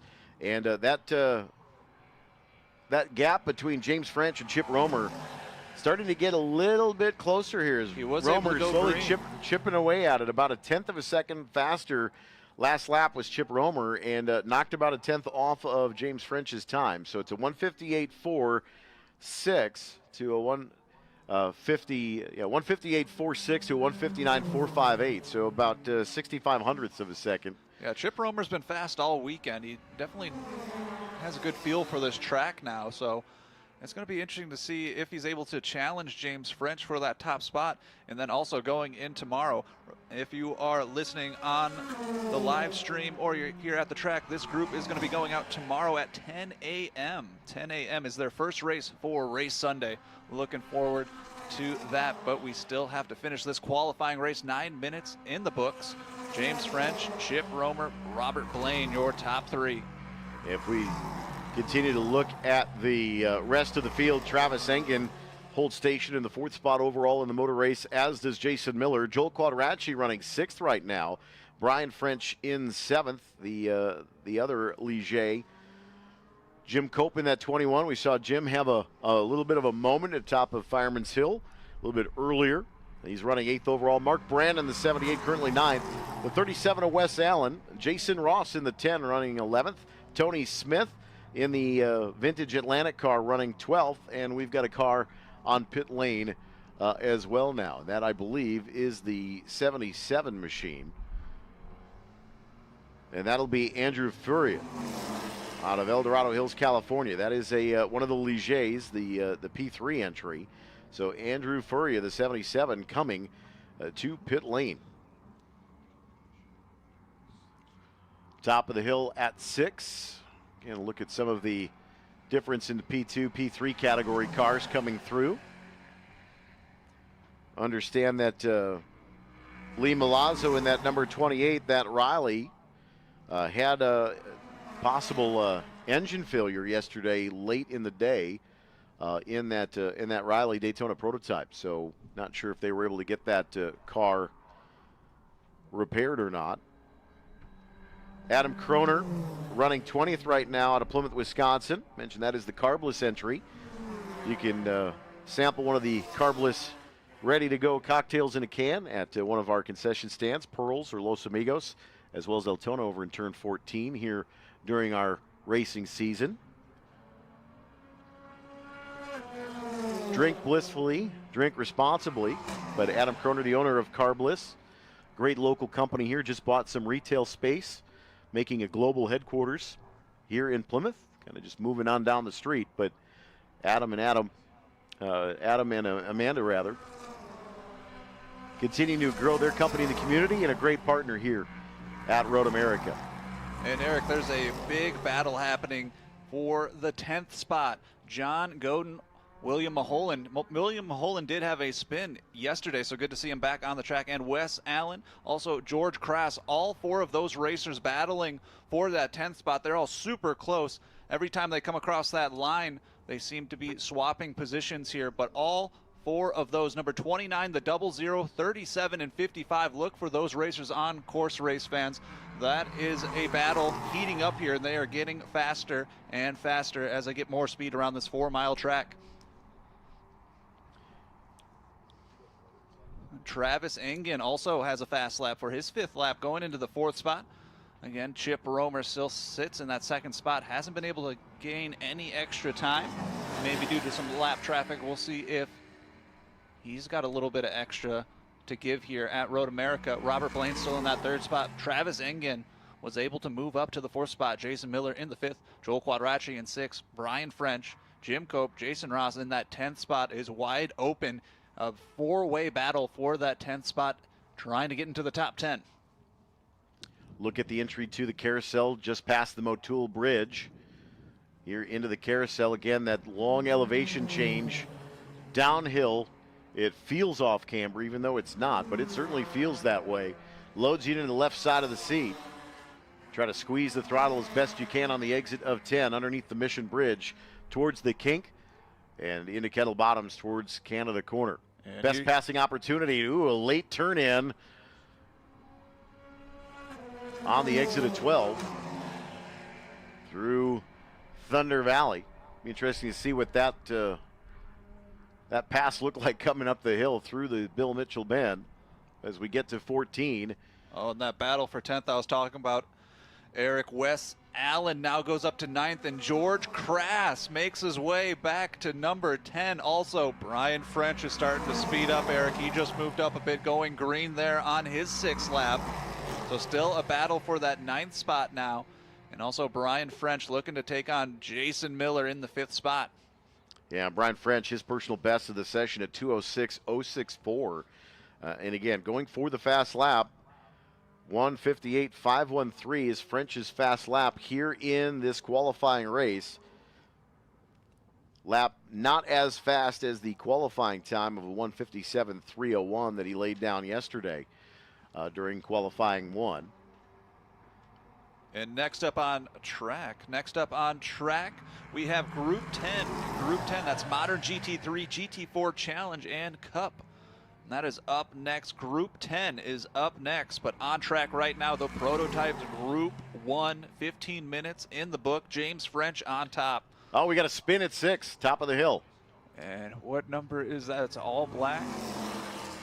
And everyone makes it through safely. Facing the wrong direction, but oh, a nice burnout. That is the 10. And he keeps it going. Let's go. Great recovery there. You got to wait for a little bit of a point. You want to make sure that you don't have oncoming traffic. Jason Ross, that is the Lee Summit, Missouri driver. That is the Ligier. And Jason Ross was in that battle for the top Indeed. 10 position, so I think he was just trying to give it a little bit extra to get some time. I know he was probably feeling that he could probably get into that top 10 spot, but he's going to have to wait at least 1, maybe 2 laps if he has time to regain that pace.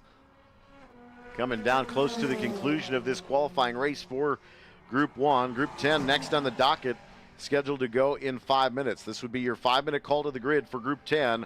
5-minute call to the grid for Group 10. Oh, and look at this. Travis Engen, top 3 now. Best lap, number 7. Also, Joel Quadracci moving up the boards, too. So these racers aren't done yet. Tony Smith also moves into the top 10, finding some extra speed here. But Travis Engen with some great racing this weekend in multiple groups and classes. So great to see him in the top 3. James French, Chip Romer, Travis Engen in that checkered flag. Comes out. The checkered flag is out on this session. So we'll see if anybody has one last lap to give for the Group 1 qualifying race here, the WeatherTech Vintage Weekend with Brian Redman, checkered flag out on course. We'll see if anything can shake up here. James French, Chip Romer going across the line. Let's see if Travis Engen maybe have one more. Robert Blaine trying to get that top 3 spot back. And Brian French was looking fast, as well as Joel Quadracci going green on his lap number 7. Travis Engen in his second qualifying time from earlier this morning was a 2:03.266. A little bit slower here in the qualifying race of a 2:03.318, but Engen really close to similar pace. But James French about a second slower than his fast lap here in this qualifying race. But that could be attributed to much different track conditions, much warmer temperatures on the track surface with this sun beating down on this Saturday afternoon. Again, 85 degrees, dew points around 58, 40% relative humidity. So fairly clean air, minus the smoke that's starting to filter back through, but a gorgeous afternoon here at the National Park of Speed.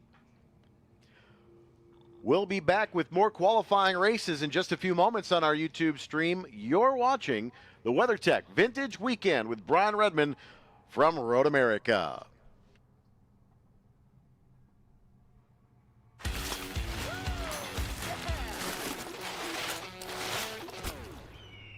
And that's why I never drive those guys. Party's over, big guy. We're tired of hearing, I don't want to get my truck dirty. With WeatherTech laser-measured floor liners front and rear, a seat protector, and full bed protection, trucks are totally covered. You just got WeatherTech. Yeah, buddy.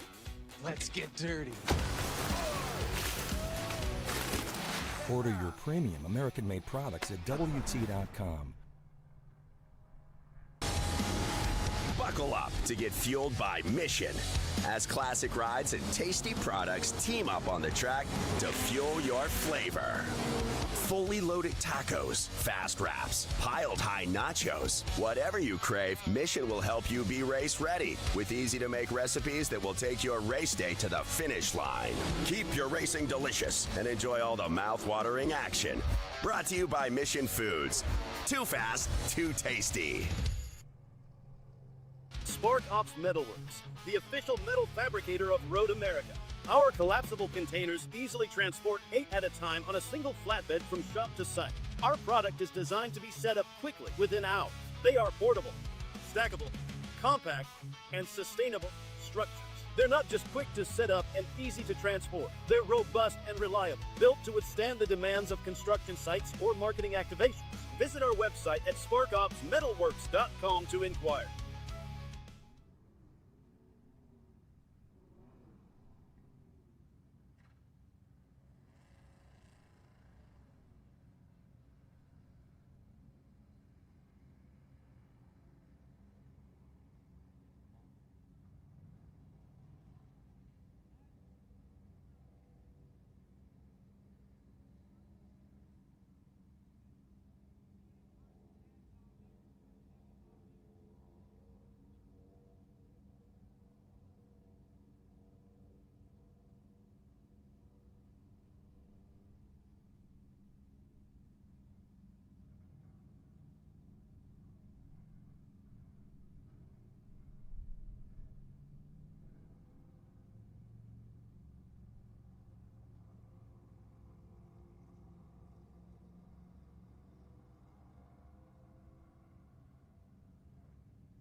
now on track, Group 10 qualifying race, modern GT3, GT4 Challenge and Cup. The number 260, David Treichel in his Porsche. Number 2, the 81, Tom McGlynn. The 46, Mark Bowden. 74, Keith Clark. Number 16, Steve Denton. Number 87, Paul Denton. Number 69, Brian Weathered. Number 22, Jeff Jones. Number 8, Brian Carlson in his Chevrolet Camaro. Number 110, Jimmy McGlynn. Number 42, Peter Cunningham. Number 43, Howard Swig. Number 3, Matthew O'Toole in his BMW. 819 of Robert Gee. Number 38, Matthew Goatzinger. Number 58, Jim Benson. Number 288, Adam Karan. Number 53, Tom O'Toole. The 194, Anthony Stevens. And in the 20th spot, number 33, Chris Higgins.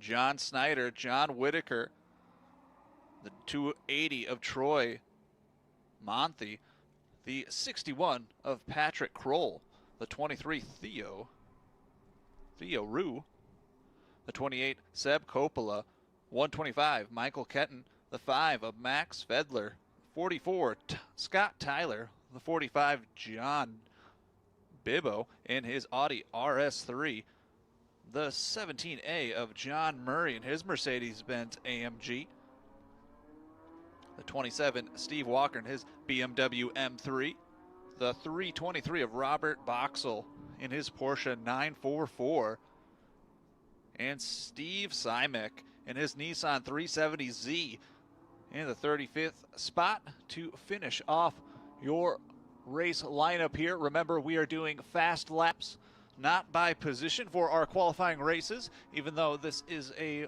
race and the race competitors will be racing for that top spot for bragging rights. But this is to set the stage for tomorrow's race. And remember, this group is going to be one of the first groups to go out Sunday, Group 10. So 8:30 Sunday on race day. The Modern GT Challenge Cup will be at 8:30 for Group 10.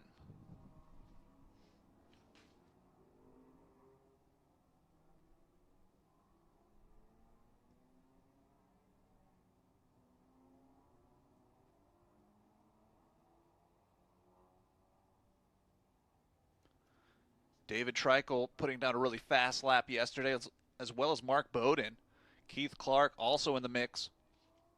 And Brian Weathered in his Porsche 991 also with some fast times. This is your Group 10 qualifying race as we see them going into Canada Corner. That group of cars, big group here, 35 race competitors hitting the track here for the WeatherTech Vintage Weekend. Also, race fans, check out the Eagle's Nest right out front of the paddock shop. 41 and a half Eagles under that tent on display here at Road America. So definitely go take a look. The All-American Racing Eagles. And we're about to go green here for our third qualifying race of the day. Lights are out on top of the Corvette safety car. Brian, we are set to go racing again.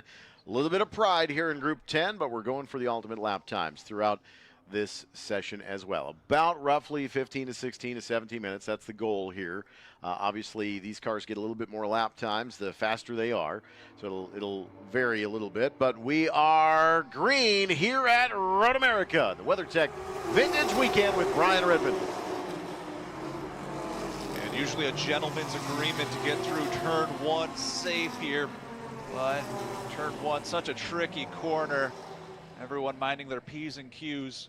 Some modern GT Porsches, GT Cup entries. Got a couple of Honda Civics, Honda Acura TSX in there as well. Peter Cunningham. And again, it'll be interesting to see what sort of strategy this group decides to go with. Are they going to spread out? Are they going to decide to draft a little bit? Remember, we're going for the best lap times for this qualifying race. So definitely some racecraft coming in here for your Group 10 qualifying race. Mark Bowden, that number 46 BMW perennial front runner here in a lot of these Group 10 races. A couple extra cars here, and new cars have entered the mix. 74 Keith Clark as well.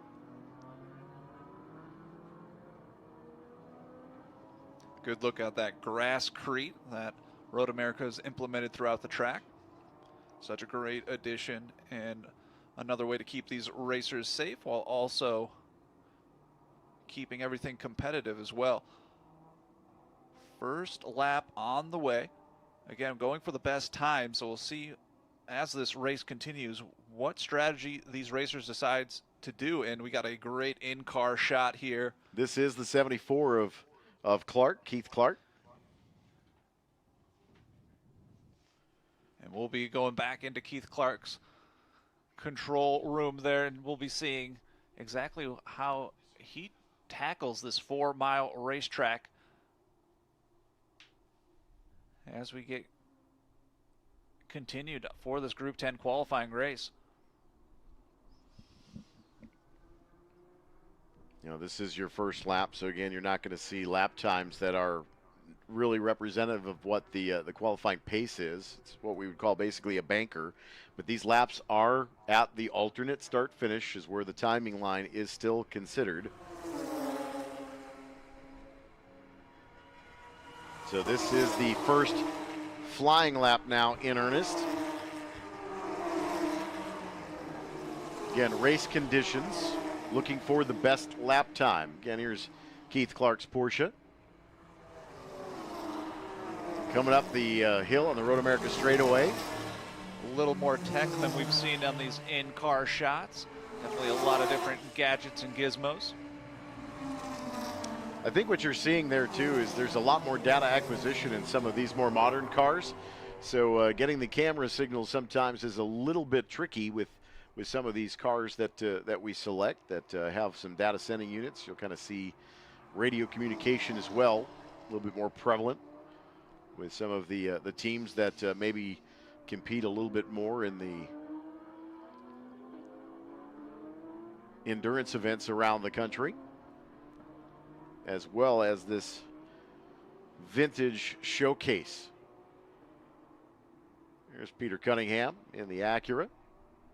And then you'll probably see John Whitaker in the Honda Civic with the bright day-glow orange. I'm a little disappointed, though, there's no squircles on that car. So if you know the story behind the squircles on the Acuras for real time when Ryan Eversley and Peter Cunningham were driving the 42 and 43, Eversley, of course, winning both Saturday and Sunday of that World Challenge round here at the National Park of Speed. But those cars had orange canards and random colored squircles matching the paint scheme of the car, in addition to a couple of autographs on the hood of Peter Cunningham's car over the years. I made sure my signature was about 1.5 feet wide, right along dead center, right? Right dead center, right above the Pirelli sticker. I remember. So I knew my signature would get on camera at least once. So Peter's great to have in the paddock area. He's on the a member of the board of directors here at Road America. Cares so deeply about the sport. Cares so deeply about this place. Mike Shank as well. Carol Jensen.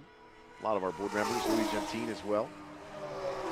This is the shareholder-owned racetrack. It's really the only one of its kind that's owned by competitors and fans, and it's been that way since Cliff Tufte designed it into the hills of the Kettle Moraine. What a great shot just outside turn one.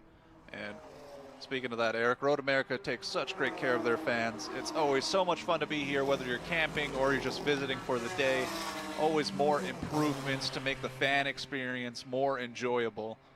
And the best concession stands in all of racing too. That's always a plus. So you get a good look here at kind of how apex entry affects your exit. You know, in a shot like that, you can see a couple of different cars, maybe half a width in or out, makes a big difference of what you kind of scrub off going through the center of the corner. Late turn-ins, early turn-ins, deep turn-ins, shallow turn-ins. You get kind of a wide variety of different cars that need different things. And it looks like the number 14 car just goes past here on pit lane. That is John Snyder in his BMW M3. Hopefully he's able to get back out there, currently running 36. But your current top three, 260 Dave Treichel, the 81 Tom McGlynn, and the 74 of Keith Clark. Also 46 Mark Bowden and 16 Steve Detton. And Brian Weathered had a great lap moving up the rankings there. The number 69 in the 6th spot. 87 of Paul Denton, the 42 Peter Cunningham, the 43 of Howard Swig, and Matt O'Toole in the number 3. That is your top 10 in the speed charts here in Group 10 qualifying. Right around just shy halfway, I would think, here with about 7 minutes complete in the Group 10 qualifying race.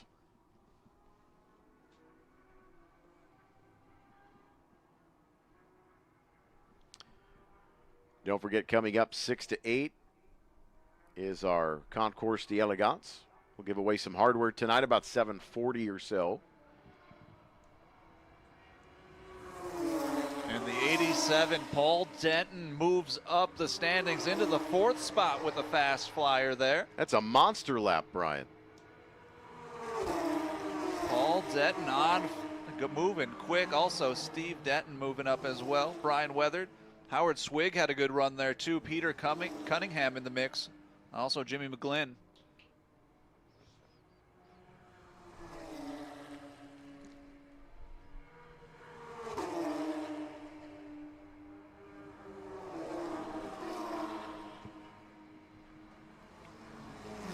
Lots of fast laps coming out here as these racers get up to speed.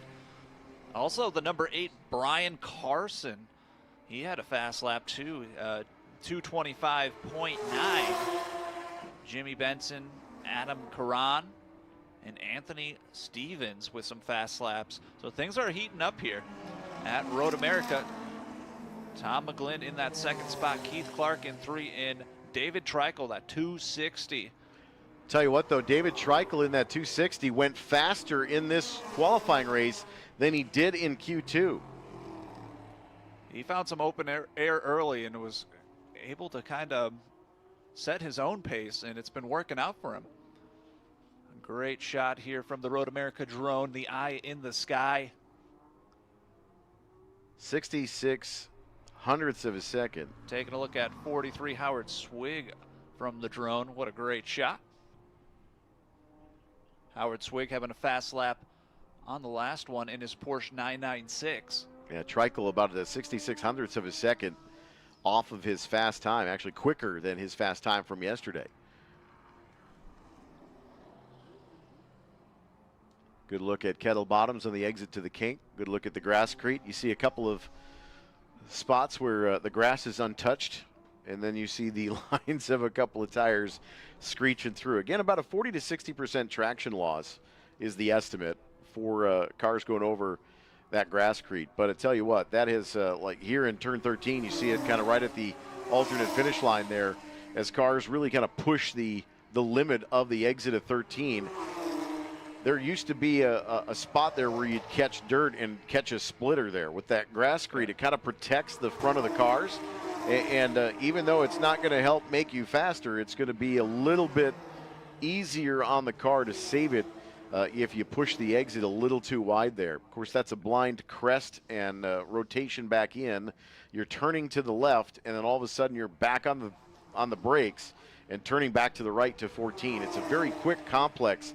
It doesn't look that quick, but it feels very fast inside these race cars. There's Peter Cunningham tossing that Acura TSX into turn 3, headed towards the Sargento Bridge. A couple of the Porsches here as well, and a BMW. Battle for the Bavarian brands. And Jimmy McGlynn puts down his fast lap going into the 4th spot. That's the 110. So look out on track, race fans, for the 110 of Jimmy McGlynn in his Porsche 996. Personal best at 227.74 for McGlynn.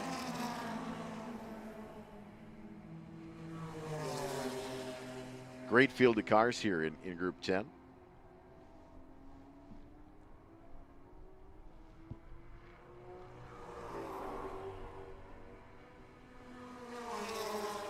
And this group will be our second group of the morning tomorrow at 8:30 with the Modern GT Challenge and Cup cars. And take a look here at number 22, Jeff Jones. He might be able to crack the top 10 here. He's getting faster. Goes green on his 4th lap with a 22.7. Matthew O'Toole, Adam Caron, Anthony Stevens, and Brian Carlson. Those 5 racers, they might be all grouped up and linked together, and they are moving quick here, looking to challenge Peter Cunningham, 10th spot. All 5 of those racers have a chance to crack the top 10 here. So look for number 22, number 3, number 288, 194, and number 8 out there on track, race fans. That battle is heating up, trying to crack the top 10 spot. Brian Weathered also has another fast lap. He's moving quick into the top 8. Paul Denton and Steven Denton side by side here, both of them with fast laps for their 5th lap.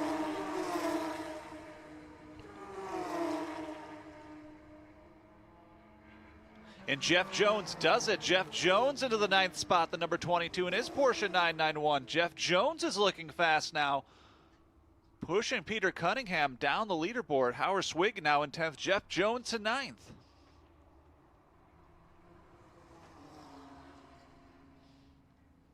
"13 minutes into this Group 10 qualifying session. Next on course, we have Group 8. Group 8 up next. That Group 8 is the historic, post-historic, medium displacement GT production and sedans. Group 8 is up next. And if you're listening online or on the radio, this group number 10, is going to be going on track tomorrow at 8:30 a.m. So completely different track conditions, as they're going to be one of the first groups to go out tomorrow. So definitely position here, and putting down a fast lap is super important. You want to be at that top end of the charts. Every position matters, especially when you're coming onto a track that doesn't have a whole lot of wear and heat into it at the start of the day. David Treichel still in the lead. Put down his best lap on lap 2. Hasn't improved on that. And also Tom McGlynn is about 5/100 of a second, and the checkered flag comes out. The checkered flag is coming out on this session. We'll see if anybody can shake it up as that checkered is being waved. But Jeff Jones moves his way up. We'll see if Jeff Jones have any more to give. Treichel, Tom McGlynn, Keith Clark, Steven Denton, Paul Denton, Mark Bowden moves up to 6. So Mark Bowden, the 46, and his BMW M3 makes it into the 6th spot. And as I say that, Jimmy McGlynn takes it back over the 996. Jimmy McGlynn takes it on over. That 10th spot is wide open. We'll see if anybody's able to crack into the top 10.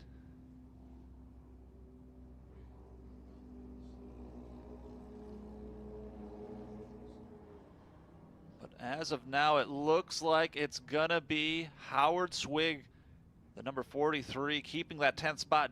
But congratulations to Jeff Jones in his Porsche 991. The number 22 of Jeff Jones battled his way into the top 10. Same with Brian Weathered. He's been having a great weekend.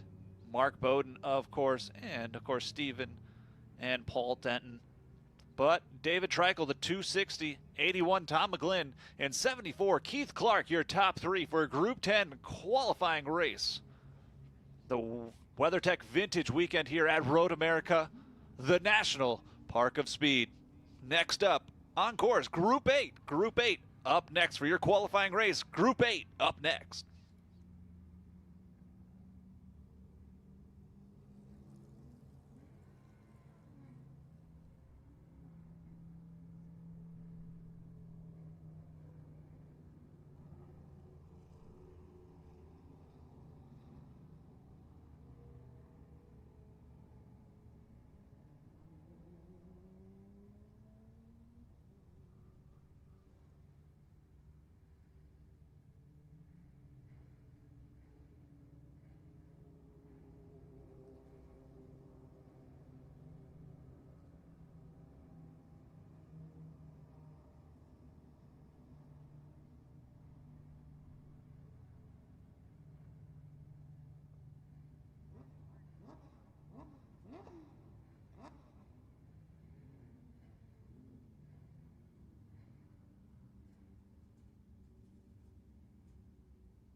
Generations of fans have grown up here at Road America, and have probably watched this race car for at least the last 15 to 16 years like I have. Lisa Hansen on board. That's what it looks like coming out from the pit lane, pulling the belts tight, tug on the steering wheel, and get ready to go racing. We joined Lisa with the onboard on Thursday morning during our practice session. She was kind enough to let us test the in-car camera on Thursday within her legendary Porsche here. And as you mentioned yesterday, she's got that water system because she does a lot more endurance races. So she's able to keep herself hydrated, especially in these hot conditions, but mainly for those endurance races when you're in the car for multiple hours at a time. You can see her moving around the track, trying to get as much temperature in those tires. You'll see them going back and forth on the tracks. If you're wondering why they're doing that, it's just to get some more heat into the tires. And as they build the heat in the tires, they'll also, if they end up with a full course yellow, anything like that, they'll want to scrub any debris off of the tires before going back on the restart. Usually don't have to worry too much about that here this weekend, but of course these races are pretty short relatively. That couple of smaller cars in the back is kind of an interesting story. There's a Renault Clio, which is a V6 trophy car here, and then there's also a Sunbeam Tiger in the field as well, the 13 of John Daniels. But so there's a couple of smaller cars. There's a Saab 900 in the field as well, with Chris Simpson, the 900, and Jessica Jonk in the 28. In the field from the Land O'Lakes region, up in Minnesota area. But David Agratellis.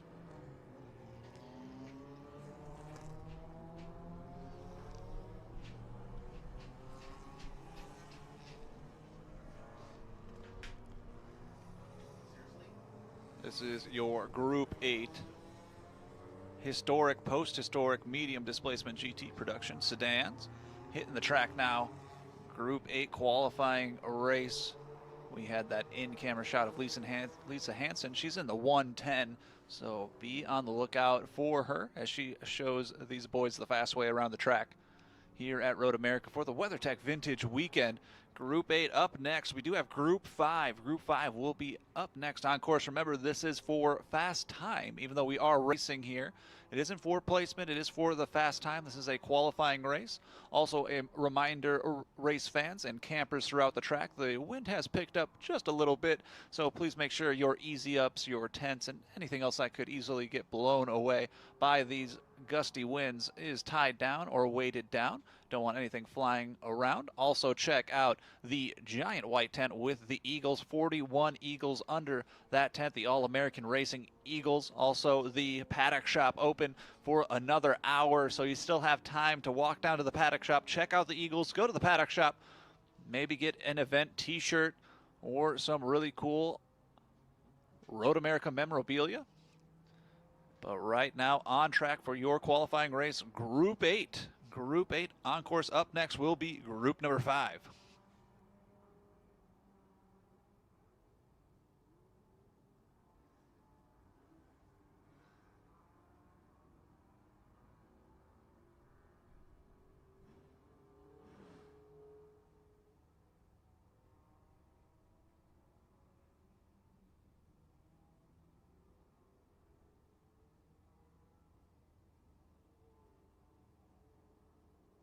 "59 cars entered into Group 8 in this historic medium displacement production category.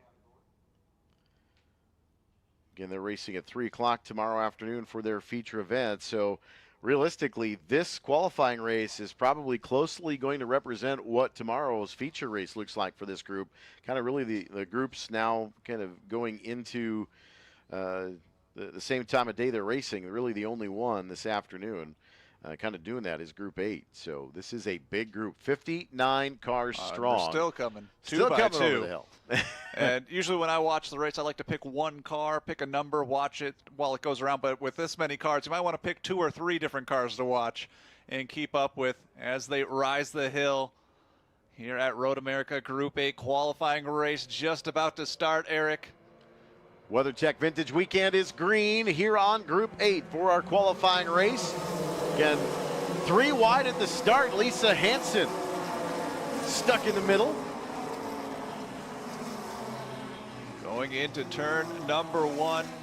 Gentleman's agreement to get through that first turn as safely as possible. And look how many cars are in this group. 2 by 2 by 2 by 2 for a while. A little bit of wind here today's picked up a little bit of debris. We'll keep an eye on that. Ooh, that's the but he saves it. Is that's that right? the Clio. That's the one you were just talking about. We were just talking about that car. Commentator's Yeah. curse there. Yeah, that's the Renault Clio. But that's all right. Kept it on track. Able to continue. And cars still coming. Joe Stiffel and the Miller out there as well here in Group 8. And there we go. On board with Lisa Hansen, that 110 Porsche under the Sargento Bridge.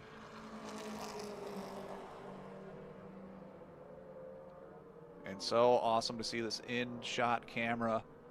Working the clutch. And look at that shifting, incredible. Round 5 up the hill. What amazes me so much is how smooth Lisa is. She is a fantastic, phenomenal driver here, especially in these vintage Porsches. But she is a long standard of driving performance here. Veteran competitor Absolutely. for sure. Probably well over, I don't want to say probably. Couple hundred races here, I would imagine. Yeah. Probably over 10,000 laps at least at this point. You know, sure feels that way, but she is fantastic. Got a slow car coming into Hurry Downs, but want to thank Lisa for letting us bolt the camera in that 110 Porsche 911.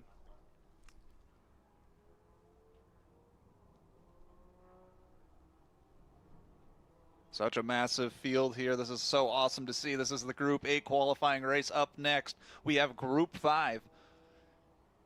And I think we're going to have just a gaggle of cars throughout this whole entire qualifying session. So I know we were talking about some racecraft, whether you're going to want to split up or stay together. I don't think they're going to have a chance to get away from each other on this one unless you're in the top 3. So it'll be interesting to see how everything shakes out here. There's Bill Savotas, carbless BMW. And your leaders on the way through here. David Agratellis, purple here on that opening lap. Again, this is not a lap time representative of where we think the field will be here. Their fast laps yesterday, a 2:30.708 for Agratellis in qualifying 2 this morning. So Agratellis looking for a 2:37.08, about 21 seconds off that pace on the opening lap, which is to be expected with the rolling start. There's Frank Boucher in the 51, making the turn. A couple of Datsun 510s in there. There's the Clio. Another couple of Datsun 260s and 240s. Jeff Jagish in the 12. The more modern BMWs. Jessica John.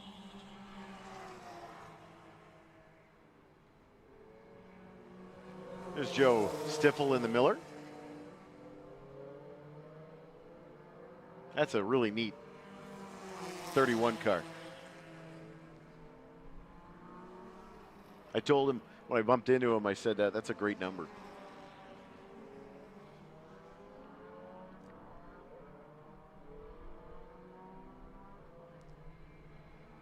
Robert Bechtel has gone to the top of the board, a 244.370, but a little bit further on back in the field, had a little bit more of a running start from the timeline. So, again, not quite representative of where we'll be at speed, but your lead group, the 66 of David Agratellis, 44 Chris Zappa, the 110 Elisa Hansen, will be the first couple of cars to see the timing line just before turn 14's apex entry.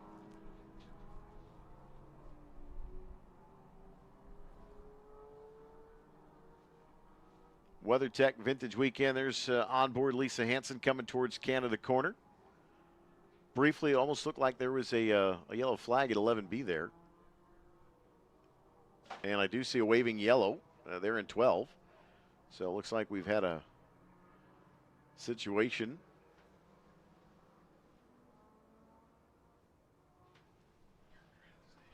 Parked right at the flag station at 12 there. On board with Lisa Hansen. And as you said, Eric, so smooth with these shifts. Not a whole lot of wasted motion.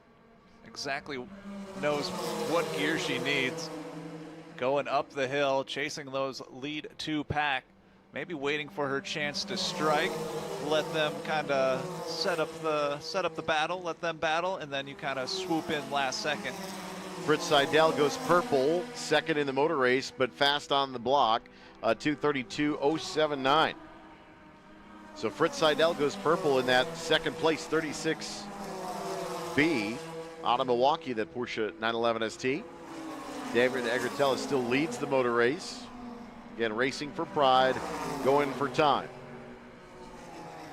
So Chris Zappa still second quick in the session thus far. Lisa Hansen still third quick thus far.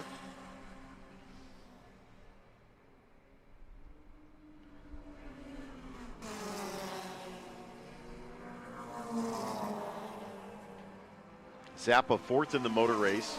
Second fastest, Craig Sutherland, the 117. George F. Ball back in that 0 out of Lake Bluff, Illinois. Another Porsche 911. Currently 6th overall in the race, but he's 8th on pace. That's what makes these qualifying races interesting. You don't necessarily have to be in the lead pack to have a quick lap. But going for the ultimate fast lap here in the qualifying races today. We go feature racing at 8 a.m. tomorrow morning with Group 11. We'll run through each of our groups. So one competition, one time on the track tomorrow to end our weekend here at America's National Park of Speed. We'll celebrate the 60th anniversary of the Trans-American Championship with 2 Group 12A races with the over 2.5 liter and under 2.5 liter. That is Group 12A at 1:30 and Group 12B at 4 p.m., our final group of the weekend. And some of these cars will be in the Group 12A and B, respectfully.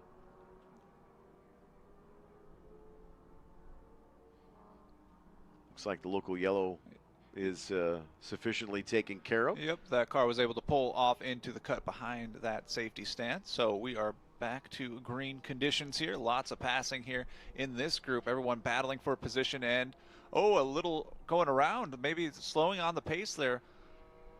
That was Lisa Hansen that made the evasive. That was a wide move around the inside there, Lisa Hansen. That was going around, I believe, Chris Zappa. But it looks like he was able to get back. Actually, that's pace. Fritz Seidel. Fritz Seidel was slow on the exit of 14. Maybe a little misshift there, or potentially just losing some grip. But Lisa Hansen going around. And second quick now for Lisa Hansen as well. Lisa Hansen finding some speed. And this is Lisa Hansen right here on screen. Inboard camera brought to you by the Road America production team. Lisa Hansen so quick around this racetrack. Oh, a little bit rough ride on the curb there. Used a little bit more exit than I think she planned. That cost her a little bit of time. She had to pedal out of it. Those gator strips don't look all that assuming, but those will rattle your fillings a little bit, especially in a little bit stiffer sprung car. Second place overall in the race, second place overall in lap time for Lisa Hansen. Oh, hits the rumbles again. That time to driver's left on the turn into 5. Up the hill under the Corvette bridge. Let's look at George F. Ball back. So Hansen now about probably to the carousel. There it is, underneath the Motul Bridge on the entry to turn 9 and 10. The carousel here at Road America. Good to see a great crowd here today on a Saturday afternoon. Great weather, over 400 vintage cars here at Road America Racing in so many different groups. So much history here And a little bit of battle here going into Canada corner, looking to the inside. Heavy braking zone. That is the 36. The 36 of Fritz Seidel getting a little bit racy. Was able to make that safe pass into the Canada corner.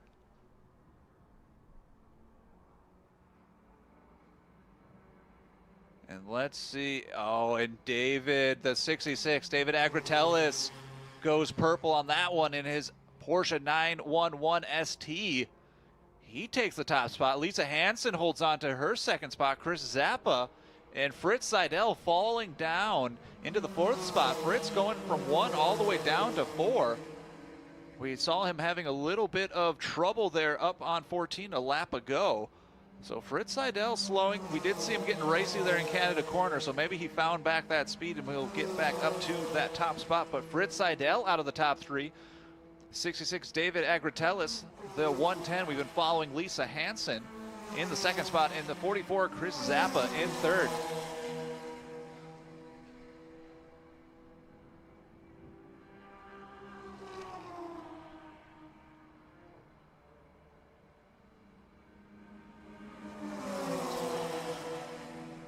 And the checkered flag coming out on this session. I think they got enough people got around, so there'll be a couple more flying laps here. Remember, we're going for the best lap time, not position.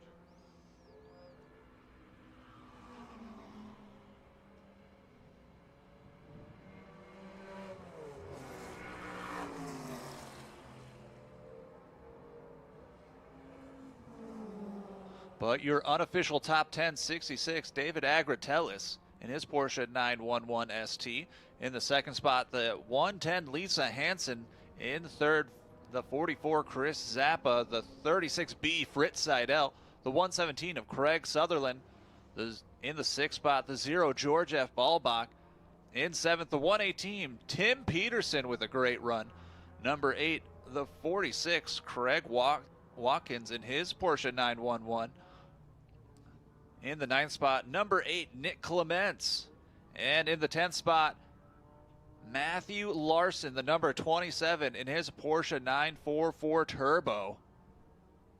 Also Mark White, Kellen Weinberger, Randall Green, Edward Adolski, Don Myers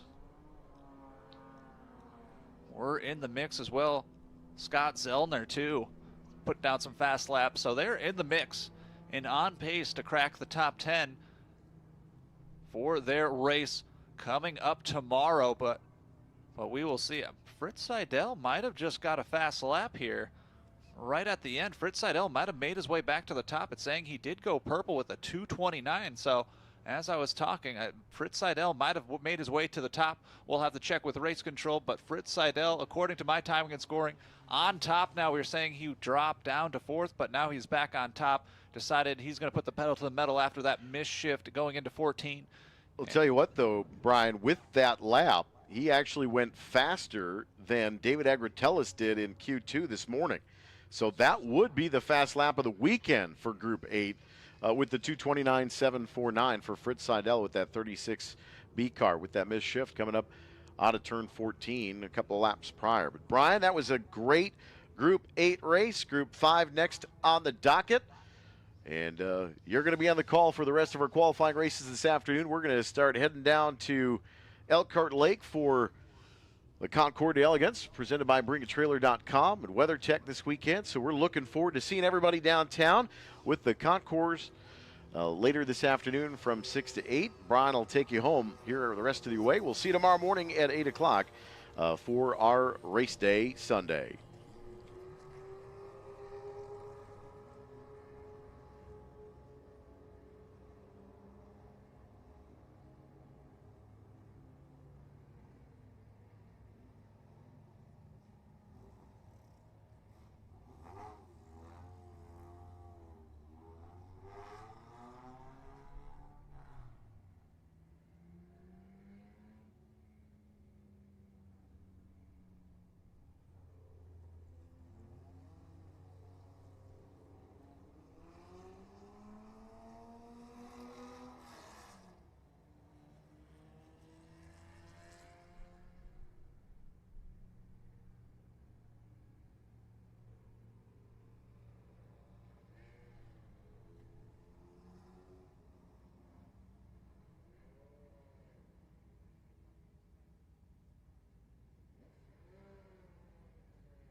Welcome, race fans, to Elkhart Lake, Wisconsin, and Road America, the National Park of Speed. This is the WeatherTech Vintage Weekend with Brian Redman, and we are halfway through these qualifying races. We still have a bunch more qualifying races to go. Also, that paddock shop is still open for about another hour, so you got plenty of time to get down there if you're looking to get some more goodies. Also, they have event t-shirts and some really good memorabilia. If you're looking for something for your man cave or she shed, go check it out at the paddock shop. Also, those Eagles, we've been talking about it all weekend long. Such an amazing assortment of vehicles. Those Dan Gurney Eagles, the All-American racers, under that giant white tent in front of the paddock shop. Go check out those Eagles. It was reported that it was 30, but we are up to 41 have assembled, the largest gathering of those Dan Gurney Eagles. And what an honor it is to be here to view those race cars at Road America during this vintage weekend. And some great racing already happening here. Fritz Seidel took that last one in Group 8. And we got some awesome inboard shots of Lisa Hansen doing her thing around the track. Next up we have Group 5. Group 5, it's the Vintage Historic Sports Racers. 26 cars going to take the track here. In the first spot, the 98A Jim Farley and his Lola 298. 66 Enzo Lucas and his Porsche 966. In the third spot, number 4, Gary Gold. In the fourth spot, number 33, Joel Weinberger and his Chevron B21. In the fifth spot, number 41, Timothy Nichols in his Can-Am. In the sixth spot, number 14, Brian Garcia. In number 7, the 119, Josh Bowler. In the eighth spot, number 27, Damon DeSantis. In the ninth spot, the 0, Jeff Miller. And in the 10th spot, 7A, Tom Gruna. Those are your first 10 racers going out. In the 11th spot, 6A, Randy Hommel. 98, Bob Lima. 47th, Mark Hamilton. The 02 of Doc Bundy. The 205, Paul Hagar. 42, Walter Volrath. Number 81, Diego Iturbi. The 17 of Paul Joyix. The 198 of Dan Long. The 23, Seb Coppola. The 6, Ron Pace. The 271 of Brett Robinek. The 79 of Jeff Topolsky. The 118, Darren Mann. The 13, Mike Helgren. In the 96, Robert Bowler. 26 cars hitting the track. The 0 car of Jeff Miller, that Lola T496, an Elkhart, Wisconsin native. Always great to see him at the track. But that is your lineup for Group 5. This is the Vintage Historic Sports Car Racers. For your WeatherTech Vintage Weekend, this is Group number 5. Group number 5 qualifying race. Remember, we're taking the fastest lap time. It is still a race, but we're taking the fastest lap time for this qualifying race, and that's going to set the grid for tomorrow's official race coming up on Sunday. So keep that in mind. They are going to be racing for position, of course, for bragging rights, but we are looking for the fast times here for these race competitors. So this is Group 5. Group 5, the Vintage Historic Sports Racers. And Group 7 will be up next. Group 7 is going to be up next.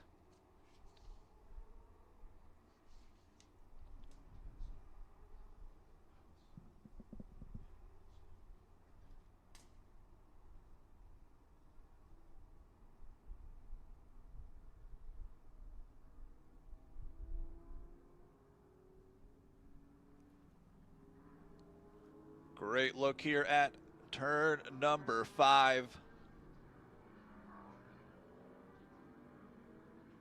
A great assortment of vehicles, closed and open cockpits, giant wings the size of kitchen tables on a couple of these cars. Amazing colors, the greens, the orange, the yellows, the blues.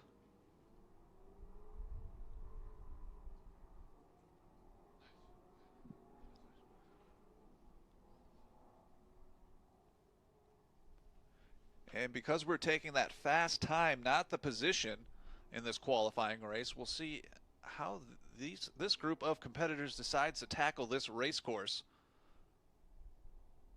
Are they going to group up and go for a draft? Are they going to try to spread out and do their own thing? We're going to find out here soon. Group 5 for the WeatherTech Vintage Weekend with Brian Redman. We're just about to go green.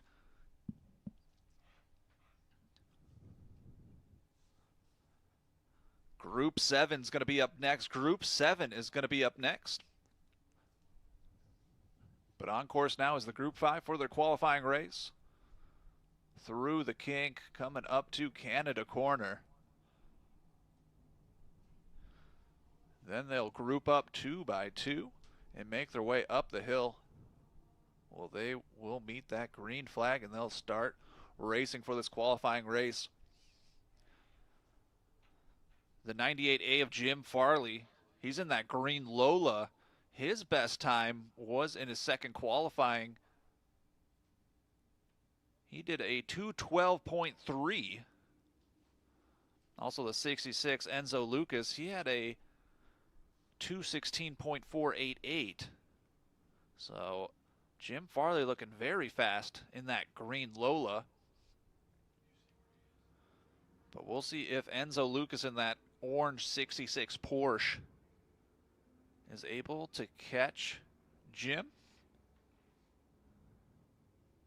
Side by side, 2 by 2. 26 cars on course.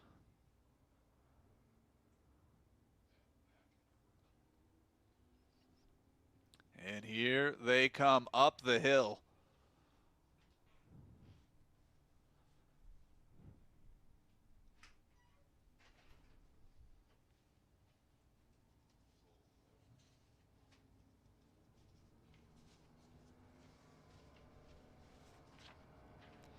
And green flag here for the Group 5 Vintage and Historic Sports Racers, the WeatherTech Vintage Weekend at Road America, as they go flying fast start and finish into turn 1. During these vintage races, the first turn, usually a gentleman's agreement to make through this corner as cleanly as possible. Everyone gets really excited, obviously, coming up the hill, seeing that green flag flying to turn 1. Everyone makes it through safely.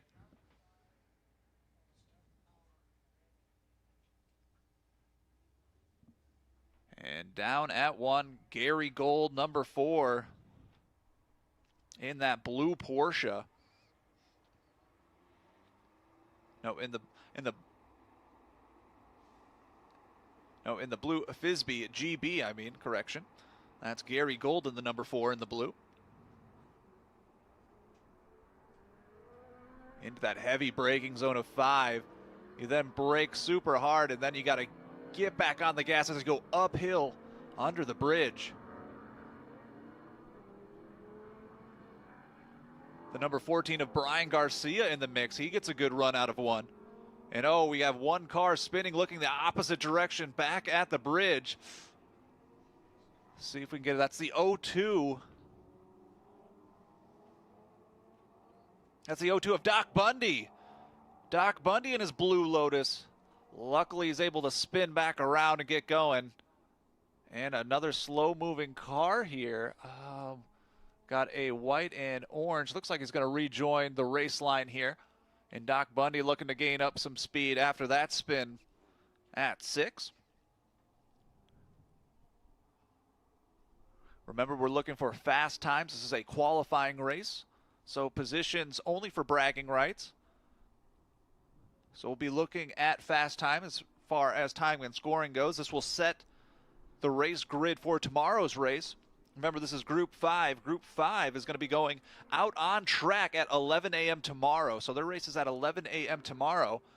Right now, Joel Weinberger is going to take that first spot. Joel Weinberger, Jim Farley, Tom Grunna, and Brian Garcia, Josh Bowler, Gary Gold. And a great speed shot here as you see those cars go flying by. 33, Joel Weinberger. He's in that red-white Chevron right now with a fast lap. So look out for Joel in that number 33.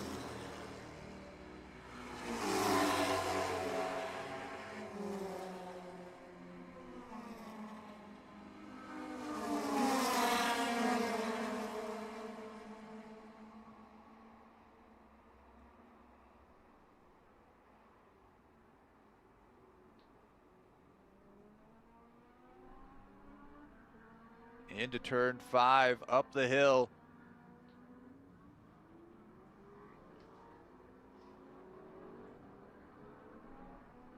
Looks like Jim Farley was able to take that first position on track, and another spin there at 6 into the grass.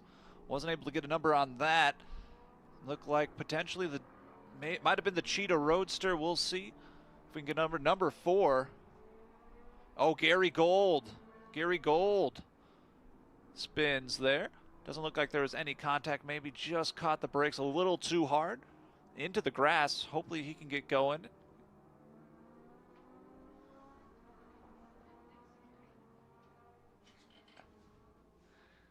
On driver's left, that was the number 4, Gary Gold, in the grass. There'll be a local yellow there. We'll see if he's able to get moving on his own power. And looks like he is going to be able to rejoin. So it looks like turn number 6 right under the hill seems to be the tricky spot for these race competitors. Jim Farley, Enzo Lucas, Gary Gold.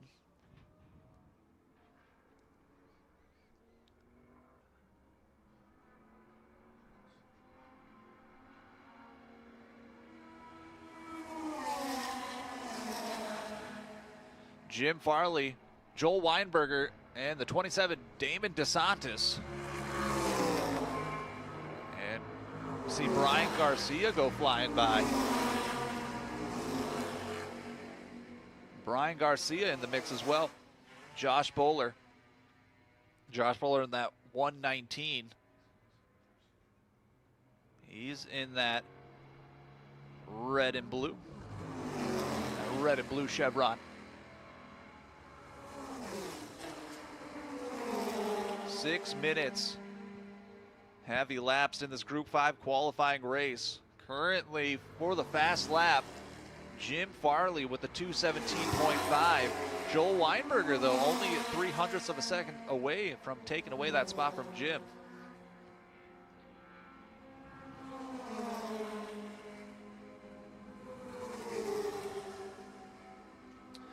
As we see Jim and Joel battling there.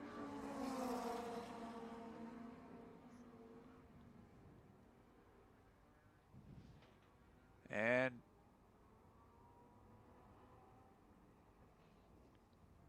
number 7A, Tom Grunna looking slow. People trying to pass him, but he does regain speed. A little bit of a mishap there for Tom in that 7A, that Can-Am car. Oh, and a big spin at 5 there.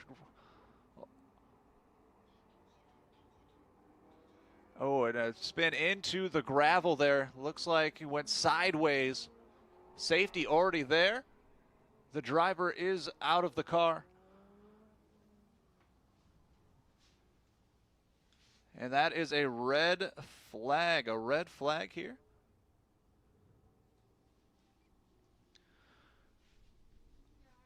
And the red flag for this race weekend means all cars on track will slow down to a stop when they can, safely, wherever it makes sense.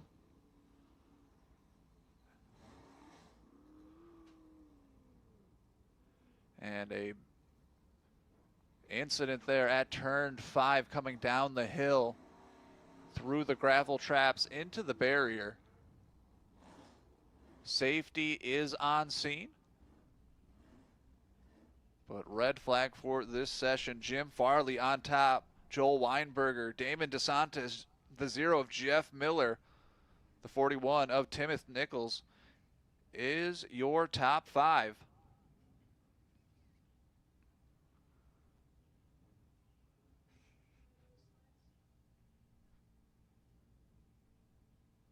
And safety on scene.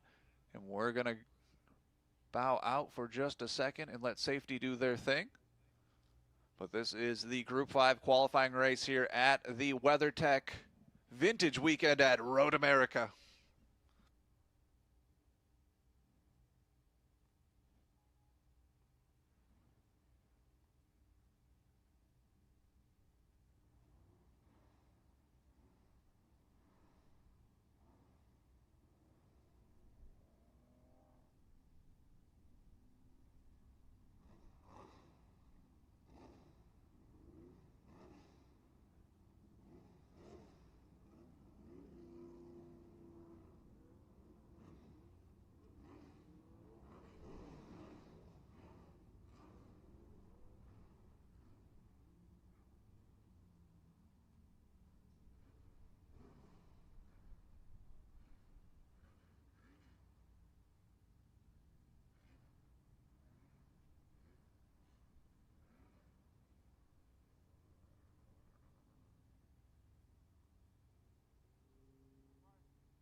And the checkered flag comes out for that Group 5 qualifying race under the red because of an incident in Turn 5 safety on scene. We're about 15 minutes away from going back racing once we get that scene cleaned up at Turn 5. So next up will be Group 7. Group 7, that will be a split start for Group 7. This group has Brian French, Nolan Alar, Dudley Fleck, Hans Peter, Charlie Peter, Joel Quadracci, Gerald Sikolsky, James French, Mark Garreau, Jean-Luc Liverato, Mark Brannon, Travis Engen, Steve Grundle,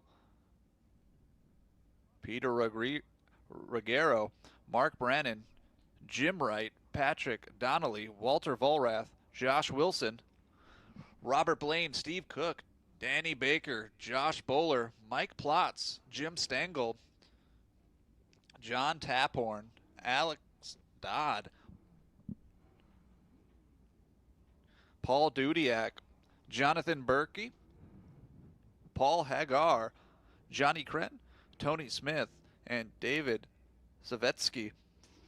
Coming up next here, that is your Group 7. That is the Formula 5000 and Modern Formula. Will there be a split start for their qualifying race coming up here? About 15-minute delay here as safety and the corner workers clean up that incident in 5. So next up to the grid, Group number 7, Group 7 to the grid, up next.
Cleanup continues at turn 5. Next up is that Group 7. Group 7 is going to be up next. Cleanup still on the way in turn 5, but it looks like they are very close to getting things sorted away.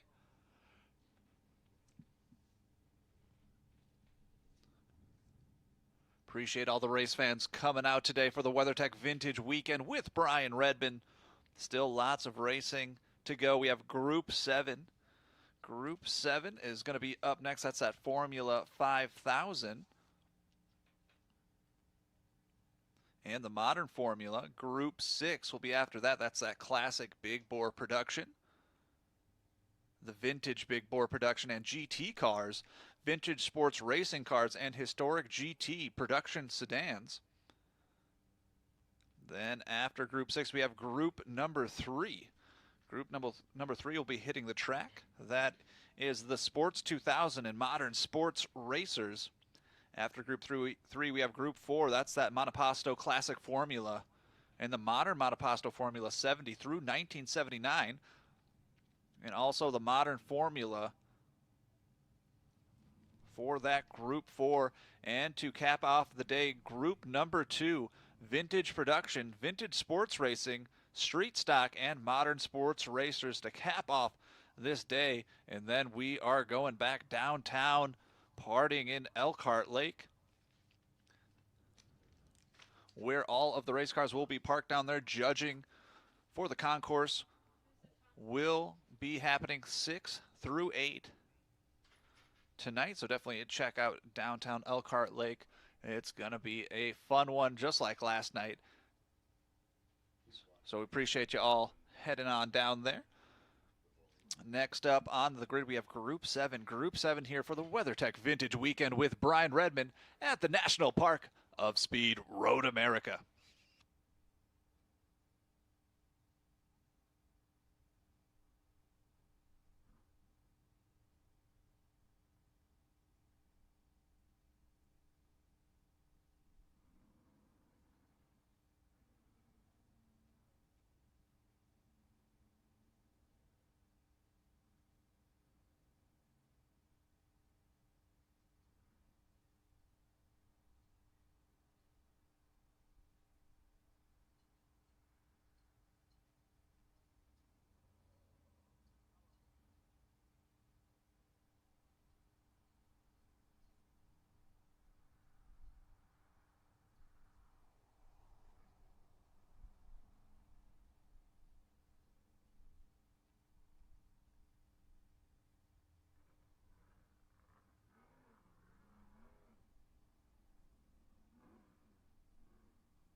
And track cleanup still continues. On course for that incident in 5. We'll get back to our qualifying races. Group 7 is up next, but track cleanup just about finished, and we'll get started as soon as race control lets us go back green. Group 7 up next on track for your Vintage WeatherTech Weekend with Brian Redman.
Just heard a call over the radio, 3 minutes, and we'll get back racing here for Group 7. Thank you to all the corner workers, safety flaggers, and of course race control for keeping us safe throughout this race weekend. 3-minute call here, Group 7 coming up next for their qualifying race at Road America.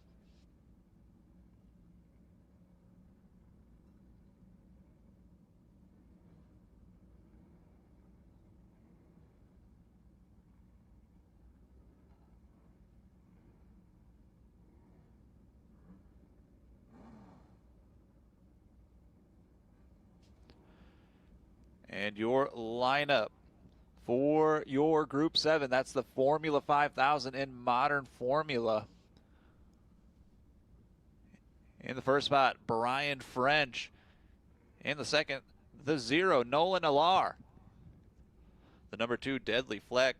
The number 16, Hans Peter. In the 5th spot, 66, Charlie Peter. Number 6, the number 44, Joel Quadracci. In the 7th position, 46, Gerald D. Suzuki. The 146, James French. In the 9th spot, the 130, Mark Garreau. In the 10th spot, the number 1, Jean-Luc Liverato. In the 11th spot, number 5, Mark Brannon.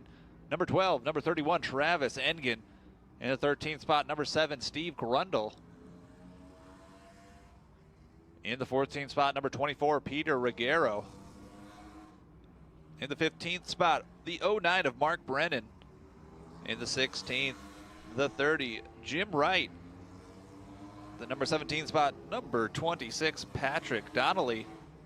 In the 18th spot, 38A, Walter Volrath and his Lola. That blue and white, the T97 Lola. Also in a Lola T97. In the 18th spot, Walter Volrath.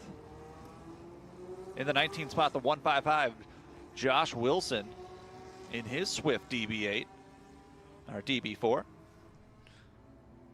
This is a split start, so that's your first half, and then we're going to be doing a split start.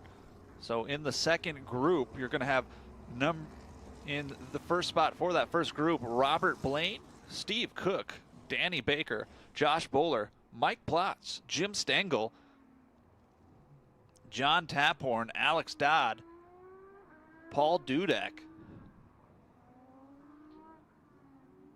Jonathan Berkey, Paul Hagar, Johnny Kren, Tony Smith, and David Zavetsky is your lineup for this split start to Group 7 Formula 5000 Remember, we are looking for the fast lap here for this qualifying race, not the position.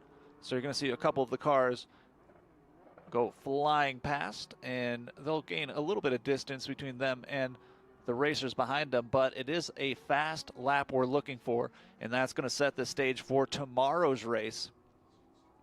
Group 7 is going to be going out tomorrow at 10:30 a.m. this group, so a little bit different conditions now that we're almost at 4 p.m. So huge difference as far as track conditions will go for these racers. So today's qualifying race for this Group 7 is going to set the stage for tomorrow's race.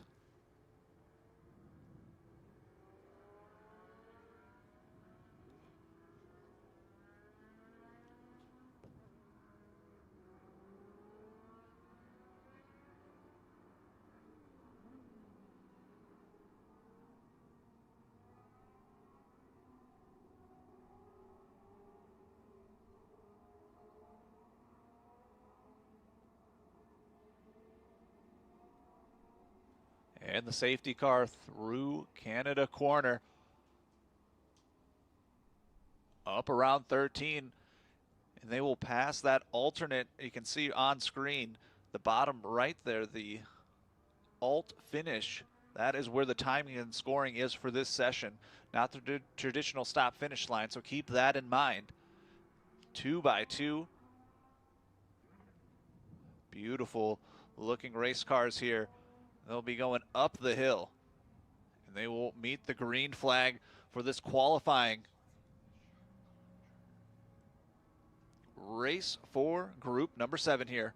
The Vintage WeatherTech Weekend with Brian Redman.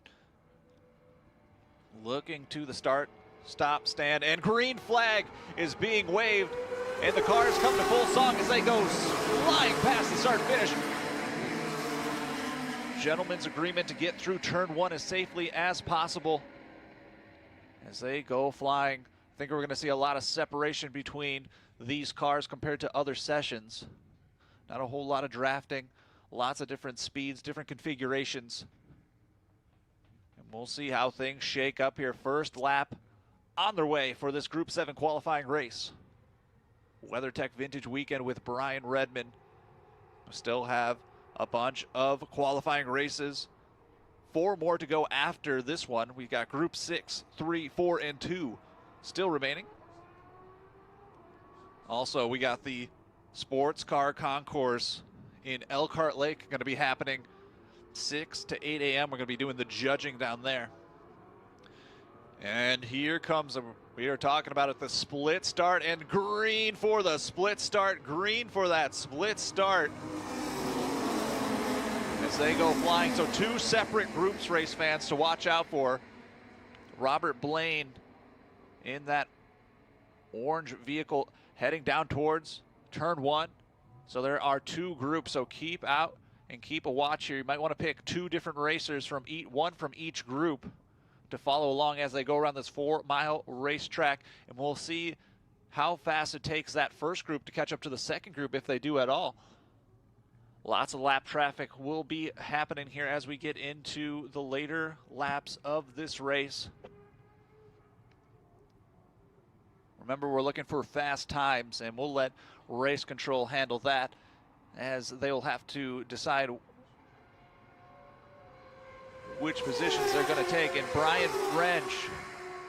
Brian French, of course, the number 8 Brian French with a 210, 210.2. Nolan Alar, Dudley Fleck, Hans Peter, Charlie Peter, Mark Brennan, Steve Grundle.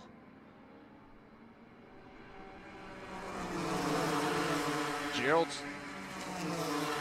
Sulski, Mark Garreau, and Mark Brennan. Your top 10 for that first split group. In that second group, on their first lap. So you're going to see those mergers of those 2 groups. Definitely Brian French, if he continues this pace, is going to catch up to this group. And then you're going to see some really fun race action as he handles and weaves his way through that lap traffic, waiting for his perfect opportunity to get past these cars. Brian French up top out of Sheboygan, Wisconsin.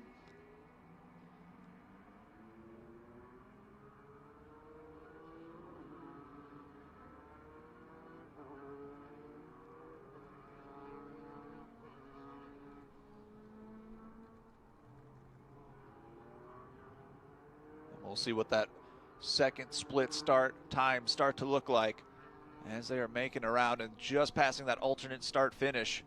And some times are coming in. Jim Stengel. Johnny Crean with a good run. Mike Plotz. Josh Bowler. And Danny Baker. Danny Baker with a good run.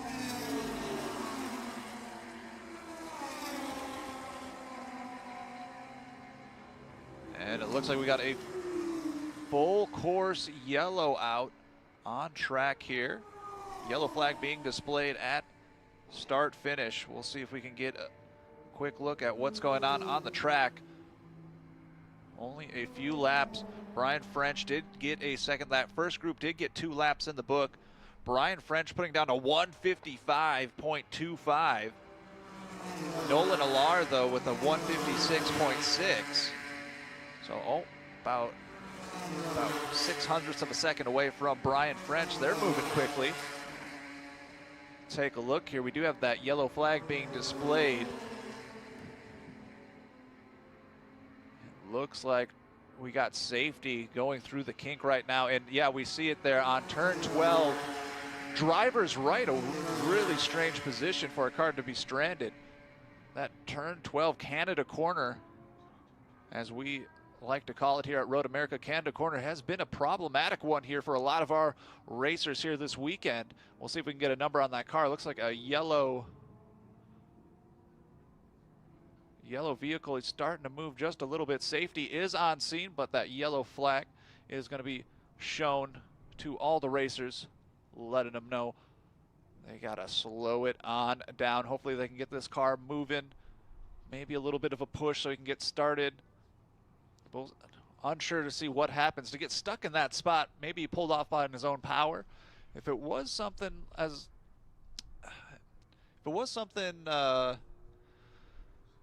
far as getting a wheel off into the grass, might have spun him around into that area, but kind of a weird spot. Don't see a lot of cars pulled onto drivers right there, so I'm assuming he might have pulled off on his own power.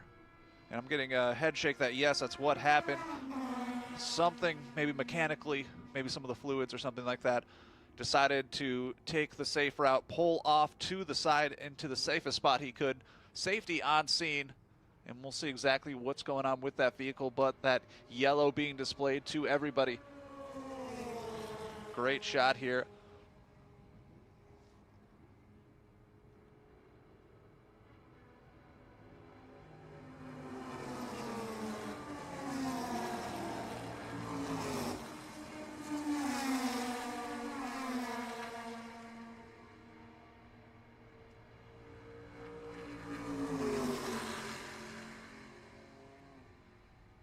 That's the number 30 of Jim Wright in his Swift DB4. That yellow and red race car. Jim Wright in the number 30. That's who pulled off under his own power there. Some sort of mechanical issue. Safely pulls away. Safety on scene. We'll see if they can get him restarted. Looks like they're going to go with the tow hook and just kind of pull him off. Shouldn't be too much longer until we go back to green conditions.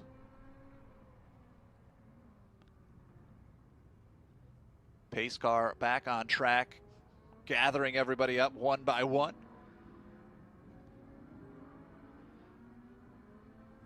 And Jim's going to get pulled here in just a second.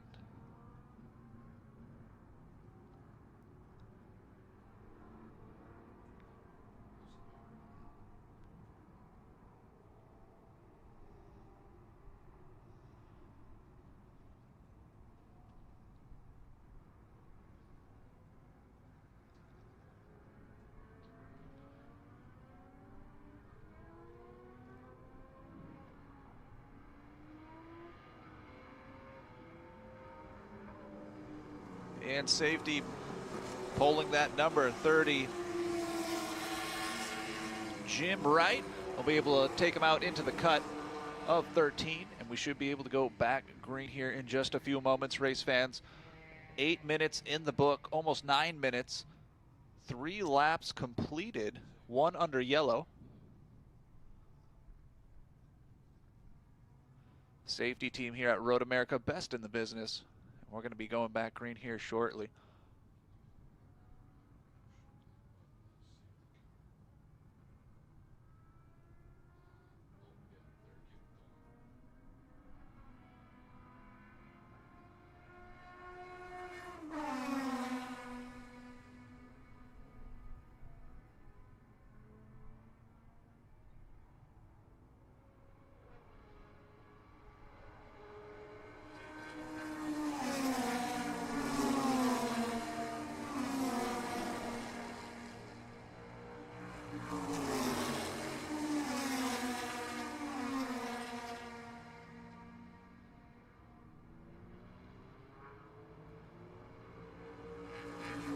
And the row of cars following that pace car up the hill under the Corvette bridge.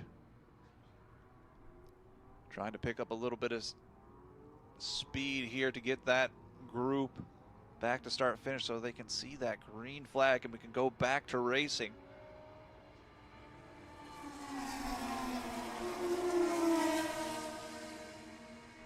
And looks like we got 1 car pulling off into the pit lane. We'll see if we can get a number on that one for y'all.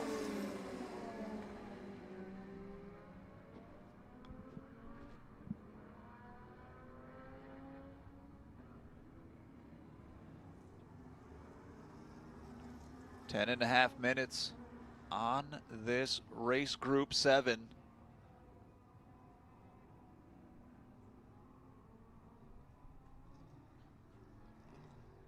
There's the pace car and the group coming through 11 to Canada Corner where that car was pulled off. That car has been safely removed by the safety team.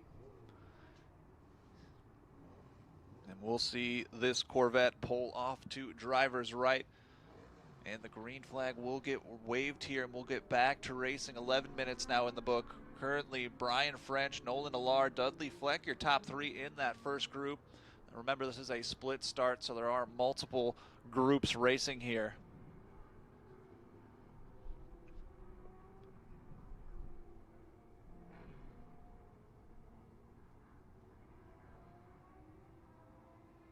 We'll see, yes, and that pace car does pull off driver's right, and here they come up the hill, and green flag is being waved here. We're back racing here, the WeatherTech Vintage Weekend with Brian Redman. Group 7 continues, green flag. 12 minutes in the books. All these racers want to get as many laps in as possible. We'll see how many they get in the books here. Brian French on top, Nolan Allard, Dudley Flex, Hans Peter, Charlie Peter, your top 5.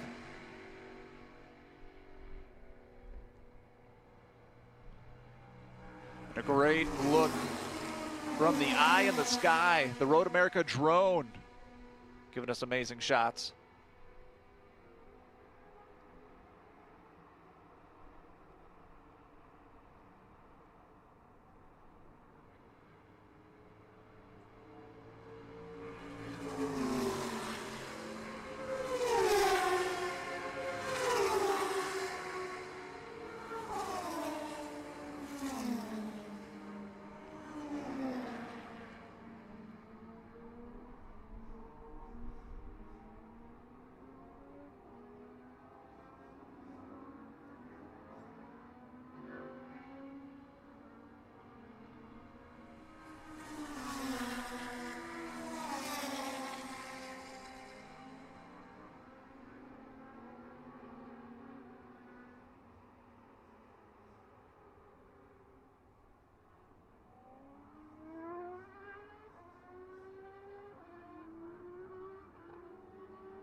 first flying laps coming out here after that yellow flag.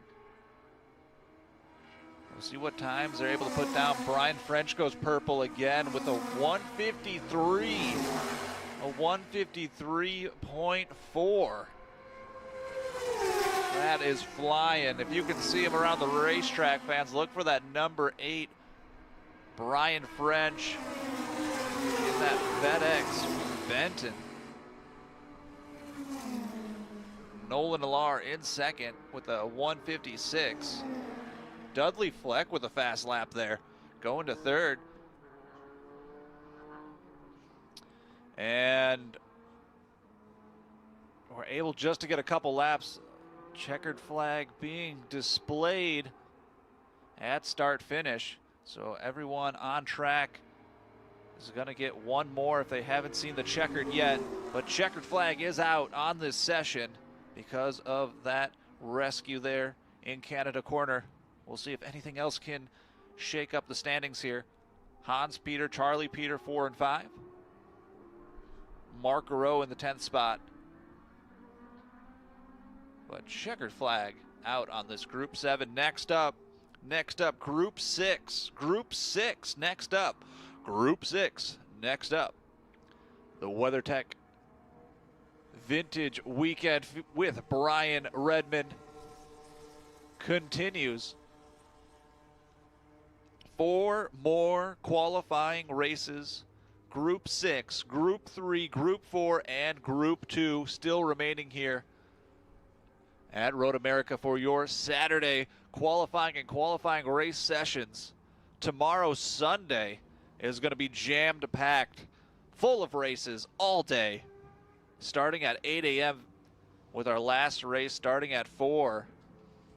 And also, we have been talking about those Dan Gurney Eagles, but this weekend also salutes 60 years of Trans-American Championship with cars representing the series from 1966 through 2020. 60 years of those Trans-Am Championship cars. We're going to have 2 sessions for those Trans-American Championships. So the first session is going to be over 2.5 liters. And then the last session is going to be the Trans-American Championship under 2.5 liters. So we have an over and under 2.5 liter, 2 different races.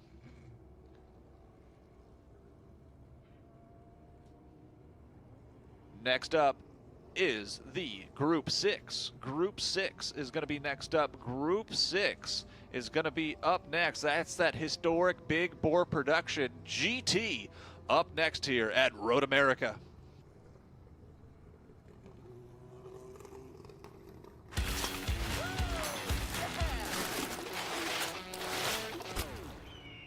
And that's why I never drive those guys. Party's over, big guy. We're tired of hearing, I don't want to get my truck dirty. With WeatherTech laser-measured floor liners front and rear, a seat protector, and full bed protection, trucks are totally covered. You just got WeatherTech. Yeah, buddy. Let's get dirty. Order your premium American-made products at WT.com.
Hello, race fans, and welcome to Elkhart Lake, Wisconsin, and Road America, America's National Park of Speed. On track now for their qualifying race, Group 6, the historic Big Bore Production and GT. Large group here, 44 cars have taken course. Kirk Blaha, the number 3, the New Berlin, from New Berlin, Wisconsin.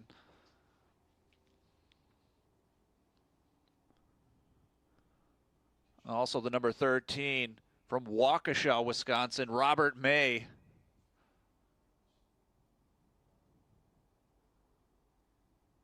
The number 15A, John Anderson, in his Chevrolet Corvette out of California. The number 17X, Rick Frang from Menasha, Wisconsin. Also Patrick Duncanson from De Pere, Wisconsin.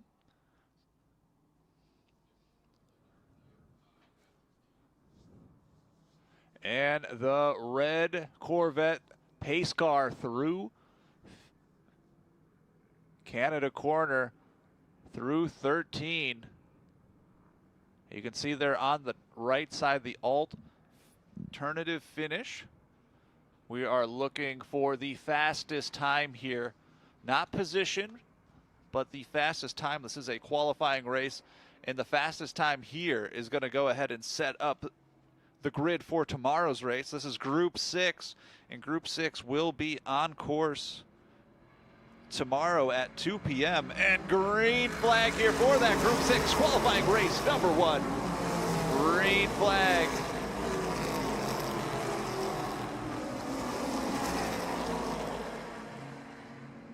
Kyle Hogan, Claire Schwenderman, Josh Balicki, John Anderson.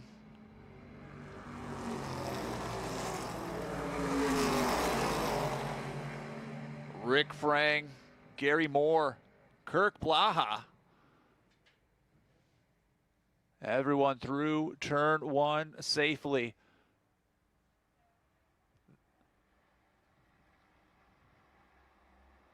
Under the Sargento Bridge. Through 4, and then they're going to get to turn 5, that downhill heavy braking zone. They're going to have to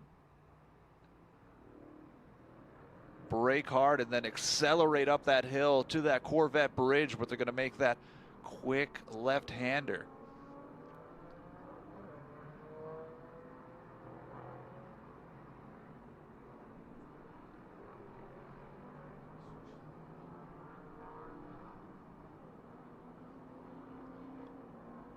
Claire Schwenderman in that red-white Chevy Corvette. John Anderson in the white, red, and blue Chevy Corvette. Also, Josh Balicki in his silver 1969 Chevrolet Corvette. And Jody O'Neill, and he's got a white Chevy Roadster.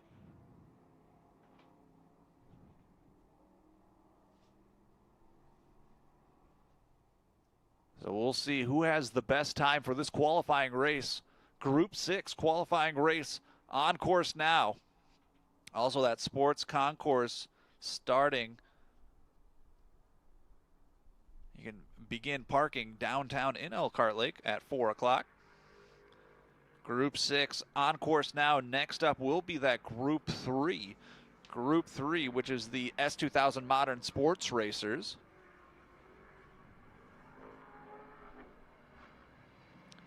In that first lap in the books, the number 24, Kyle Hogan.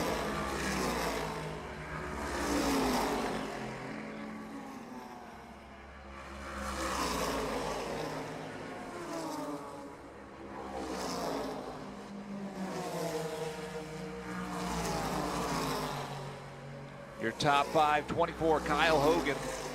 The 8A, Josh Balicki. The number 15, John Anderson. The 137 of Claire Schwenderman in the 4th spot. And the number 5, 17X of Rick Frang in his Corvette from Menasha. Your top 5.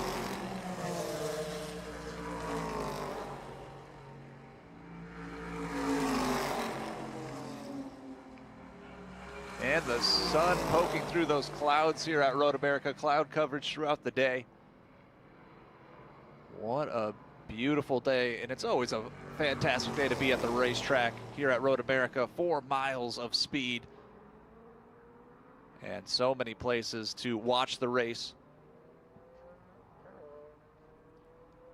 Kyle Hogan in the first spot, number 24. Big group down the hill in 5, that heavy braking zone. 4 minutes have elapsed on this Group 6 qualifying race.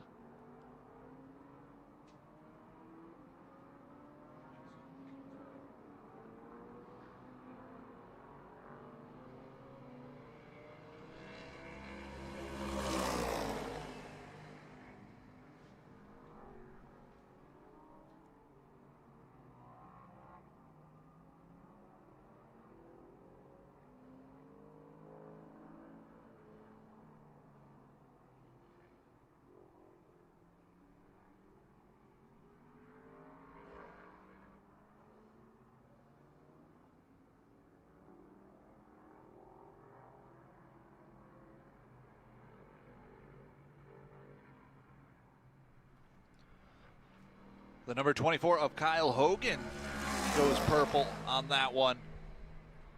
Big lead there. Claire Schwenderman, second fastest. Josh Balicki in the third.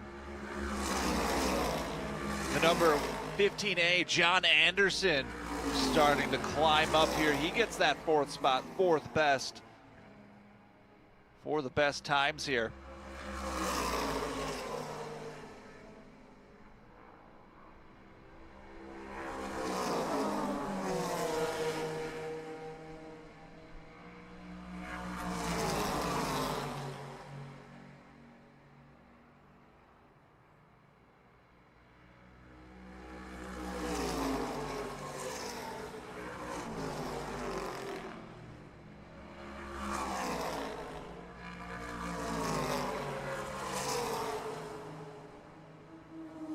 We see a little bit of smoke out of one of the cars there, like a brake lockup. Couldn't get the number right past start finish. Down the hill of 1. See if we can get a number on that.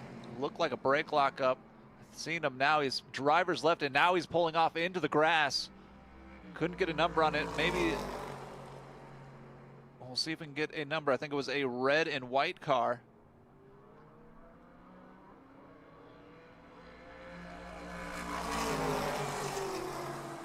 That might have been the Chevy Corvette of Jason.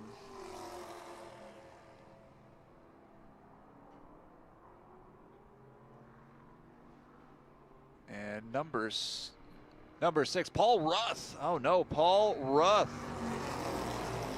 in that AMC. That was Paul Ruth out of Parker, Texas. It looks like he had some sort of brake lockup as he rose the hill right past start finish. Just heavy white smoke coming out of that front, looked like front left tire. Maybe a panel bent in on him or some sort of brake lockup or suspension issue, but he wisely pulls off, and that might be the end of his qualifying session. That was Paul Ruth, the number 6. 3 laps in the book. Huge shakeup in the standings here. We were talking about him last lap, and he keeps getting faster. The number 15, John Anderson, in his white, red, and blue Chevrolet Corvette.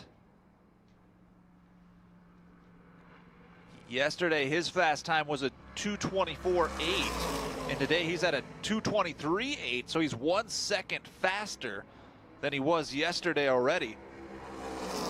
So he was able to take what he learned yesterday, and he's improved on it, and he's getting faster. Same Josh Balicki as well.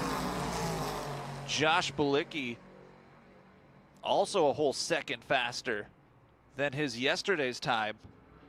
So conditions seem to be favorable for these big bore and GT cars. Kyle Hogan still on top. Claire Schwenderman drops to 4th.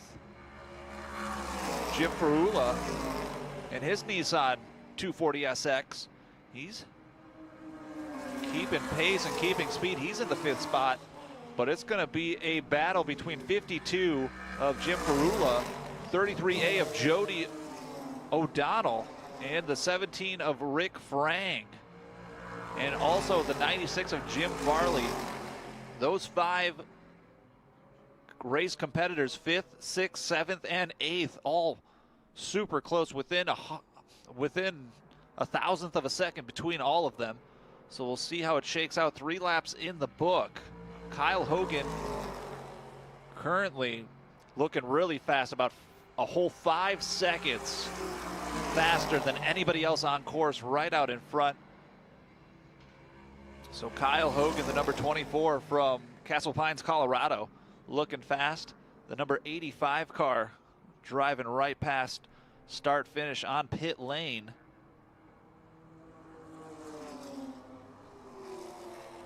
The 85 of Mark Hannafin in his Chevrolet Camaro, that yellow Camaro. He just pulled off into pit lane. We'll see if that's the end of his day or if he decides to jump back out there. Jim Ferrula keeping pace, holding everybody off. Jim Ferrula still in 5th. Josh Balicki puts down a fast time on his 3rd lap. Let's see how he does on this 4th one. Not seeing him put down that 4th lap yet. Not sure what happened to Josh.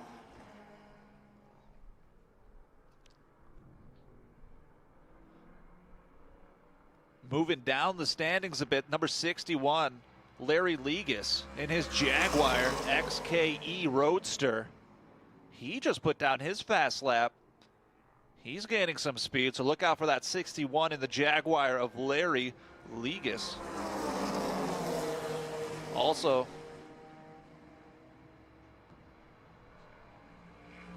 Brian Morrison looking fast.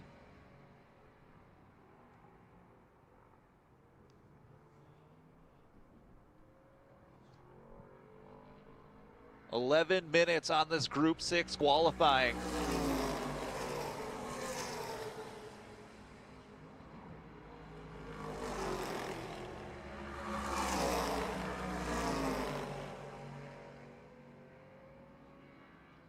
Next up, we have Group 3. Group 3 is up next. Group 3 to the grid. Group 3, that is S2000 Modern Sports Racers, are up next. Group 3 up next. Almost 12 minutes on this qualifying race session. Jim Farley puts down a fast one. Jim Farley moves up to 8th. Jim Farley in his 1966 AC Cobra from Dearborn, Michigan, puts down a fast lap there. Kyle Hogan comes past again. No improvement on his time, but I don't think he's going to need an improvement. 5 seconds faster than the 2nd place John Anderson, so he's looking good.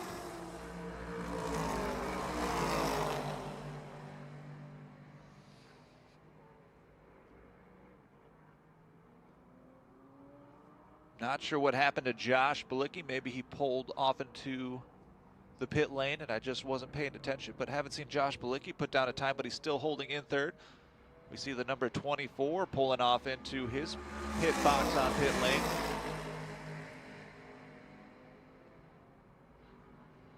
And we are seeing the checkered flag. The checkered flag is out. And the checkered flag is coming out for this WeatherTech Vintage Weekend Group 6 qualifying race.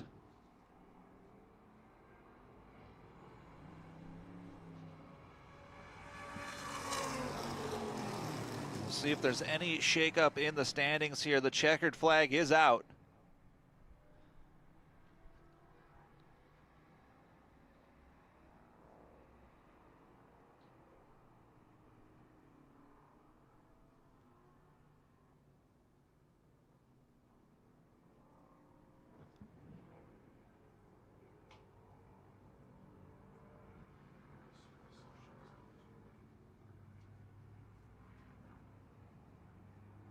In your unofficial top 5, the number 24, Kyle Hogan out of Castle Pines, Colorado. The number 15A of John Anderson in his Chevrolet Corvette. Number 8A, Josh Balicki in the 4th spot with the 137, Claire Schwenderman. And in the 5th spot, Jim Ferrula, number 52, in his Nissan 240SX. Your unofficial race standings. Remember, we're looking for the fast lap on these qualifying races today. And then tomorrow we are going racing for our race Sunday. As we see the rollback going towards turn 1. Look.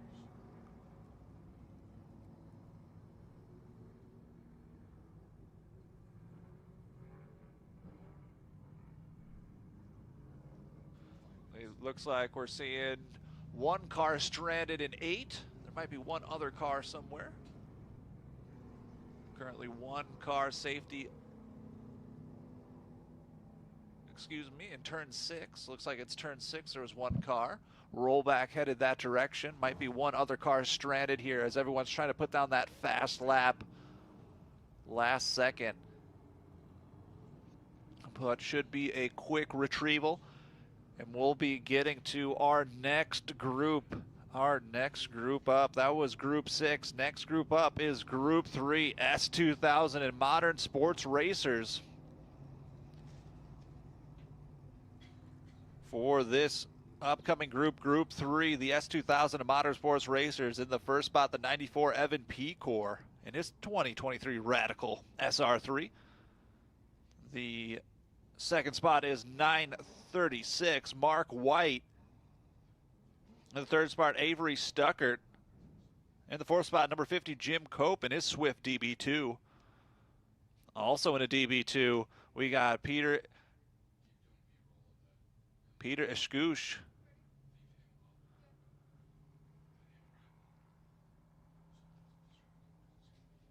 Number 34, Angel Jacobs in his Lola T88. In the sixth spot, Chip Vance. He's also in a Lola T87. Ethan Alexander, number 33, in the 8th spot. In the 9th spot, Ryan Leach. In the 10th spot, number 19, Mike Koski. In the 11th spot, number 38, Luke Krepsky. And number 12, the 54 of Robert Ablard in his Spec Racer Ford 1900. That is coming up next. Group 3, the WeatherTech Vintage Weekend with Brian Redman continues with Group 3 up next.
And great shots coming out from that Road America drone for Group 3, the S2000 and Modern Sports Racers.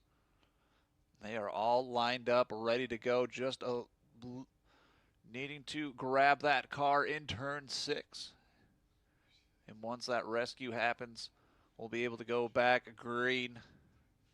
3 races remaining, 3 qualifying races remaining.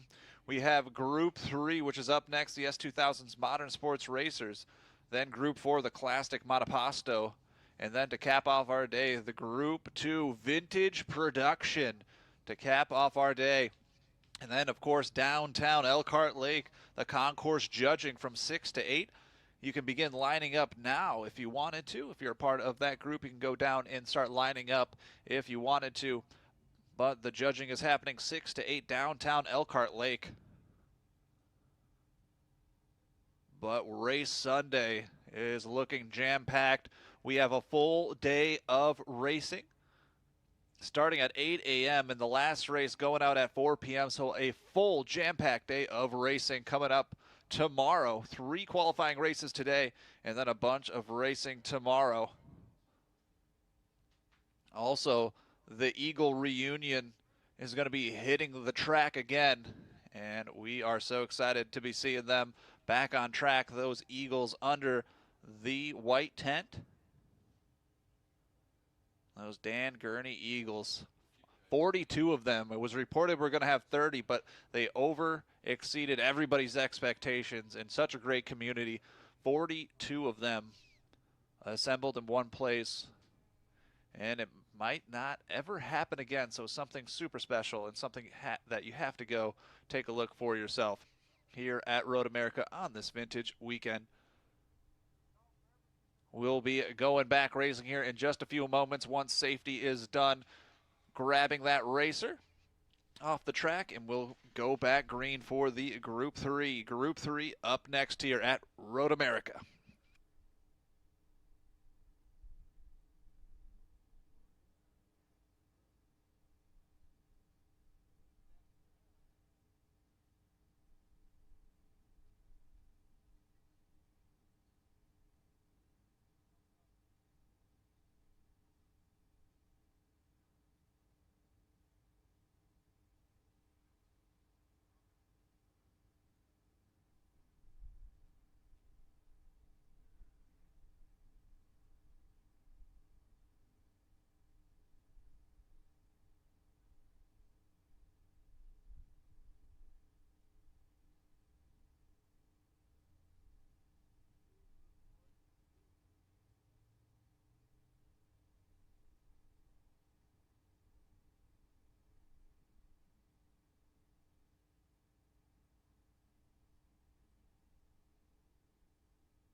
And a shout out to the safety team getting us back on track. Group 3 on course behind the pace car as they make their pace lap for their qualifying race. 3 qualifying races remaining. Group 3, which is on course now, Group 4 and Group 2. And then downtown Elkhart Lake, the concourse judging. Downtown Elkhart Lake is going to be another party back-to-back. Looking forward to that. It's going to be a lot of fun. Definitely get down there and take a look at all those race cars. 3 qualifying races remaining, and then we're going racing tomorrow, 8 a.m. with the start of pre-war and early post-war. They started our race off this lunch period, so it's going to be amazing to see them back on track. So great way to start our day. That is the pre-war and early post-war at 8 a.m., followed by the Group 10 Modern GT Challenge. And then to cap our day, not only do we have those Dan Gurney Eagles all assembled today, we're also celebrating 60 years of Trans-American Championship with cars representing the series from 1966 through 2020. We have 2 Trans-American Championship races, one at 130. That is the over 2.5 liter. And then to cap off our day, we have the Trans-American Championship under 2.5 liter to be the capstone of our WeatherTech Vintage Race Weekend with Brian Redman. Exciting day tomorrow. Tons of racing. Non-stop groups. It is going to be an absolute blast. And we're going to be here all weekend giving you all the visuals, the sights, and the sounds here at Road America. The National Park of Speed Group 3 on course now, making their pace lap. And they'll be seeing the green flag, and we're going to be doing their qualifying racing coming up next.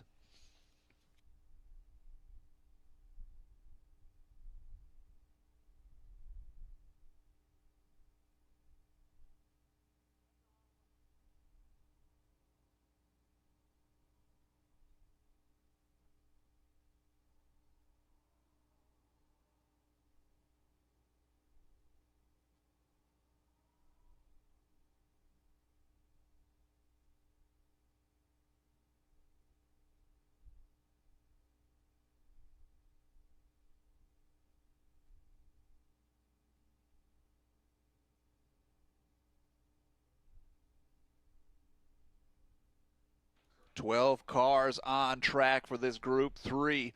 Lots of Wisconsin natives here. Evan Pecor in his 2023 Radical from Newton, Wisconsin. Mark White from Waunakee, Wisconsin. Avery Stucker from Heartland, Wisconsin. Also Jim Cope from Heartland, Wisconsin.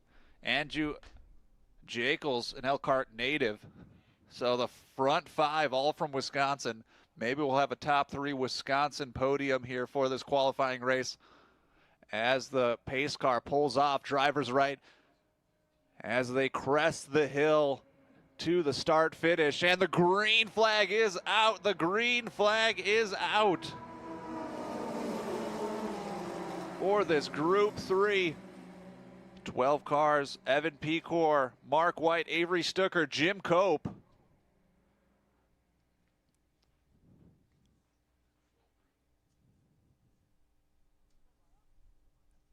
Through turn 1, down the hill, through 3.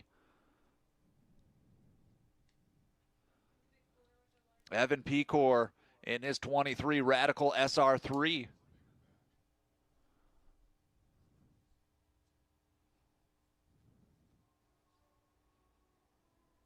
Two by two through under the Sargento Bridge. Through 4. Down the hill of 5. 3 wide through 5 on the inside, and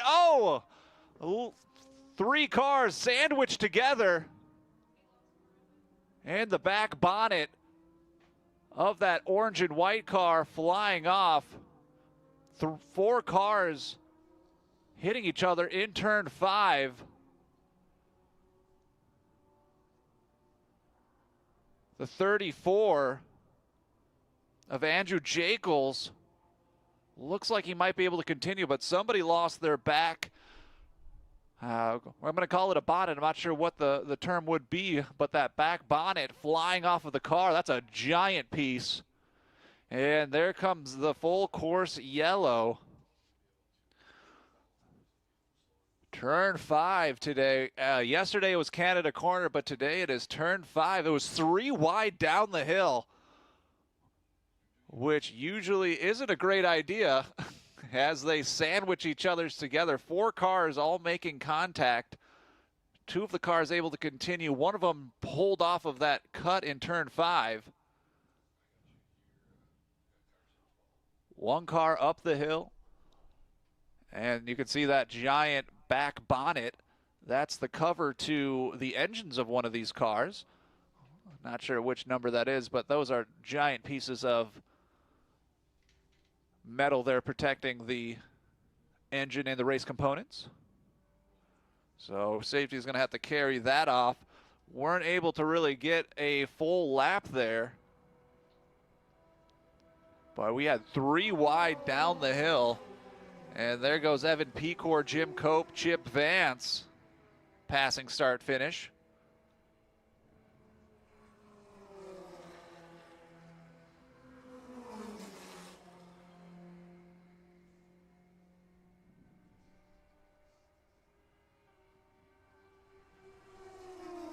Turn 5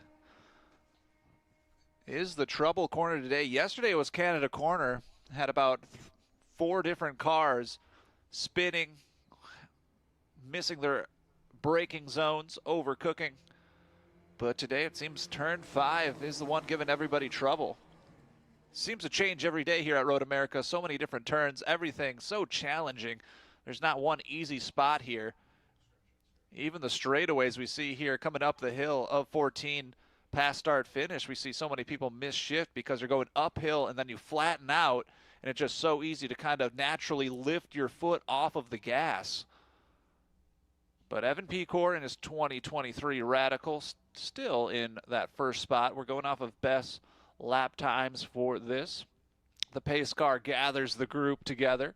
Remember, there was only 12 people in this group. I think one of those cars pulled off in the cut of 5. And then there was another car that lost its back bonnet.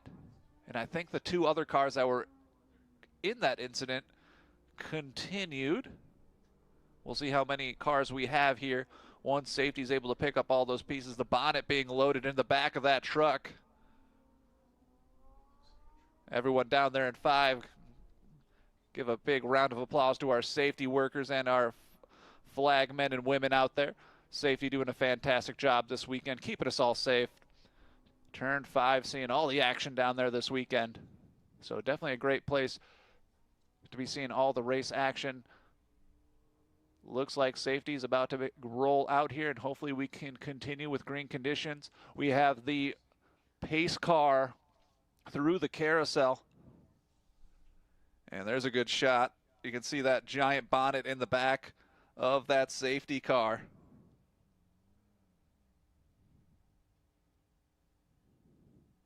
And depending on how fast they can get off the track, there might be just a little bit of, not sure if they're able to pick up that car going up the hill yet. But we'll see if we have all green conditions. Yep, there's that car being pulled away through the kink.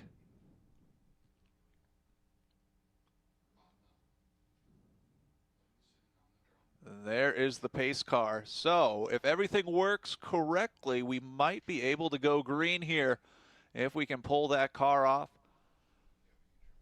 And I think we're going to have green conditions coming up here. And it looks like we have 9 cars. That's the number 19. Mike Koski and his Lola T18 being dragged away. One of the cars in that incident. Wasn't able to see all the other cars, but for sure we saw Mike Koski. But yeah, 3 wide down the hill in turn 5, that heavy braking zone. 3 wide is definitely tough, especially at those speeds for these cars. And see safety pulling that number 19 off in the cut. And we should see the pace car flashing. And the lights are off, which means we should be going green. 7 minutes in this session. I believe I counted 9 cars. We started with 12, so 3 of them. 1 car that had the bonnet fly off, that number 19 being pulled off by safety, and then another car driving through the cut. So I believe we have 9 cars now remaining in this race. And green flag on the Group 3 qualifying race. Evan Pecor flying through, followed by the blue of Avery Stuckert in that Swift DB2. Great shot from our video team here at Road America. Look at that. Amazing visuals from the RA production team. Down 1, Pecor.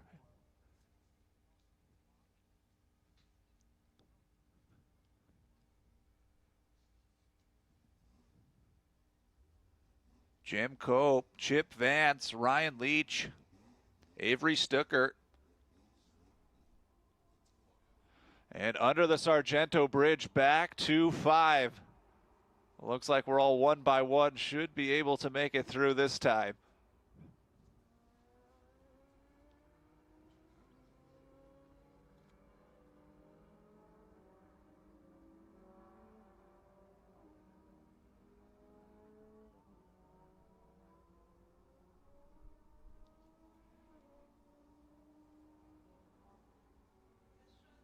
And we have the 94, Evan Pecor, in his 2023 Radical leading the group. And we'll see once they pass start finish how everything shakes up and how many laps they're able to get, losing a little bit of time under that yellow. Remember, we're taking the fast lap time for this qualifying race, the fast lap time.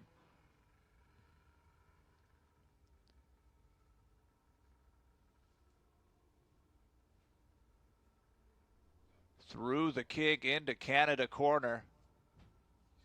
That Radical leading the group.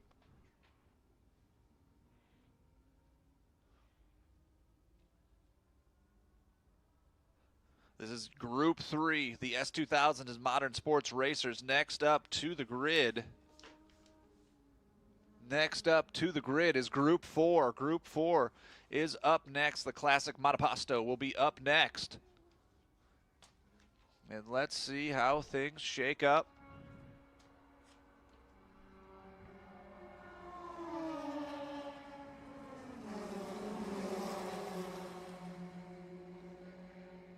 And taking a look here, Avery Stuckert actually takes the first spot with the best lap time of a 2:34.49.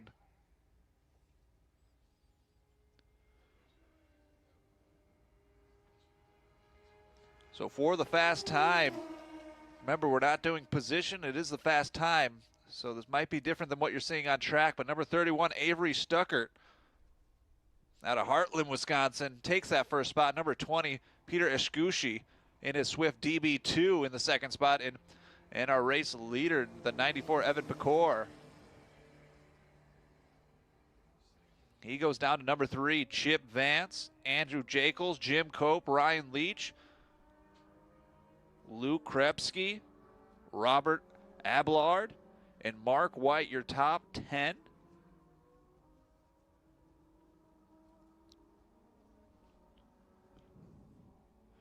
And now this is their first flying lap after that yellow flag. So I think a lot of these times are going to improve here.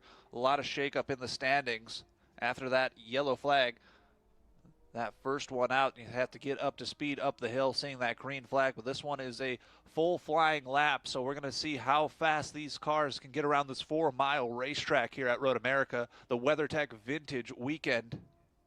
Over 400 vintage vehicles registered this weekend. So many cars, so many groups, and we're going back to back to back rapid fire. And it's been nonstop action on the track. And tomorrow, if you can make it out, race day Sunday tomorrow, a full jam-packed schedule for you race fans. Non-stop races the whole entire day. And let's see how things shake up. Their first flying lap. Yeah, lots of change up here in the standings. Evan Pecor, that 94, he takes that top spot back from Avery Stuckert. Jim Cope in the third spot. Andrew Jacobs, Chip Vance. And Chip Vance is making his way up. Peter Scucci in his DB2 falling down to 6th. So Andrew Jacobs, Chip Vance looking fast here.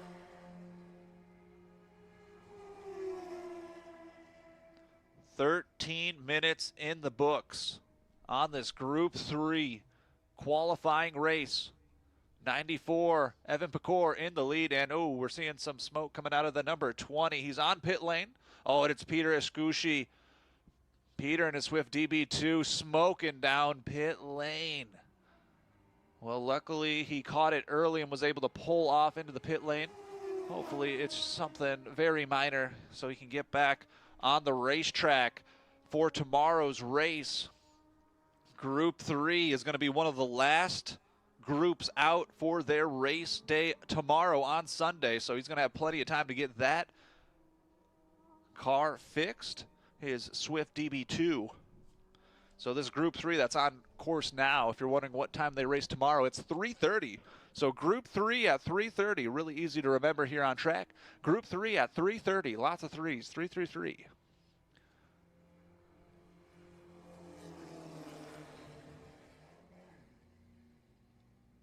The number 54, Robert Abelard, goes past start finish. A little bit of a weird shift there. Maybe a couple of issues for his spec racer Ford.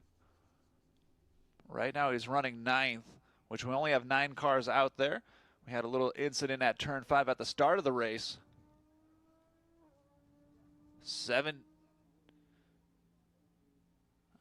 14 minutes in the book for this Group 3 qualifying.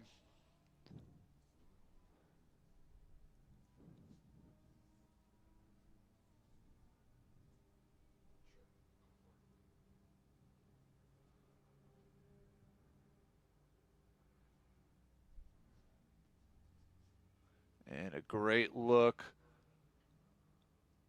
under the mission stand.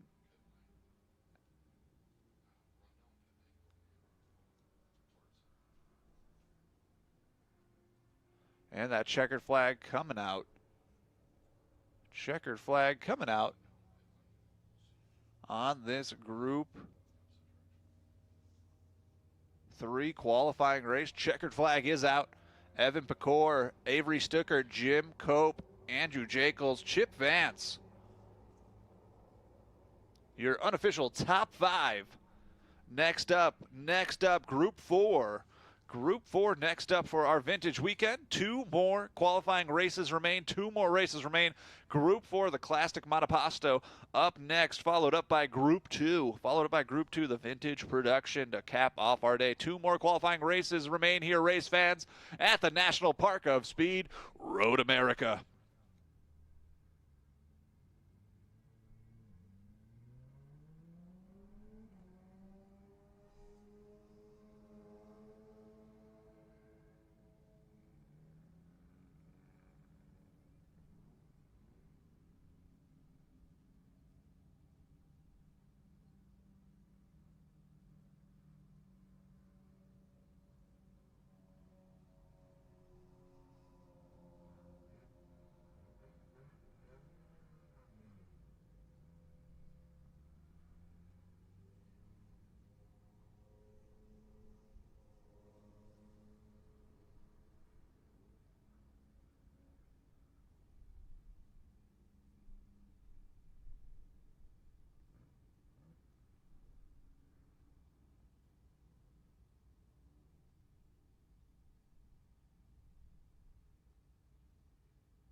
34 cars take the track here for the Group 4 qualifying race.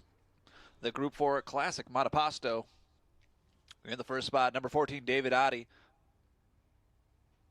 In the second spot, number 3, Bill Walschlinger. In the third spot, Matt Daniel. The 131, Mike Pop. 24, Dan Kane. 33, Mike Plotz. The 00 of Glenn Thielke.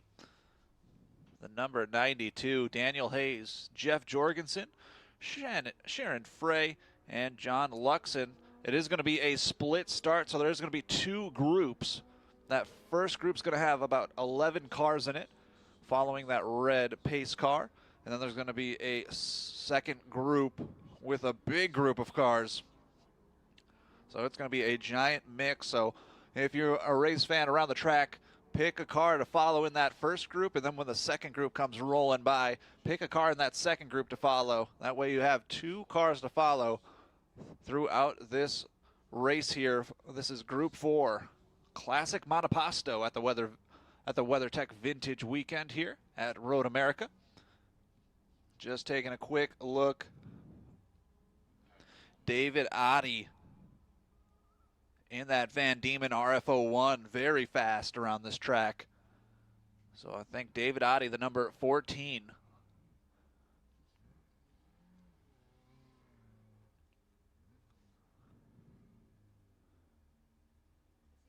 Is one to watch out for, the number 14 of David Oddie. 2 by 2 by 2.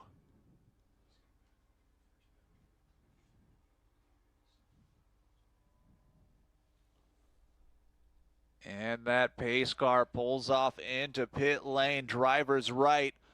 That first group cresting the hill to that start-finish stand. And green flag is out. Green flag is out. At Road America, that first group split start. Dave Oddie, Bill Walschlinger, Mike Pop, Matt Daniel, Dan Kane. Gonna be a battle in that first group. Like I said, this is a split start. Looks like that second group through 13 now. I know that pace car is going to start speeding up here as that first group's already at full song under the Sargento Bridge. Coming into turn 5. Down the hill of 5 in that heavy braking zone.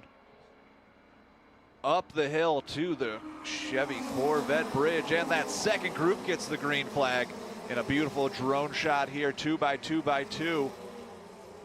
Couple of new sticker tires for that lead car. Split start for the WeatherTech Vintage Weekend. And turn 1, we do have a spin. Hopefully they can get continued going here. I did see a little puff of smoke, so it might have been with these open wheel cars, might have been a wheel contact, and they are spinning out, and they do get back on track. I do believe they got going, so I think we're going to be able to stay green. We'll see what race control decides to do and what they're seeing with their race cameras. But right now we are looking green, good to go. So happy to see that car get moving.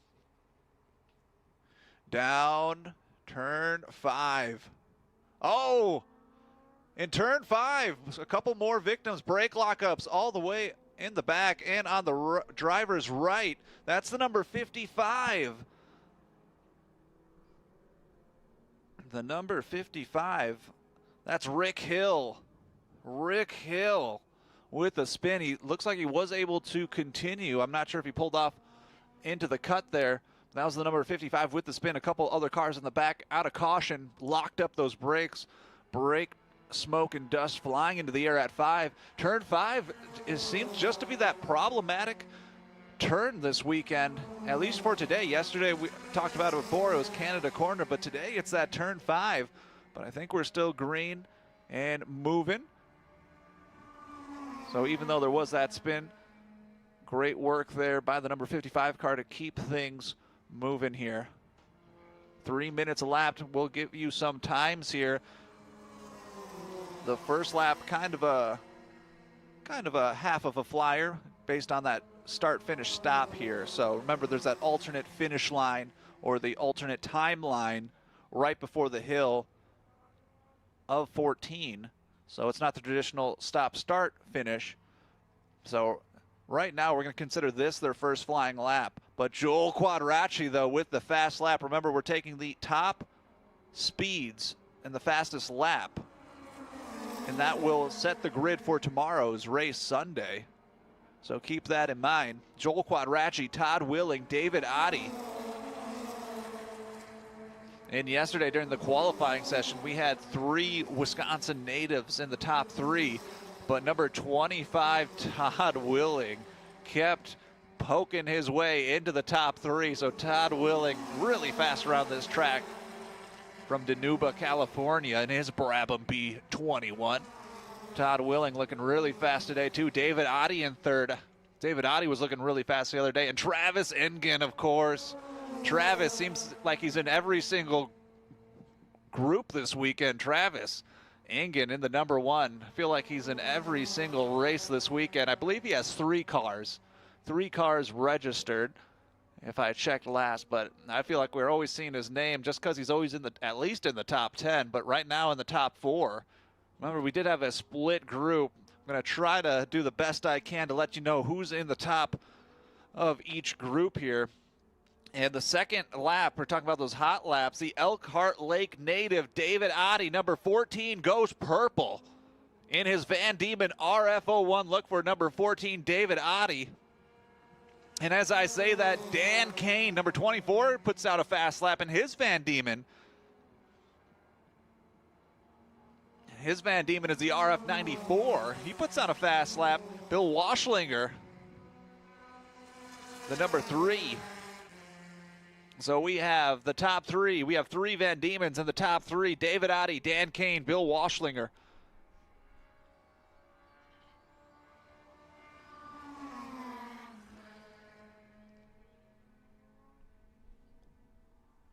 In the 4th spot, 72, Matt Daniel.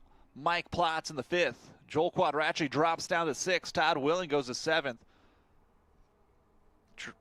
Travis Engen. And a couple of those racers I just said are completing their second lap. Joel Quadracci goes up to 4th.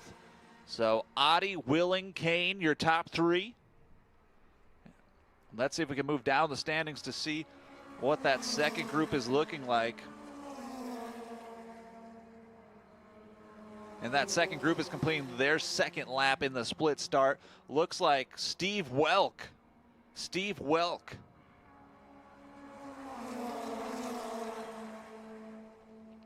Yeah, it looks like the number 12, Steve Welk, in the 414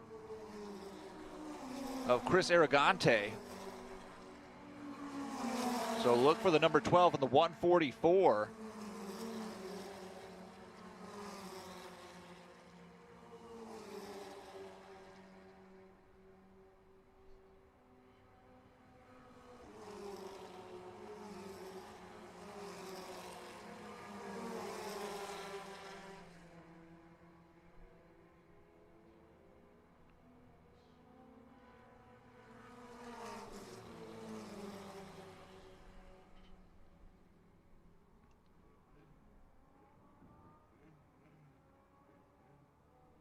This is your Group 4 qualifying race, looking for the best lap times in this qualifying race to set the grid for tomorrow's race. Group 4 is going to be going out actually early, so much different conditions here. It is 5 p.m. local time here at Road America, and tomorrow they're going out on course at 9 a.m. So it's going to be almost completely different track conditions. So it would be really good to get down a fast time to be in front of the pack, because it's going to be a completely different race tomorrow. David Oddie still up on top. Todd Willing, Dan Kane completing their third lap.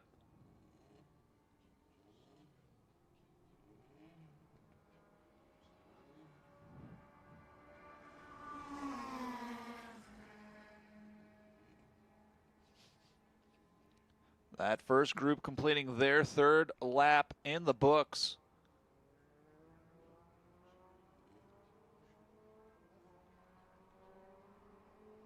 Remember, this was a split start. They're going to get starting to get mixed together here as they run into some lap traffic.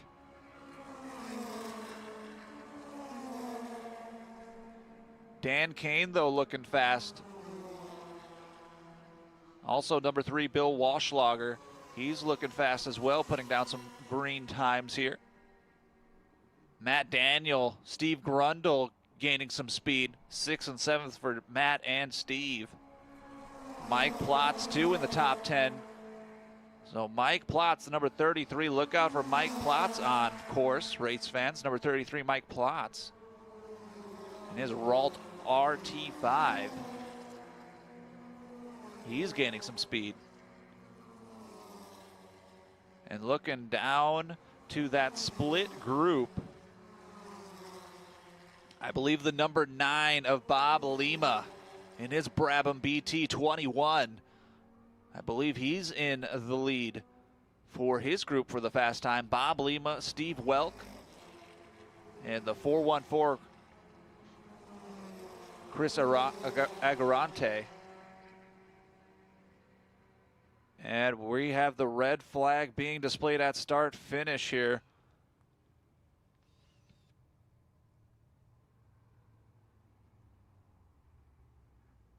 And looks like there's an incident in the kink, maybe some contact to that wall.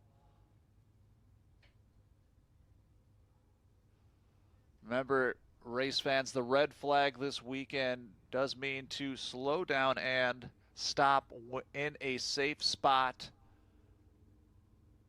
There was an incident in the kink. Taking a look here, see if we can get a number, but looks like potentially making contact with that right wall, and safety on scene heading on out. Turn 12 right before Canada corner. Potentially there's some debris on track, so it looks like there was contact with that wall. So that is a red flag coming out on this session. We are 11 minutes into the session, and we might end up, we'll let race control decide, but that might be the end of this one for our Group 4 qualifying race. We have one more to go after this one, race fans. One more to go.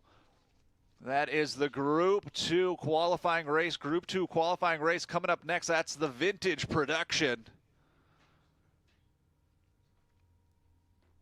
That is Group 2 coming up next.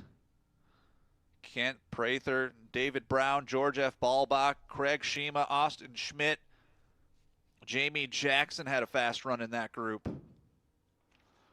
But for our Group 4 qualifying race, we have a red flag being displayed, which means all cars on course stop in a safe location. And it looks like there was an incident in the kink. And debris on track, looked like there was contact potentially with the wall. So safety on scene, though, and they're going to get this taken care of. So your unofficial top 3 for this Group 4 qualifying race. Number 14, the Elkhart Lake native David Oddie in his Van Diemen RF01. Number 25, Todd Willing. Todd's been putting down some impressive times all weekend. Shout out Todd, number 25 from California in his Brabham BT21. He's looking really fast this weekend. And Dan Kane as well in his Van Diemen RF94. Your top 3 unofficial for Group 4. We have one more qualifying race coming up, race fans.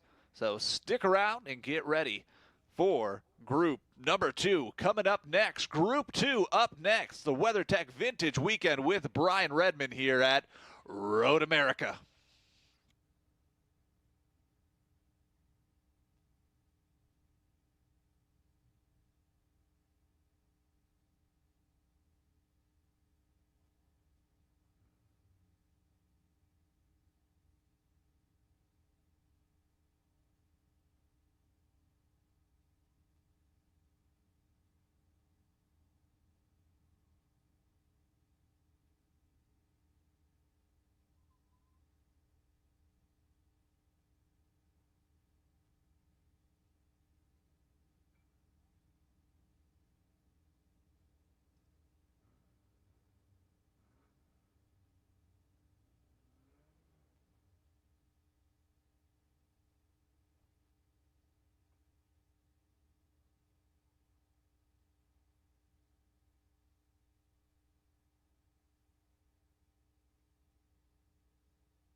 And the black flag being displayed at start finish. Unofficial top three: David Oddie, Todd Willing, Dan Kane. Safety on scene in the kink for an incident down there. Potentially some contact with the wall, some debris on track. So safety again out on course. Luckily we have the best safety team, also the best flaggers in the game. And of course,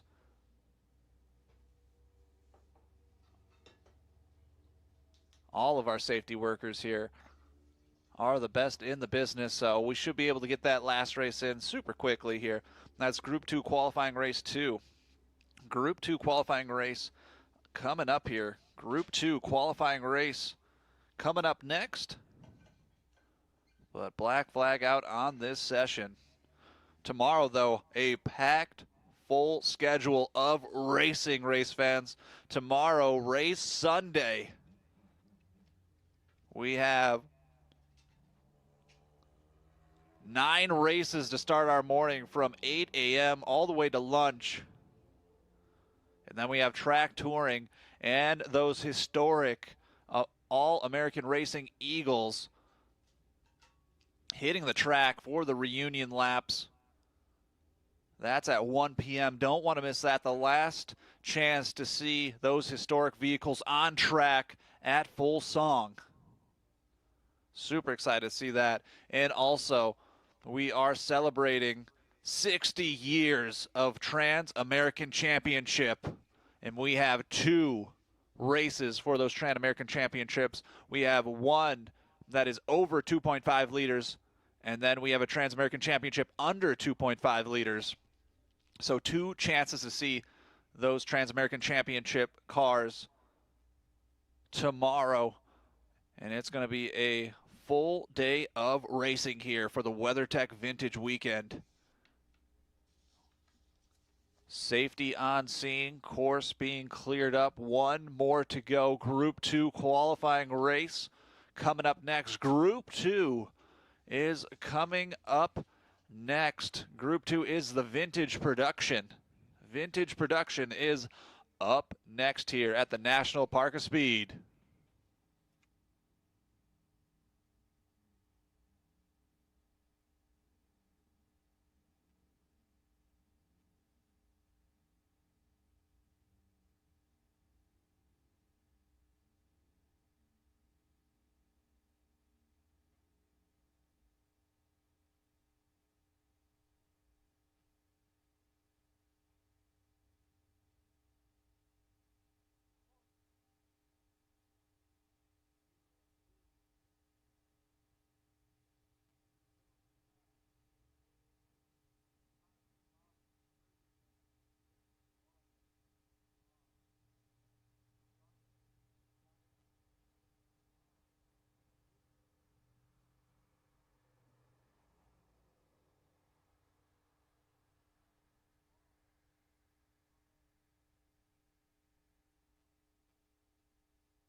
And that's why I never drive those guys. Party's over, big guy. We're tired of hearing, I don't want to get my truck dirty. With WeatherTech laser-measured floor liners, front and rear, a seat protector, and full bed protection, trucks are totally covered. You just got WeatherTech. Yeah, buddy.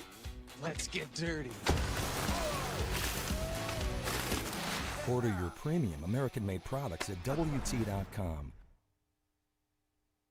The Earth is 70% water and 30% land. But the entire sky belongs to us.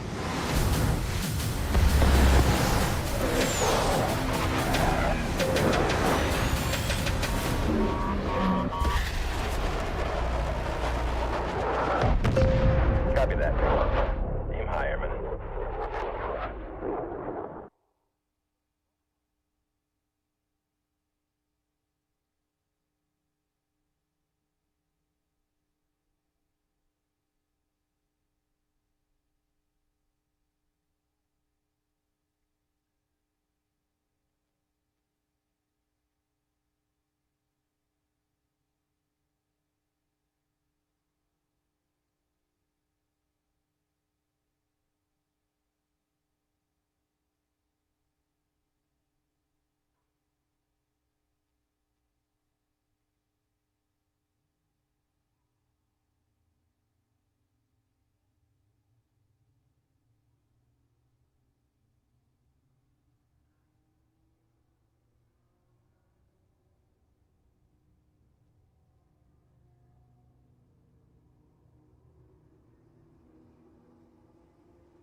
And the final qualifying race of your satisfying Saturday here at Road America. Group 2 Vintage Production hitting the track now. Shout out to our safety team and our flaggers for getting that cleared up and getting our race cars back on track as fast as possible.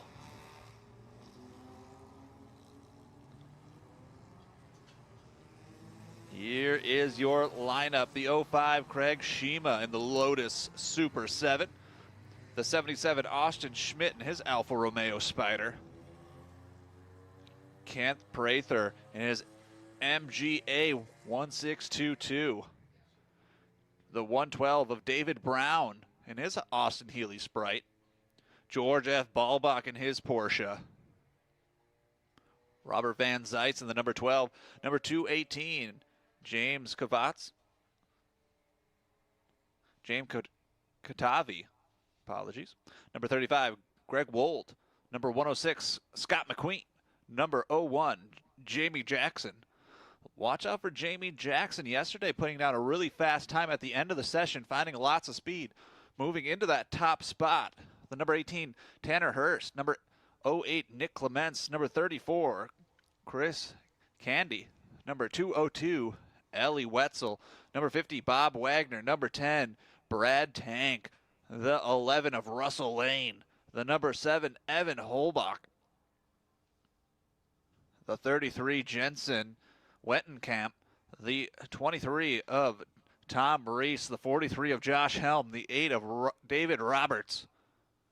The 190 of Doug Radix. The 144, Mark Platson.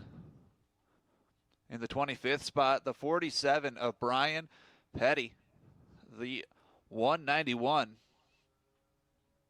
David Bychek.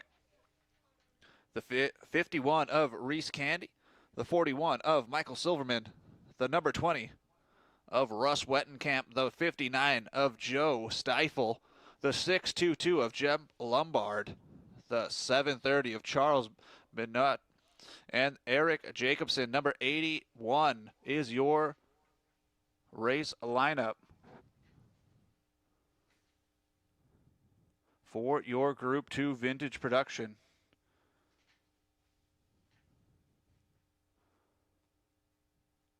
Craig Shima putting down some fast laps yesterday in the qualifying 2 session, a 2:34.78.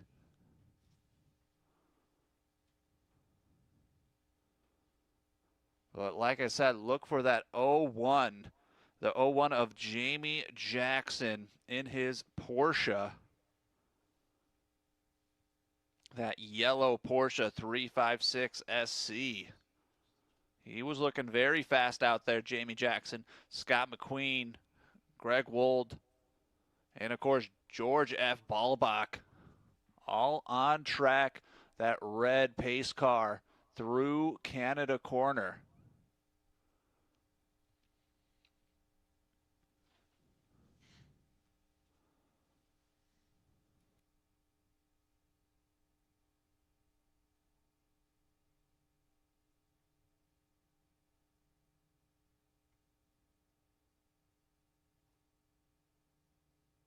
This is a qualifying race, so we're looking for the fastest lap time. It's not based on position. That will be saved for tomorrow. Craig Shima, Austin Schmidt, Ken Prater, David Brown, George F. Ballbach, and Robert Van Zeist in your 2x2x2. That'll be the top 6. So they'll be leading us up the hill.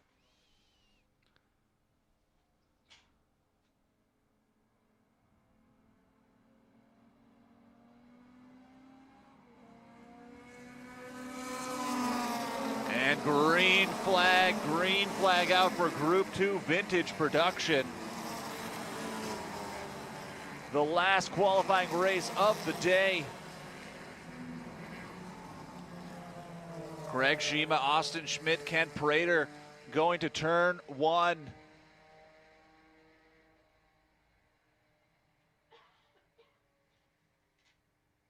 A big group of cars, turn 1.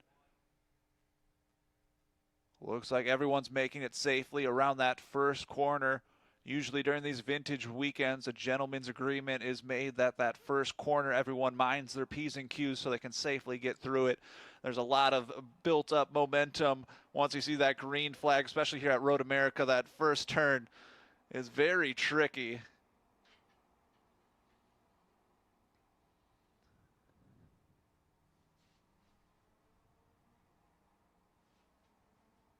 And the group through turn 5 now. Turn 5 been a little tricky for these competitors, but this group taking it on and everyone making it through safely. Craig Shima, Austin Schmidt, Kent Prater. Remember, we're looking for fast times here. Not specifically the position, but the fastest time, almost like a qualifying session, but we are racing here. Obviously, everyone's here with their race car on a racetrack, so they're going to be racing for that first spot. But it is about getting the fastest time for this qualifying race. That will set the grid for tomorrow's race.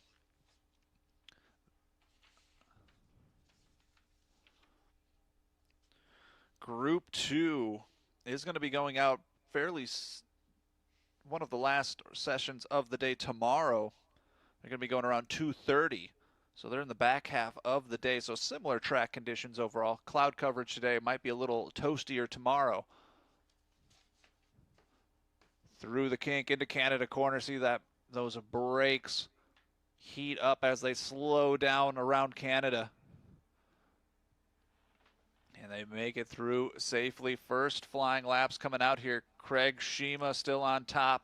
Austin Schmidt, George F. Ballbach rises the list. Kent Prater, Robert Van Zeist.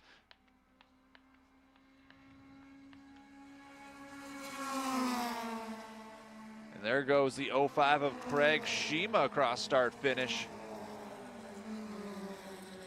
Craig Shima in that Lotus Super Spider 7, that alloy gray silver color.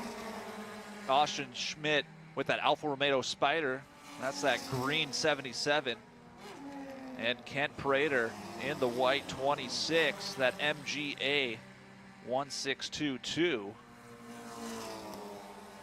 So this will be their first flying lap after seeing the green flag, that start finish line at the bottom of the hill. So this will be their first full speed flying lap. So there's going to be a big mix up in the order as these first flying laps come out.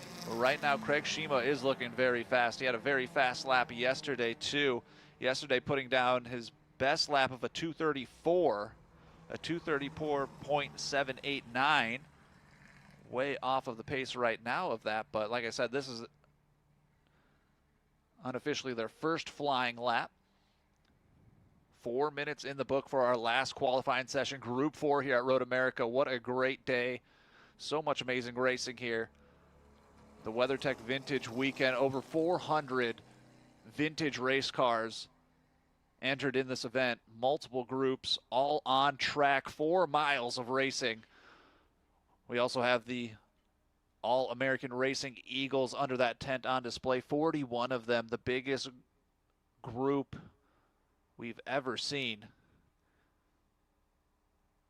And it is so awesome to see them under that big white tent. They will be here tomorrow as well. They have a couple of demonstration sessions coming up tomorrow. That's going to be around our lunch session right after track touring at 1 p.m. They're going to be hitting the track. Also, we're celebrating 70 years, 60 years of Trans-American Championship. And there's going to be 2 races tomorrow for those Trans Am cars on the back half of our day. So tomorrow is jam-packed full of racing, and it's going to be a fun one. Of course, those post-war, pre-war cars dating all the way back to the 1930s, 1940s are going to be hitting the track first tomorrow for the first session. So that's going to be at 8 a.m. So if you're at track, definitely set your alarm so you're up early. Otherwise, those race cars are going to wake you up themselves. Craig Shima looking fast. He is gone. And let's see how close he is to yesterday's time. Yesterday he had a 2:34, and he's now at pretty much a 2:36 flat. So he is 2 seconds away from hitting his best time. Austin Schmidt looking fast. George F. Ballbach as well. Right now, your unofficial top 3, Craig Shima, Austin Schmidt, and the 0, George F. Ballbach in that green Porsche. Everyone going fast on this lap. Like I said, that was their first fast flying lap there. And the times are going to go even faster here. We'll see how things shake out. Craig Shima on top, Akron, Ohio native in his Lotus Super 7. David Brown in the 10th spot.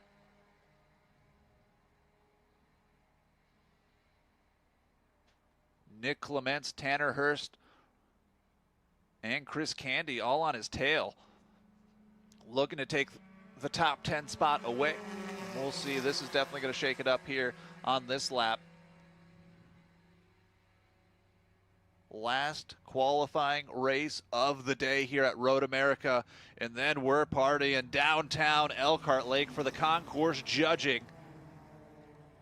So all the race cars going to be parked downtown in Elkhart Lake as we see the number 8 car, go driving by. That's Nick Clements in the yellow, in that yellow Porsche. Nick Clements goes by start finish. Hopefully that's not the end of his day. Nick Clements was running in 11th there, getting 2 official laps in this session. So Nick Clements, just see him rolling past start finish in pit lane. And we're going to see some times coming out here for their 3rd flying lap. Right now, Craig Shima looking very fast. He's all alone. Austin Schmidt, the 77, in his Alfa Romeo Spider. And, of course, George F. Balbach. Always see him here during the vintage weekends. Always good to see George, especially when we see him in the top 3. 8 minutes. No changes in the top 3 so far. Kent Prater. And Scott McQueen goes top 5. Scott McQueen gets a good run there in his Austin Healey. The 106 of Scott McQueen into the top 5. Watch out, race fans on track. That 106 Scott McQueen, that red and white Austin Healey, he's moving quickly, cracks the top 5.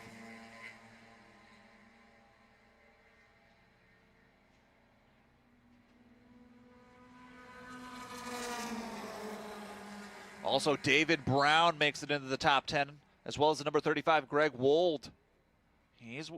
Puts out a fast lap, that Austin Cooper S from Maple Grove, Minnesota. And I said at the start of this race, the 01, Jamie Jackson. He's in the top 7 now. Jamie Jackson, he started in 10th, and now he's up to 7th.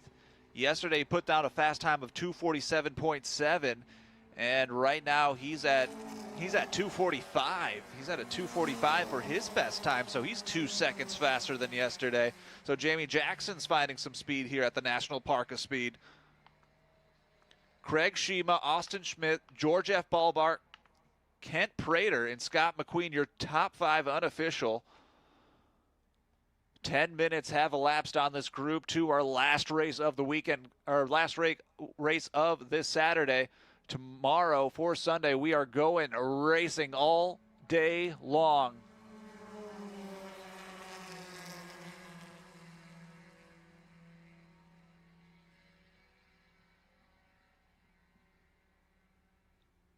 Tomorrow we start at 8 a.m., Group 11 pre-war, early post-war.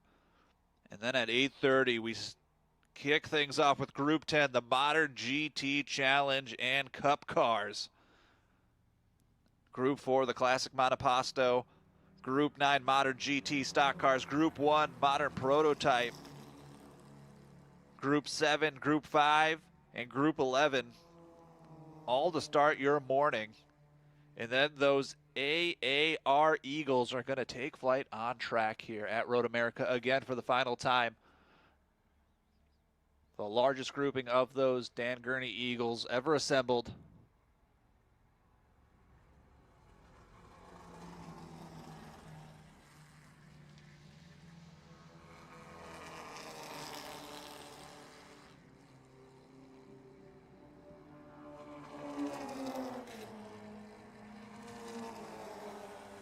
Fourth lap's coming down, no changes in the top 10. Gonna look down the order, see if anybody's putting down some fast laps. Looks like the 15th spot, number 7 of Evan Hopechak in his Morris Mini. He puts down a fast lap. Ellen Wetzel puts down a fast lap too.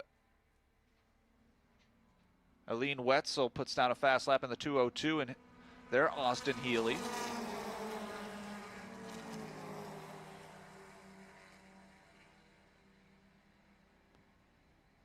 But no changes in the top 10. Few more laps remaining for this Group 2 qualifying race. This is the Vintage Production Group. So far, Craig Shima in the 05 in his Lotus Super 7. You'll see him in the 5. It's in the alloy gray, almost a silver, out on track. We'll see if anybody can challenge him, but he put down a 2:35, which is a monster time. 2:35.9, so pretty much a 2:36. But if you go down the order, Austin Schmidt did a 2:42, so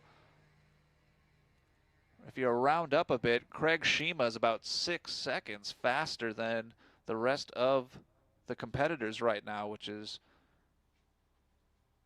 very impressive out of Craig Shima. He was fast yesterday too, so he's just got this track down. His car's running super well at full song.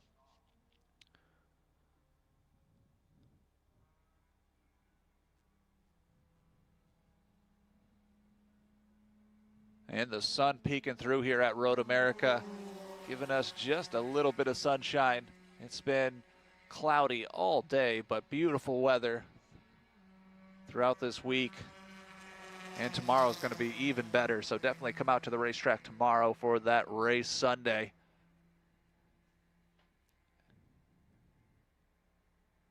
Four laps in the book, 13 minutes. George F. Ballbach puts down a best time, but it's not enough. He is 0.02 of a second off of that second spot. George F. Ballbach so close, 0.02 of a second from taking down the second spot. No changes in the top 10.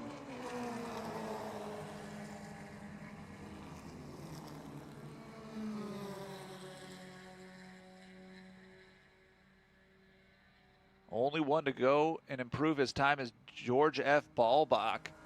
Everybody else keeping similar times. Jamie Jackson has been losing a little bit of speed here. A 2:45.9 was his best time. Now at a 2:48 for his last lap. Some fast laps in the back part of the field. Number 7, Evan Hobachek. And the checkered flag. The checkered flag coming out on this session. And that is the last one here at Road America. Checkered flag out for this session. We'll see if any times change here depending on when they saw that checkered flag. But that will do it. That is Group 2 qualifying race. And tomorrow, 8 a.m., bright and early, we have the first race of our race day Sunday, pre-war and early post-war at 8 a.m. And then let's not forget, we are celebrating 60 years of Trans-American Championships. We have 2 races for those American Championship cars. We have the first race is the Trans-American Championship over 2.5 liters. And then we have the Trans-American Championship under 2.5 liters to cap off our day. So a huge day of racing coming up tomorrow, bright and early, 8 a.m. And we also have the Eagles are going to be hitting the track too for our lunch session. So lots going on here. So much history and tradition at Road America. This is the WeatherTech Vintage Weekend with Brian Redman.